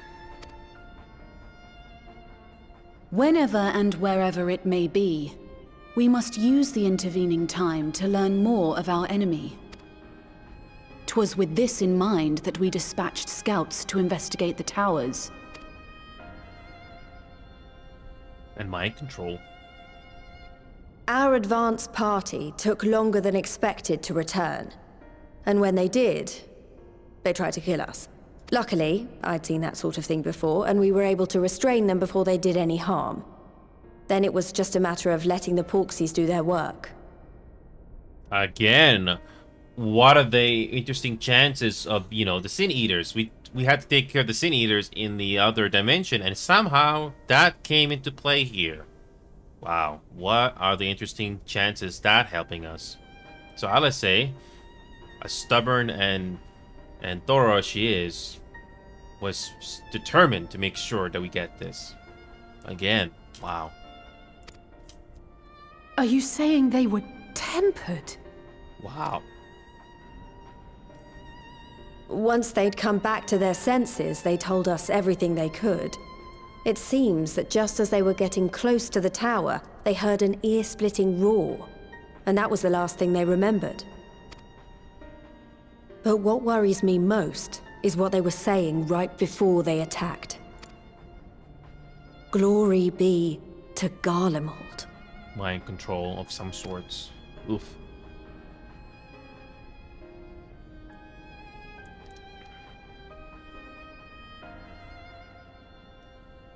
The Tempered have heretofore ever been thralls to primal entities. Yet these hapless souls were compelled to accept a nation as the object of their devotion. This calleth into question all that we know of the condition.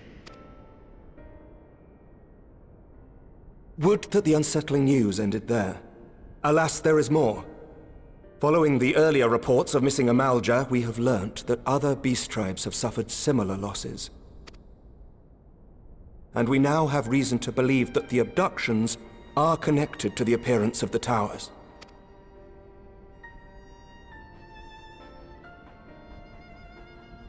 Our scouts sighted black-garbed figures leading shackled Ixal in the direction of the tower in Dravania.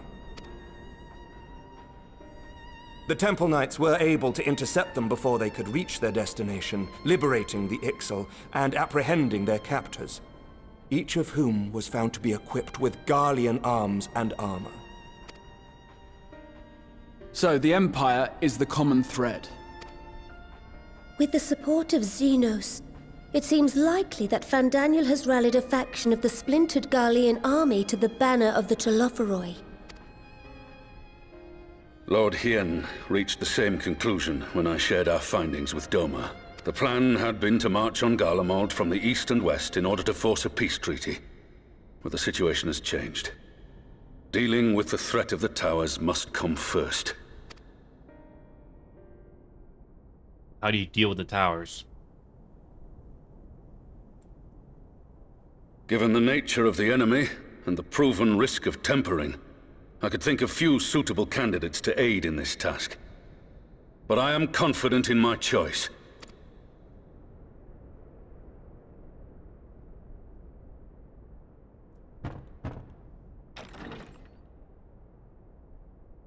Oh, it's you again.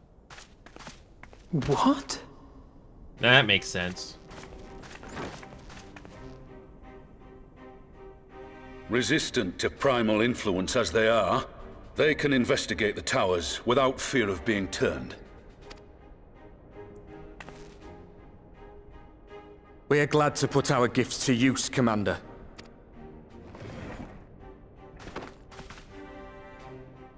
Gifted or not, going behind enemy lines remains a perilous undertaking.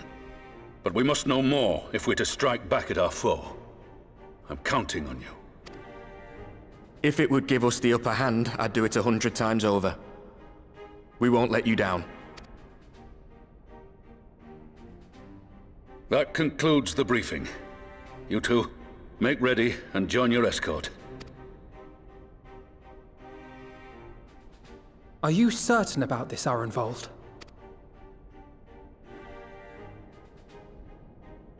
I am. Come on, let's talk outside.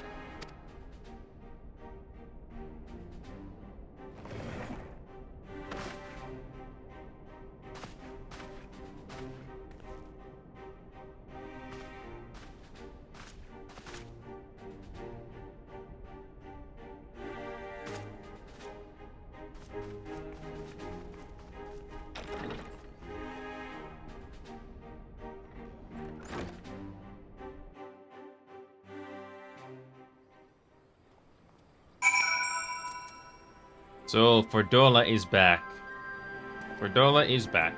I always thought when she would return to the story at some point. I accept that numbers can prove a hindrance when infiltrating enemy territory, but to send only 2? If it's small talk you're after, look elsewhere. Okay. Now that it's out in the open, I don't have to keep it under my proverbial hat anymore. Okay.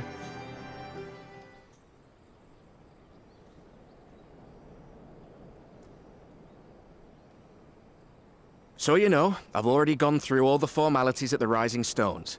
Made sure to inform Jamolver and Vmar at Ralga's Reach as well.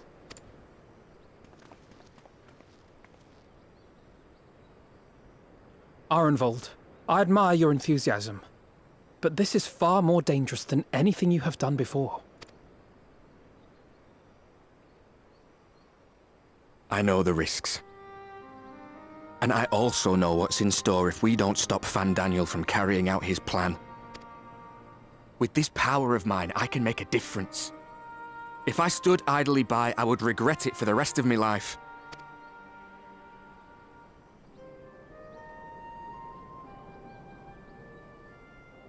And you, Fordola?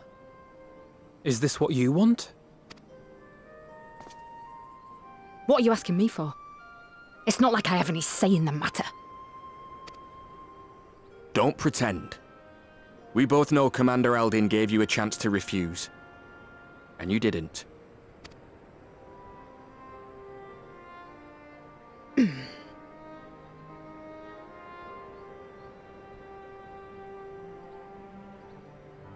So the Empire's finished, is it? But that's what they're all saying. That the great and glorious Garlemald slit its own throat. Kinda. And now, from out of its twitching carcass crawls the Telophoroi with bloody Xenos at its head! Yeah. I fought for Garlemald. Killed for Garlemald. What was I part of? I need to know. Whatever it is, I need to know. We all need to know. Very well. If your hearts are set on this, I shall not stand in your way.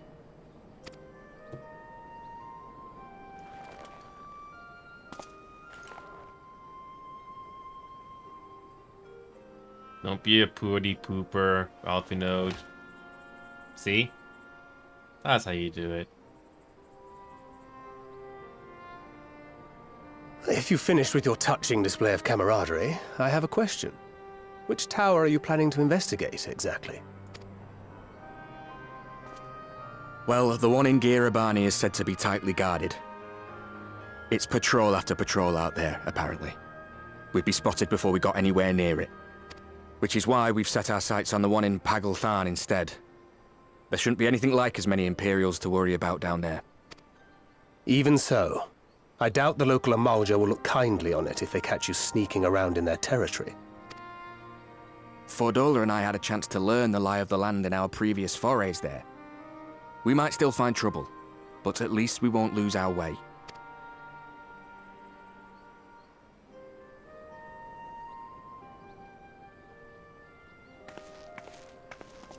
Well, we'd best not keep them waiting any longer. Mayhap when all of this is over, we could take another trip to Loxeld. I would have you know I've become a rather capable swimmer since our last visit. Ha! I'll believe that when I see it. Though, to be fair, getting into deep water does seem to be a scion's lot in life. Take care, eh?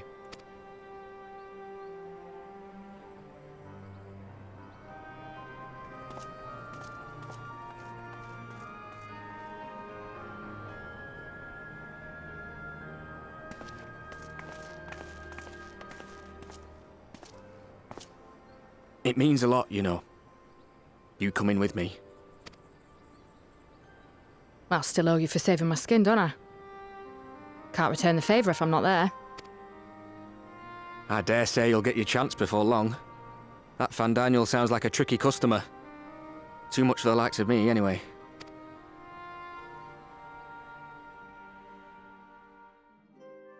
But we both know I'd just be another soldier if it weren't for my gift. And I need to be a damn sight more than that given what's coming. I realise I can't hold a candle to a hero like the Warrior of Light, or Alphino, for that matter. He might look like he's 12, but he's seen more action than most people see in a lifetime. No, the fact is I'm nothing like them, and maybe I never will be. But I'll be damned if I don't try.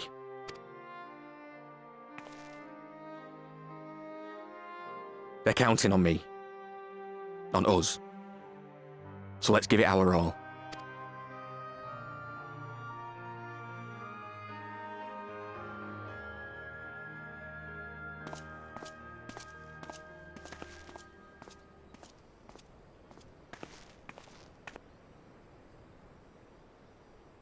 He does not want for conviction, that much is certain. So let us have faith in him. Him and Fordola both.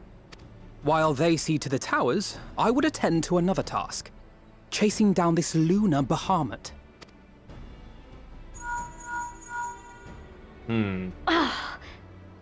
bloody thing. Can you hear me? It's Tataru. I'm happy to say we've managed to find Estinian. Oh, wonderful. And I'm sorry to say he went running off again the moment we told him about Bahamut. But he did mutter something about heading to Ishgard, so if you're quick, you might still be able to catch him.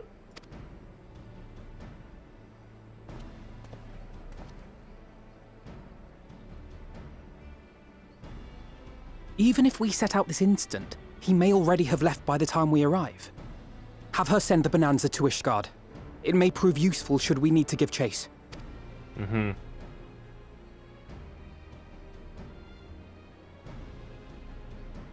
Gladly.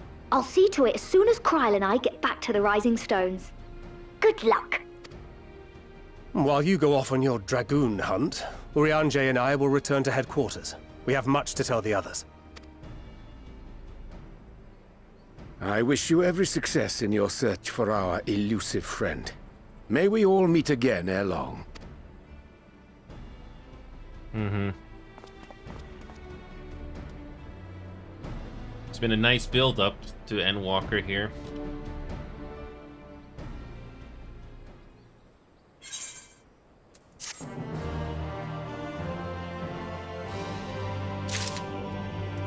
Okay. I get the impression Arnvald is a lot more apprehensive than he lets on. He will have been grateful Alpinode was there to see him off. Here be dragons. Okay. So Estinian was bound for Ishgard. Whatever it is that brings him home, we must hope it will keep him there long enough for us to find him. Come, there's no time to lose. Indeed, there is no time to lose. Okay. Okay. Oh, foundation. Okay.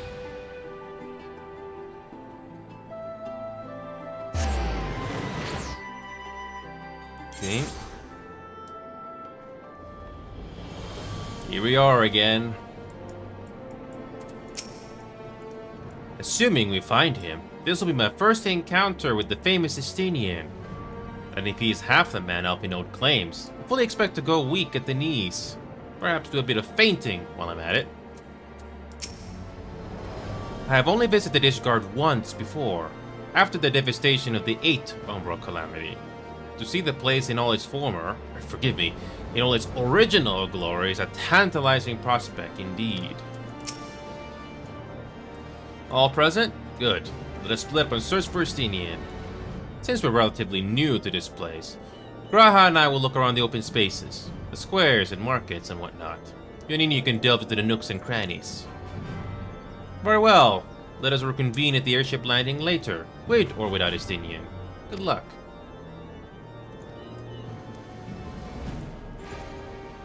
I think I shall begin at the Sky Steel Manufactory, so perhaps you could try the congregation. Lucia may well have heard the news of our friend's return. Okay.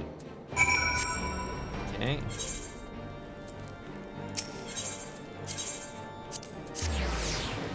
Nice.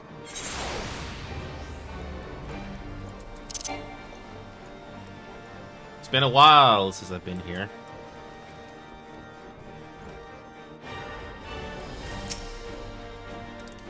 Good morrow to you, Warrior of Light. Lord Umric sent word that you will be attending the meeting in Alamigo.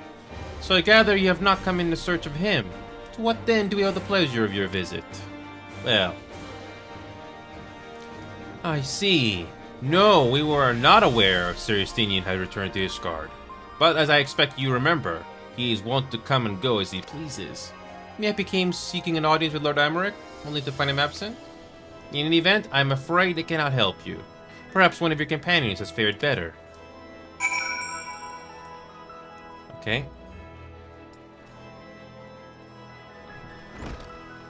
Okay. Okay. Okay. Athenium.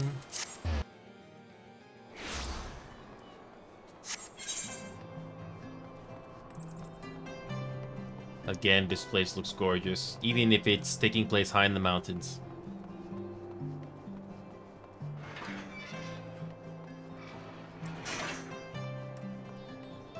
Okay. Sir Stinian is every bit as elusive as Oriange is suggested.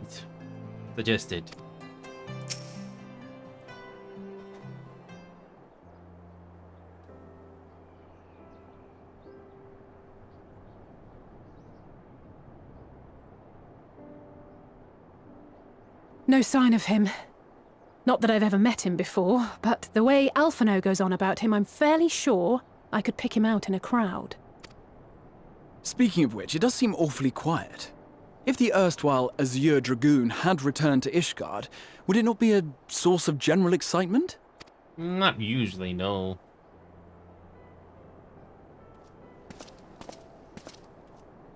Ah, it's back. First the Scion's Coinkeeper, and now you.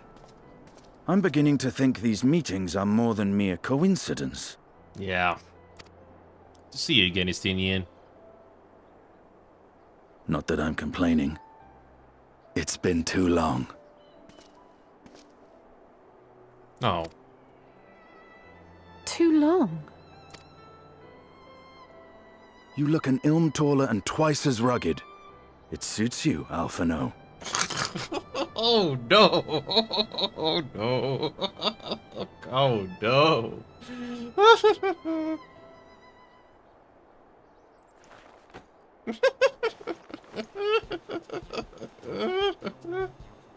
Quieter, though.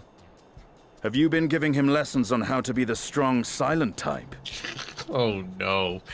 Oh, come on, Estinian. You should have put the two and two together when you heard her voice, but whatever.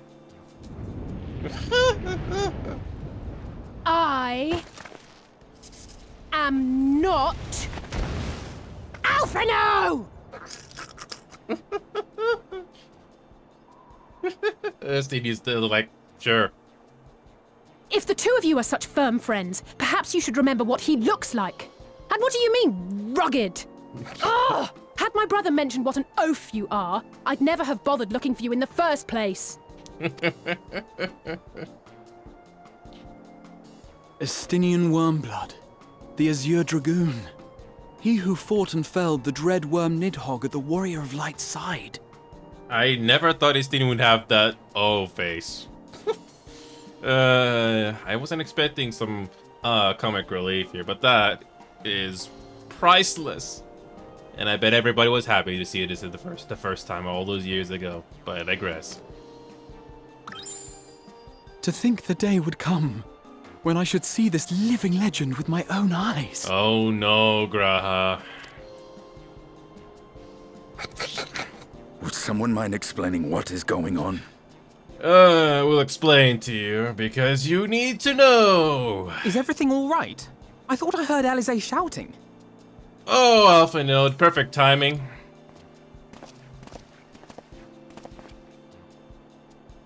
Estinian! It's been too long.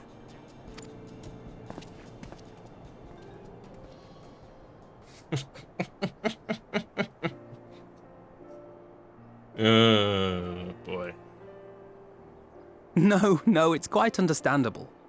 That was hardly the first time we've been confused for one another. Nor, I suspect, will it be the last. Well, I, for one, will not be making that mistake again. What I will say, for the second time today, is that you've grown. Inside and out. I can tell. One can't remain a spoiled little lordling forever, you know.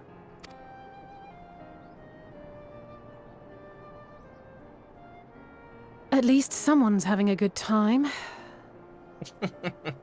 I never thought I would see Alice getting a head pat from Estinian. You know, when we were growing up, Alphino would never befriend other boys because he couldn't stand the thought of not being in charge. But maybe that's changed. He seems just as happy around Estinian as he does Arenvald.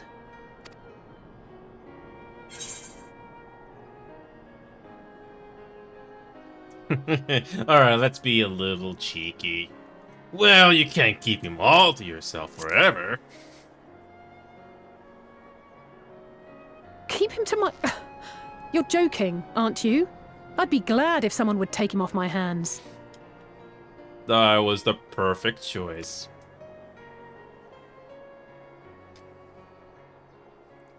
No rest for the righteous, eh?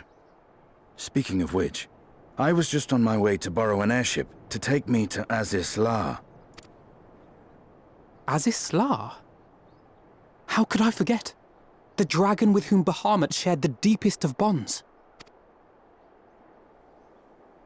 Aye, Tiamat, his mate. Even now she remains imprisoned on Aziz La, though her remorse binds her faster than any shackle. I see. As the one who first summoned Bahamut, you believe she may be able to shine some light on his latest incarnation. Might I suggest that we make the journey to Aziz La together? I'm not sure if Tataru mentioned this, but we Scions have an airship of our own now. I see no reason why not. Assuming your sister can bear the thought of sharing a deck with me. Stinian. Be my guest. But confuse me with Alphino again and I'll throw you overboard. Alice is one of my favorite characters in this game. Ugh!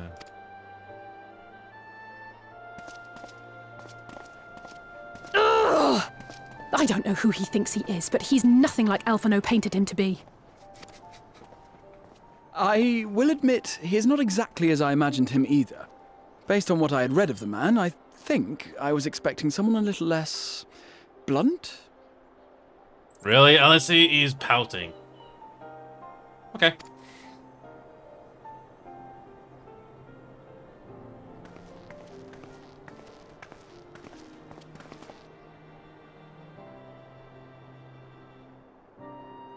Probably one of my favorite cutscenes in the game so far.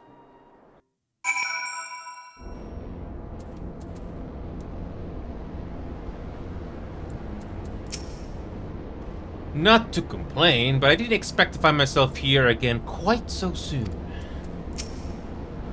So this is the Delta Quadrant, where countless dragons yet lie imprisoned, the great Tiamat among them. Oh yes, that dragon that was in prison here for so long. Oh yeah, I'm sorry, I remember that now. Tiamat summoned Bahamut once before. She may have again, willfully, or no.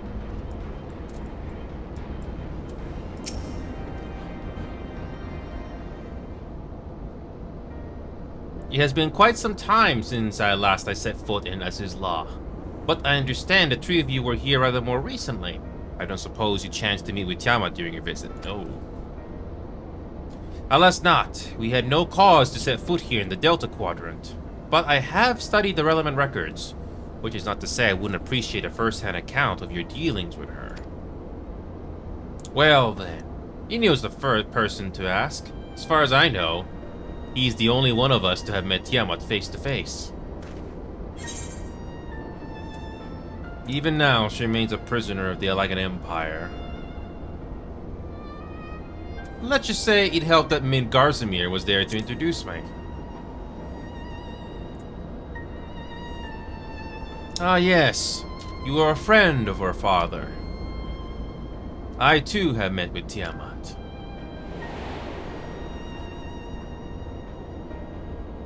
After the Dragonsong War came to a close, I came here to speak with her, a worm who had fought her own war against man in another age. I wished to know if she yet harbored thoughts of vengeance, and asked as much. She said no.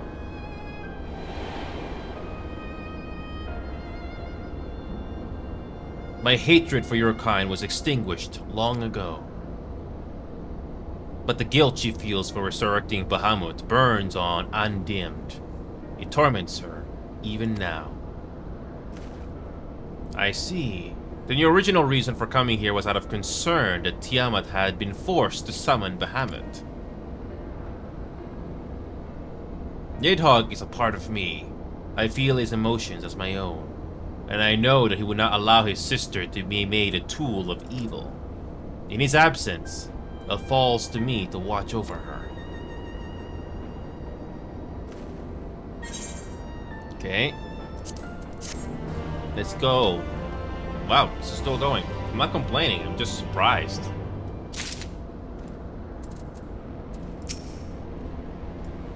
It was the Ashians who taught Tiamat the secrets of summoning, even as they supplied the Allagans with the means to capture primals. So much suffering, all of it by design.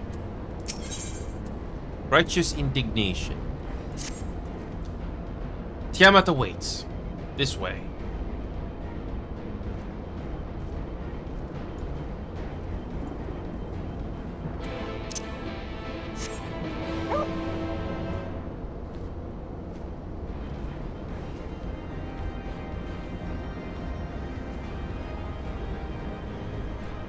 The game does give you payoffs in cutscenes and characters. It really does pay off. It may take a while, but nevertheless.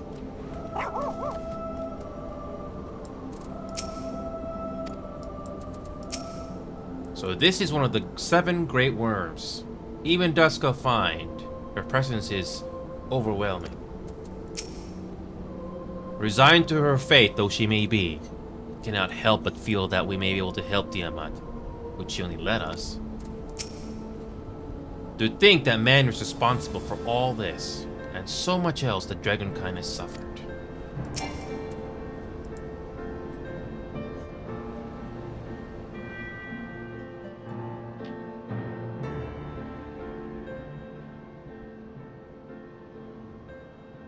Edkin Elfin Wafesk les non in.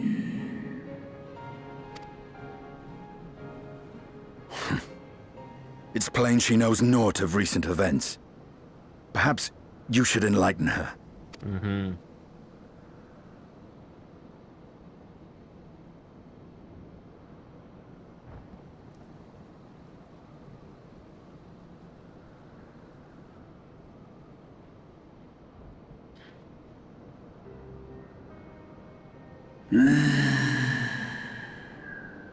Afan sin Gael Nolosk kin esh an Olan kin waha Listran mira an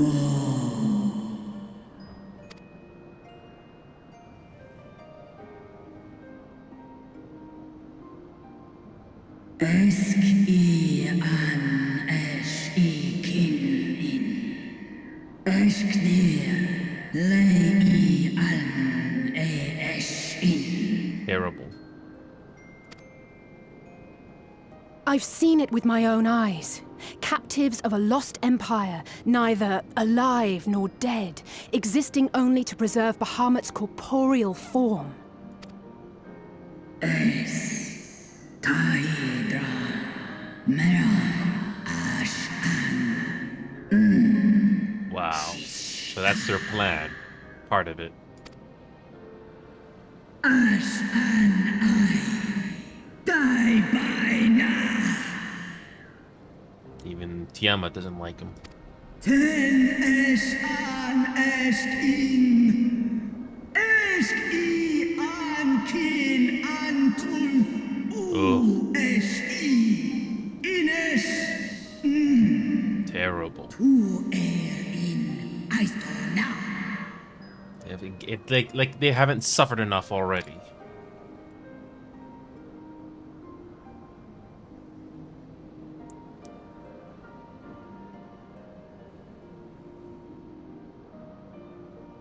Your children's pain means nothing to them.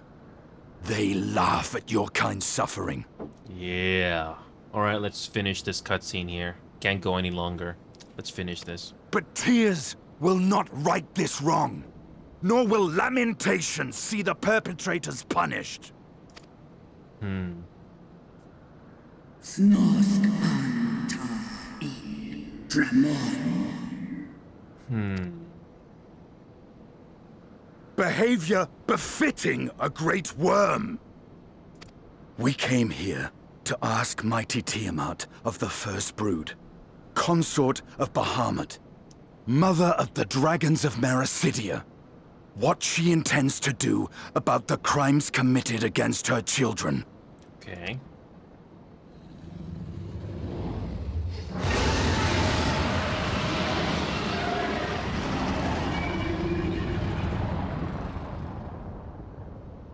Sydney's not shaken at all.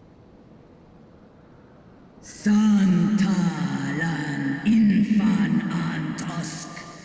Kous lent an. Ale o esk an in. Ale kum ak in. Yeah. You too were exposed to his influence. That you are yet in possession of your own will is testament to the indomitable strength of your soul. Yeah. But were you to meet with Bahamut again, you fear you might succumb.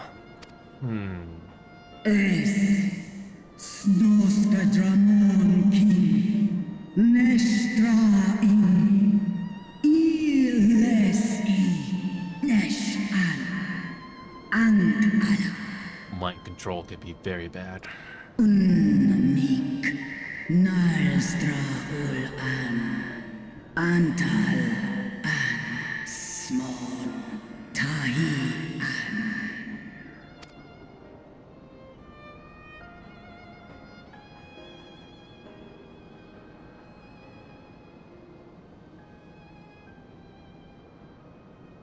On the matter of Bahamut's influence, at least, I believe we can be of some assistance. If you're afraid of being enthralled, don't be. We have a cure. And while we've never tried it on one such as you, its basic principles are universal. Justine doesn't know that. And Tiamat is in full attention. I don't think Estini knows.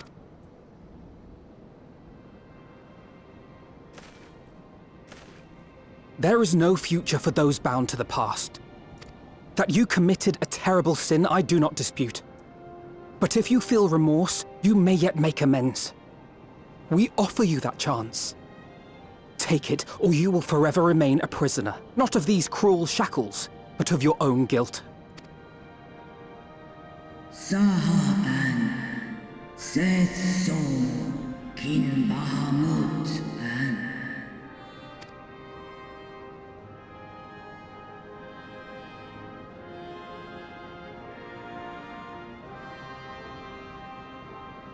An sumon na an ingles snaloles dish an na ala an ul an sin an stan in.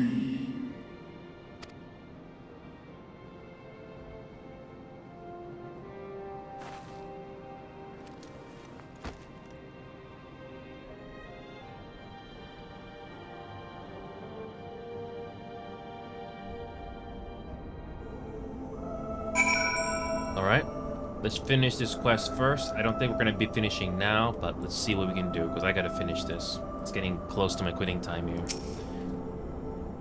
Which seems to still have some pride after all. Let's see if she's as good as her word. I confess, my heart was in my throat when Estinian thought to berate her, but appears to have had the desired effect. It won't make up for what she suffered at the hands of men. But if there is a chance we can free her, truly free her, we owe it to her to try.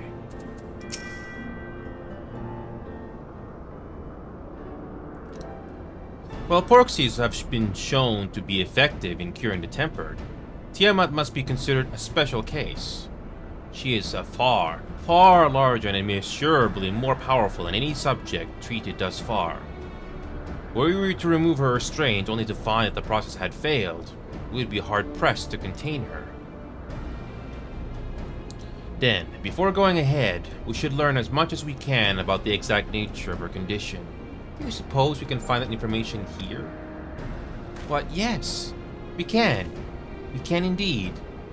The Elegants kept detailed records on all of their notable captives, and I know exactly where to look. We shall leave that to you then. In the meantime, the rest of us can turn our thoughts to the removal of those shackles. Oh, this actually will happen. Thank God.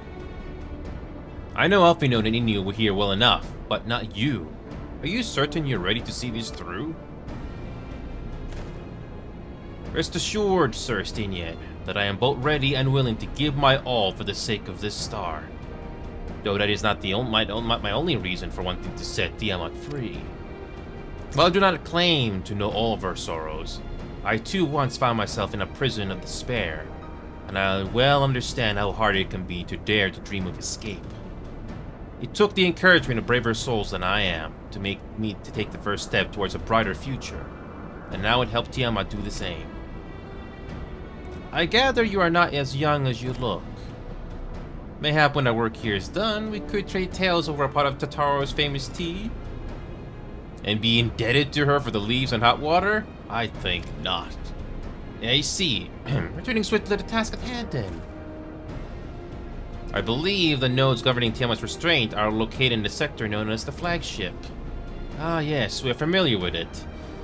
The Thermal Research Facility in particular. Oh, maybe we should take this. A spirit vessel, containing a small amount of my blood.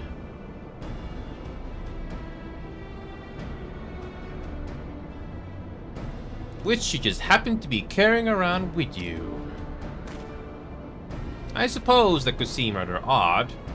To explain, Rambrois, Orianje, and I are researching the use of spirit vessels in the transference not only of memories, but the traits of certain bloodlines. And so, I keep one at the ready, should an opportunity to test our theories arise.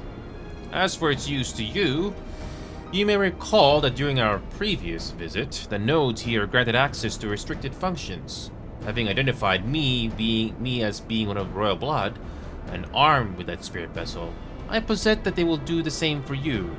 And even in the absence of, well, the rest of me, it seemed worth a try, at least. Agreed. We'll take good care of it. To the flagship, then.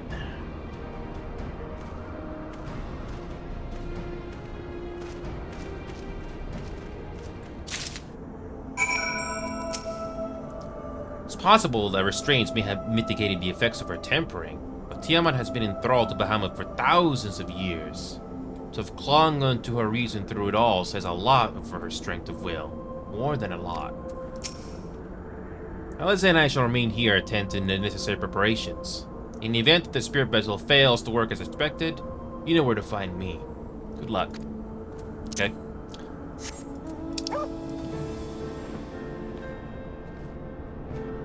Okay. Yeah, I'm running out of time here, folks. If this is another trial or dungeon, I don't have time for it. I have to head off.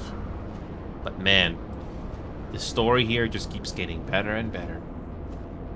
I may have to sacrifice Friday for something else. Or Saturday, for that matter. Jesus. Yeah, I really want to see the rest of this story here. I'm now more eager than ever.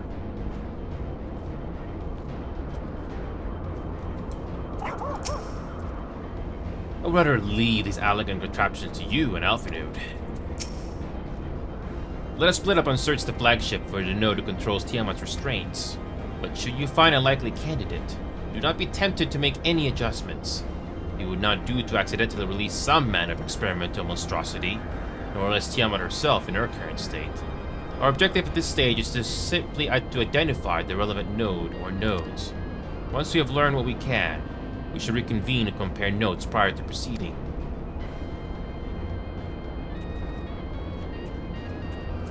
Okay.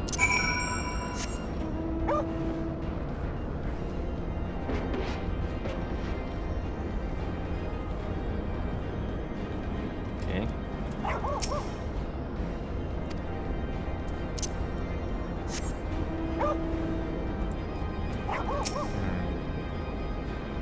Okay.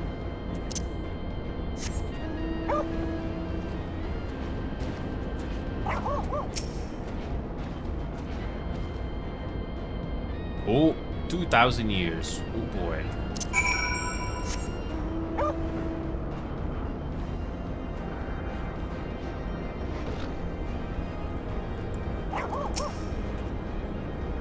infernal things. One of them sent a swarm of mechanical Vilekin to plague me. Must have angered it. I'm afraid Estinian and I have little to show for our efforts. Did you find anything?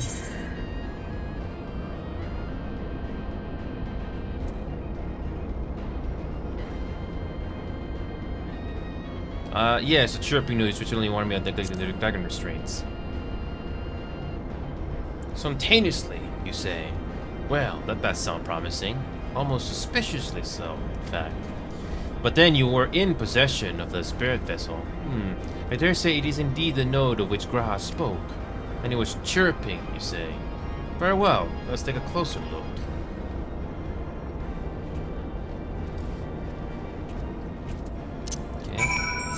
Alright, here we go. Let's finish this. At least we can drop off here and continue next time. Okay. Here we go. We're gonna finish this right now. As I suspected, the node will not acknowledge my authority to issue these instructions.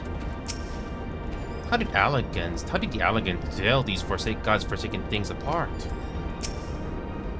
Do you wish to operate the dragon restraint mechanisms? You do not have the requisite access privileges. Operation of dragon restraint mechanisms may only be undertaken by the chief technologists and members of the royal family. Or those with a vessel full of royal blood, perhaps. Okay.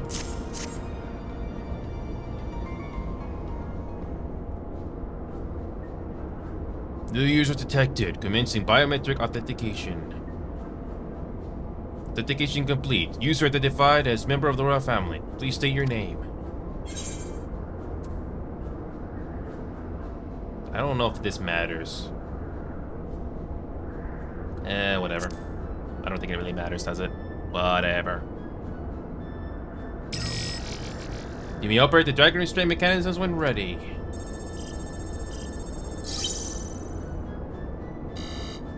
Able to disengage. Unable to disengage restraints of the specimen Tiamat, a system that is required. A system update. What do you suppose it is asking of us? I could hazard a guess. Well, that's more than I can say. Confounded bloody thing. User agitation detected. Initiating guidance program. In order to operate the restraint mechanism, I require access to the central control system. However, I'm unable to establish a link to said system due to obsolescence of my own software.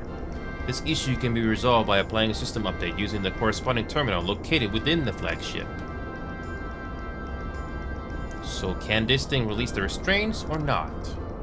It can, but only once it has received the requisite system update, as far as I can tell. Until which time it'll float their spewing nonsense? User detected. Initiating implementation protocols. I'm here to help. Rest assured that I'll be on hand to guide to every step of the system update process. How gratifying. But I dare say we'll fare better with guidance than without it.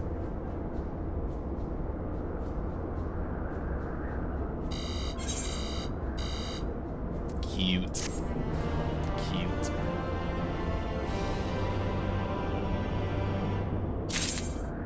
And with that, I'm out of time.